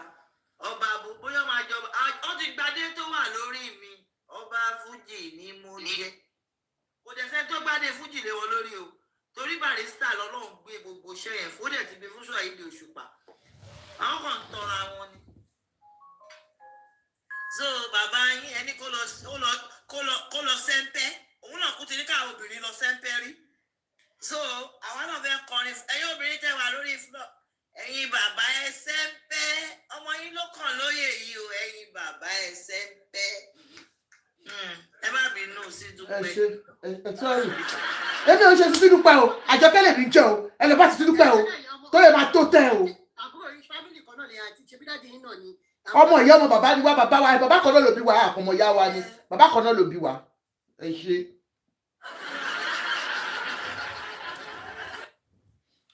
Ó ga o this way next person ẹ sọ̀rọ̀. fine boy ló fẹ́ joyè sí ọmọ kékeré ọ̀n pàgbàlagbà ọ̀n pé wọ́n ganu sí. Oníjọ̀gbọ̀n mi ló tún dé yìí oníjọ̀gbọ̀n mi ti lè lè oníjọ̀gbọ̀n mi ló tún dé yìí. wọ́n ní wọ́n fẹ́ kọ́nà sínú òsì àti maternity road sẹ́gbẹ̀ẹ́ palace. Adéládé rí ẹ sọ̀rọ̀ mà. máa rí fowó ṣe. irú kí lè yọ Adéládé ò lè rọrùn wọn lọ. irú kí lè yọ ọmọ ní fowó ṣe. ọgbẹ́ ewúrẹ́ dúdú ọmọrin ilé. Princess. àwọn babaláwo wọn ló tẹ̀lé ló tẹ̀wọ̀n àwọn sẹ̀lẹ̀ tó gbà tẹ àwọn babaláwo àtàfà àgbọn náà tó kó wájú. ó ti ní wọ́n jáde fún ṣe mọ́sọ́ ti. Princess kọ́wọ̀n. Adésọyà la tún ní sí. kò ní da fún bọ̀dà yín o olórí kúkúrú bọ̀dà yín yẹn o. Ẹ má ṣe bẹ́ẹ̀ náà ẹ má ṣe pé ẹjọ́ náà ẹjọ́.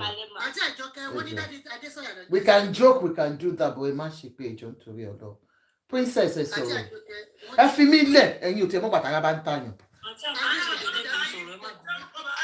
Princess. bàbá yín wọ́n lè mú ọ lálẹ́ gbọ́n. Jẹ́mi kéyìn gbórúkọ pálí wọn jáde fún yín, orúkọ pálí tó jẹ́ bí ìlà. Bọ̀dá yẹn ọkùnrin yẹn kọ́ máa tó láì táàtì. Christ in me, thank you so much. Princess ẹ káalẹ́ mà. Yes ma. Ẹ má bínú ẹnu iṣẹ́ ni mo wà mo kàn fẹ́ sáré sọ̀rọ̀ ọ̀rọ̀ tá à ń tí ẹ sọ ń kà mí lára ní kó dànà. Ẹ jẹ́ kí wọ́n kọ́ kí gbogbo ilé ẹ káalẹ́ sà ẹ káalẹ́ mà o. Ẹ káalẹ́. Ṣé rí ẹ má bínú opinion tèmi kan máa yàtọ̀ kékeré sí ti any other person. Go on. One thing is.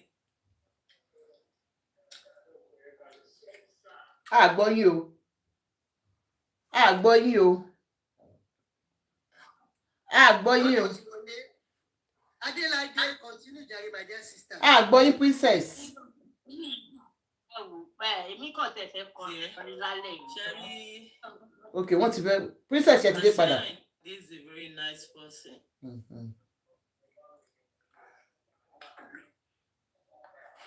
Ó dàbí kẹ́ bọ́ọ̀lù ẹ̀kẹ́ tún padà wá. Ok. Àgbọ̀ yín. Ó lè dàpọ̀ àwọn fẹ́ sọ positive thing ni. Àgbọ̀ yín. Alhaji Wasiu Ayinde is a very nice person. Okay. Lọ́dọ̀ tí yín o. Ó jẹ́ fáwọn tó dáa fún náà. Ẹ máa sọ̀rọ̀ lọ Princess. Ẹni tó bá ti bú obìnrin ẹgbẹ́ mi kò sí tó fi dá. Tí ẹ bá mi wọ́n ẹni ìjọ mo ń sọ àmà wọ́n ṣẹ́rí actually very nice person kò sí ẹ̀mọ̀ bẹ́ẹ̀ kò sí àǹtí èmi náà ṣe sometimes ṣẹ́rí ìyẹn téèyàn bá rìn nígbà míì òun ló máa ń fa ebú ṣe mọ̀ bẹ́ẹ̀. Àǹtí kò ṣe gbùn náà. ṣẹ́rí in a situation whereby. Kò sí bó ṣe lè wọ́ọ̀sì tó. Mọ́mí Tóyìn ẹ jẹ́ kó sọ̀rọ̀ tún máa ẹ jọ. Ẹ ká gbọ́ ọ̀kan tó fẹ́ sọ ó yẹ sọ̀rọ̀. Àǹtí Tóyìn àǹtí Princess ẹ máa sọ̀rọ̀ Princess go on please. Princess kí ló ń ṣe yín ẹ sọ̀rọ̀ dáadáa. Wọ́n lè sọ̀rọ̀ rárá fún ọjọ́ tó máa wà ní kọ́lá tó ẹjọ́ fún mi 5 minutes. Okay. Mo sọ̀rọ̀ ẹ má bínú nẹ́wọ̀kì ni. Okay. Nẹ́tíwọ̀kì ni ẹ má bínú. Àwọn èèyàn àwọn ayé ti mọ̀ pé kọ̀tẹ́fẹ́ sọ̀rọ̀ kò tẹ́wọ́ lọ́rùn ni lọ́ ṣe mú nẹ́tíwọ̀kì yín lọ. Inú ẹjọ́ ọmọ àbí sọ àìsàn ni pé kò sí adára má ṣu kò sí adára má ṣu ṣe understand. Kò dẹ̀ sí bá ṣe lè rìn láyé torí òní mi. Ṣé ń gbọ́? Gbogbo Ìjẹ̀bú ṣẹ́rẹ́ Ìjẹ̀bú tẹ̀wá níbí báyìí. Nígbà tí Wasiu Ayinde ṣe kọ́ dáadáa fún yín ṣé mọ̀ pé àgbọ̀. Bẹ́ẹ̀ni. Nígbà tó dìgbà tó yẹ kẹ́ fi wọ́n jọba gbogbo yẹn ń yarí àjẹ nígbà Wasiu. Nǹkan wo ló ṣe nínú Ìjẹ̀bú ẹ̀jọ̀? Hospital tó kọ́ ni àbí títì tó tún fún àbí títì tó tún ṣe àbí scholarship tó fún àbí scholarship tó fún àwọn ọmọ kí ni iṣẹ́ tó ń bí point mi. Ṣé nǹkan kan kí ló fún wọn lórí nítorí ọmọ ọba ni. Ọ̀fẹ́ kọ́lẹ̀ fún wọn now. You guys gave him because he's actually contributed Please wait. positively. Let me off it and start all over again, please. So I'm